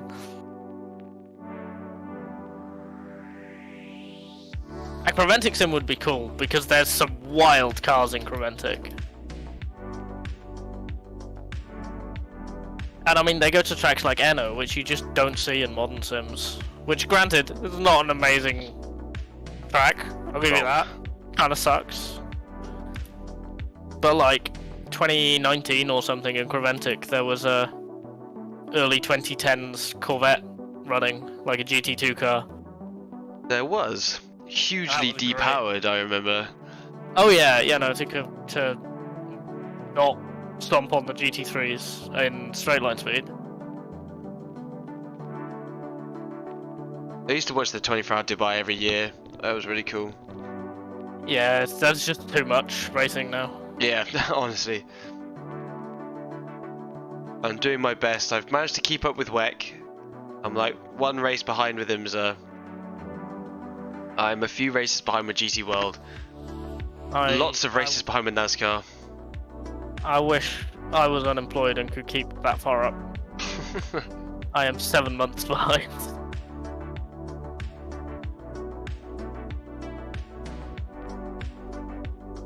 Yeah, that's why I chose to cut Dubai from what I watch, is because usually the finishing gaps are like a lap. And there's not that many cars that can realistically win. There's like 6 to 8, which for a race with GT3 at the top end of the field isn't that many. Because it's such a pro-am formula, which, like, fair enough, it works for the series, it's wonderful, and I love it, I just don't have the time for that as well. I like the chaos of it. Oh yeah, no, it's very chaotic. Oh yeah, I don't watch live motorsport, to be fair, because it's always on the weekends when I'm busy. Like, Yeah. Petit Le Mans was on yesterday. I would have loved to watch it, but I was doing this, so I just don't see the point. The problem with live motorsport is it happens when the pretend motorsport is happening. Like, that's my issue. I would like to watch Supercars. I did manage to find a place to watch it, but I also understand there's a massive problem with Supercars at the moment. Yeah, so their defending champion hates it. Van Gisbergen. Yeah, SVG says you're not actually like pushing. They're just looking You're after the driving tyres. to conserve the tires the entire time, and he hates it. Not what I think about V8 Supercars, like conservation, you know. Yeah, no, that's not what it should be. It should be Aussie NASCAR, like door handles and all that. Like they're big, aggressive, expressive cars. They're some of the most expressive cars to watch in the world, and they're not being pushed to their limits. It kind of sucks. Yeah.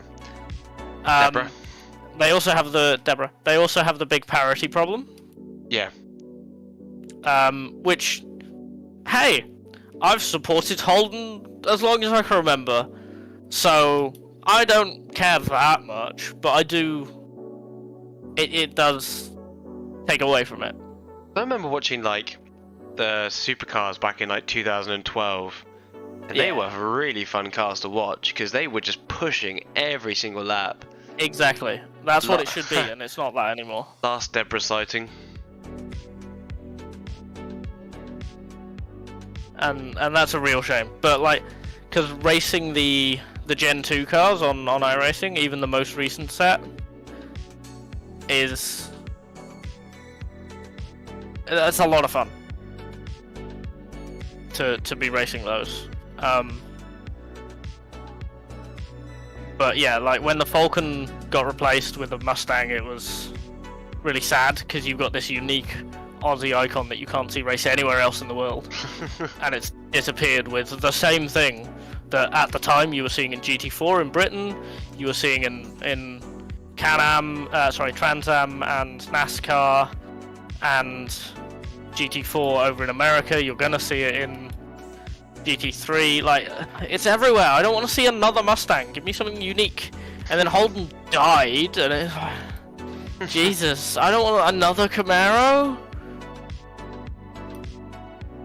It's just, it's lost its character, and the racing isn't good anymore. I agree. It's such a shame. Because the tracks are fantastic. Sandown, Bathurst, Phillips Island. What's the Kiwi one that's like straight lines and two hairpins on a chicane? No idea. Oh, I can't remember what it's called now.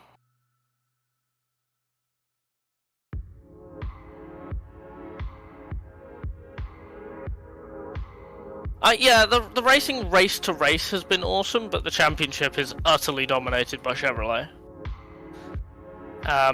Which is a shame. There's no year-long GM versus Ford kind of bare-knuckle fight, which you loved. You used to love that, but I mean, yeah. It's just kind of weird, and the only time, the most recent time when Ford were good was when Penske were cheating, and they got away with it, and you're like, what? How's that allowed?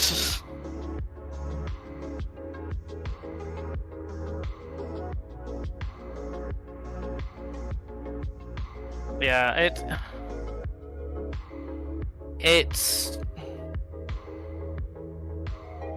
it's really odd.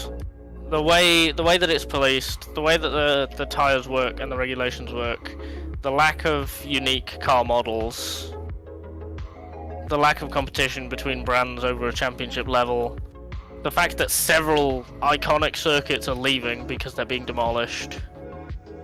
Pakagoe, Sandown. It's losing its identity. This is your second to last lap. It is. Why is that paint so quick in a straight line? Because they don't really use draft, they just automatically go the highest speed you can get in drafting. Oh. It's like NASCAR Heat 5, but a lot older.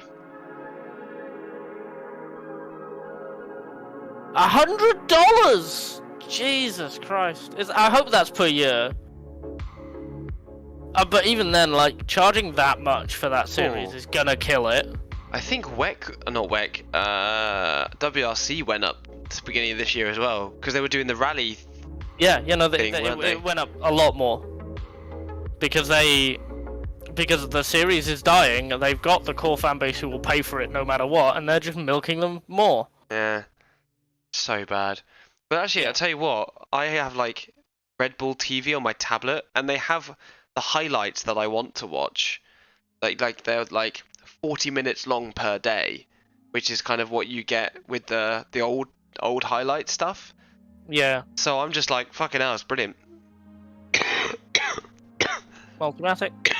It was $40 5 years ago, and now it's $100. Jesus. And F1 TV costs $80, and you're getting 23 individual events. You're only getting what, like 16, 20 with V8s? Because there's like 3 races in a lot of them, isn't there? Fucking hell, almost phlegmed myself to death there. Yeah, there are some series which are doing a lot right. WEC are doing pretty well.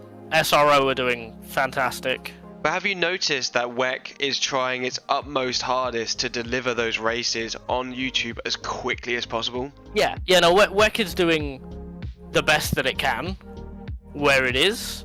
SRO is doing absolutely fantastic. Creventic is doing absolutely fantastic. BTCC have started putting their races on YouTube after they've been televised, so they're doing the same as WEC now by the looks of it, which is great.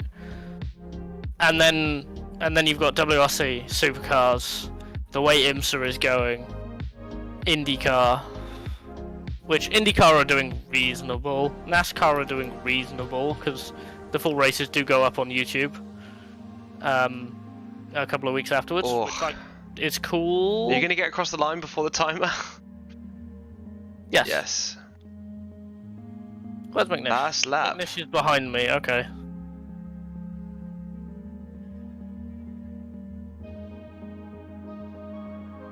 Last lap. 396. Fantastic. Be 397 when we cross the line. Well, 397. I think this is lap 396. Yeah, when we cross again though. Doesn't it count that one? I don't know. I think we've done 395 point something laps. So at the end of this lap will be 396 whole laps. We are on lap 396, not we have completed 396 laps. I think. I don't know. We'll see at the results screen.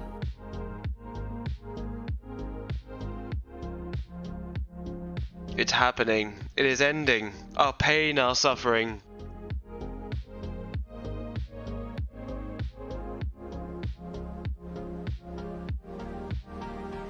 Also, Eva walked in here and she was like, "You look like shit, by the way." Oh, thank you. I was like, great. Just like, yeah, this is what happens. This is what I do for funny pretend racing cars. I'm gonna miss looking at these Porsches down Le Mans. Look at them. Oh, they're doing their best. Honestly, probably really fun to drive around Le Mans. Because, you know, I quite like driving them because they're quite, like, tail happy. You can, you can really, I don't know, they're just really fun to drive. Difficult They're quite to drive. active. Yeah. They're very active. They're not a safe car, but they're not a wants to kill you car. There's a particular way of driving them. Yeah. Which I'm not very good at, I must say. I'm not very good at driving them. Because for me, this is just, it doesn't quite have the feedback for me to get a handle on a car like that. But yeah, like, if you can get the hang of it, great fun.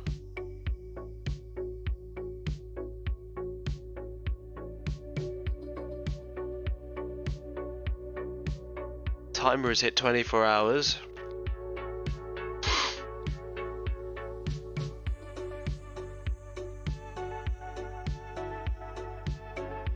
I just cannot believe again that we've managed to take a panels in GTR2 around 24 hours in real time. It's just fucking crazy. This isn't iRacing or R Factor. It's fucking GTR2. This is something you've cobbled together in a game that's almost 20 years old, emulating a race from 23 years ago. And it's been so much fun. I can't wait for the next special race, which will hopefully be the 10 hours of Road Atlanta. Was it 10 hours or 1,000 kilometers in the day, isn't it? It says 10 hours on the thing, but yeah, 1,000 kilometers. So we'll probably reach 1,000 kilometers first. Probably.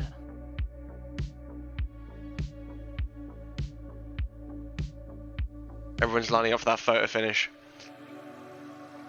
Michael there in second place in GTS. For the Corvette? Yeah.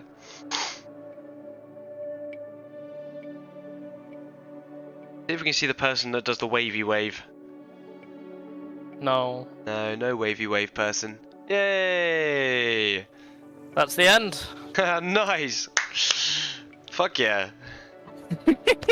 1,440 minutes later. Plus an hour and a half.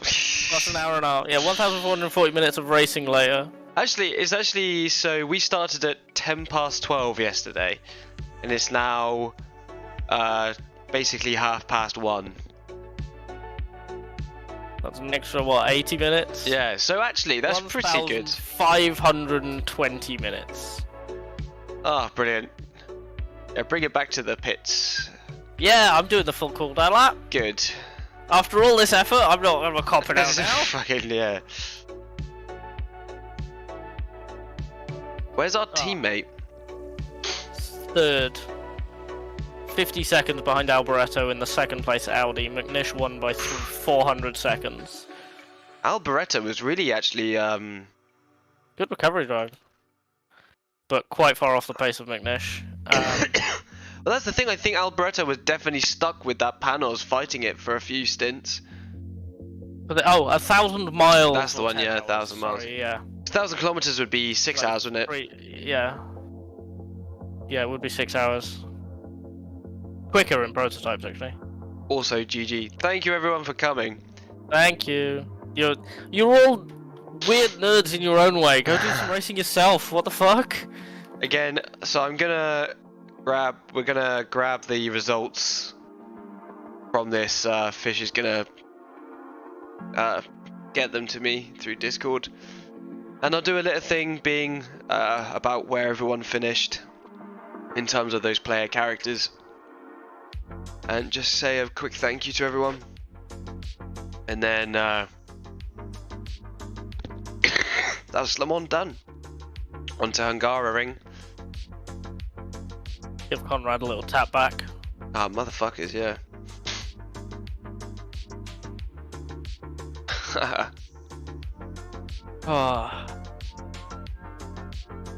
And if anyone wants this version of the game, it's on the Discord, so you can play it for yourself.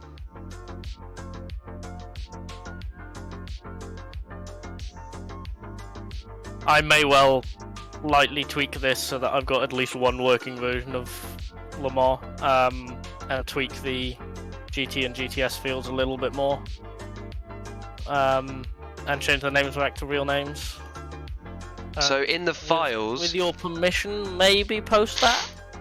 Yeah, sure. In the files, what I did was I commented out the real life names, so they're still all in the files. Cool.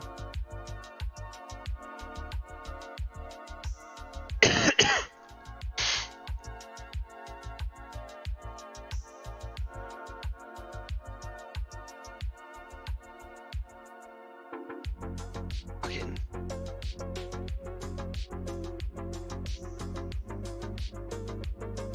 What's going on here? What's happening with my internet?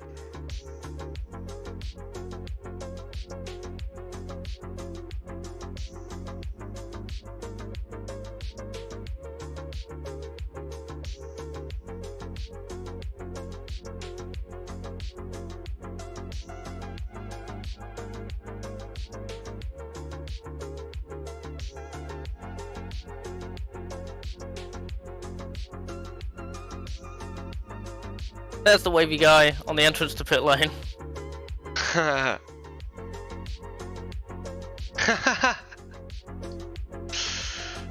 Wavy boy. 38 finishes. Raffinelli was one of the retirements, I couldn't remember, that was it. Yeah. Okay, Pretty good. look on something else. Screenshots. All those cars on the same lap. 231, 8, 231, 6, 231, 4. Yeah. Right, so I'm just gonna grab the rest of them.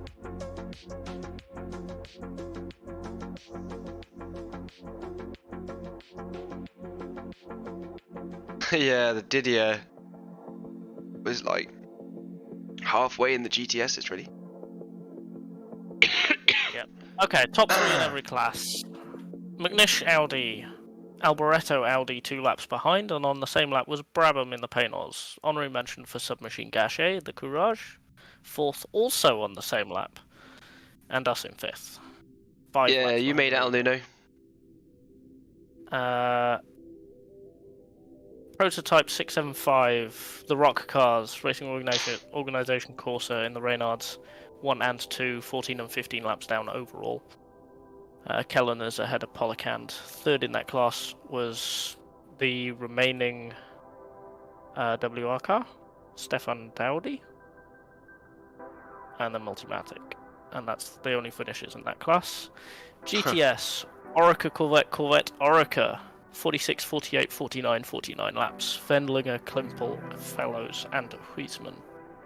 And then the Deborah car, 2 laps behind the top 4 in GTS, in 23rd overall. Wonderful race, Geracer, well done. GT, David Osborne, Skier Racing International, 341 laps. For a car that was 29th like overall. last in qualifying. That's done really well. That is a lap ahead of the Excelsior car, Yeah. Alex Williamson, 2nd, and then a lap back was Perspective, and that was Thierry Perrier, who is on the same lap as Bernard Chauvin, which is the BBA competition car. Awesome. Well, there's only one Diamond. thing left to do, and that's to Wow. say thank you to Fish. Thank you so much for coming to do this. Thank you for inviting me. That's alright. I'm such a nerd, I will never say no. And thank you everyone for coming along and watching. I'm going to give On GTR2 a bit of a break. Yeah. But we'll get back to Hungaroring as soon as I feel like it. Thank you for watching on both streams. Yeah, And it's been also fun to have Billy's everyone streams. around. If you popped over from Billy's streams, thank you. Yeah, it's been good fun to talk about old racing history and relive this bit of old history ourselves. Anyway, I'm gonna go to bed now. Yeah, I'm gonna go and do the washing up and tidy up my flat because it looks like a bomb site. So good night, Fish. Good night, good day, good Good night. Good Yeah. night at 20 to 2 good in the night afternoon. at 2 in the afternoon, and see you all. If you haven't already, Discord is in the description where you can download the race that you've just watched and play it yourself. And of course, I'll ping all my future races on there and announcements, etc. I've also got a couple of other racing ideas that I want to do. So, anyway, cheerio. Bye.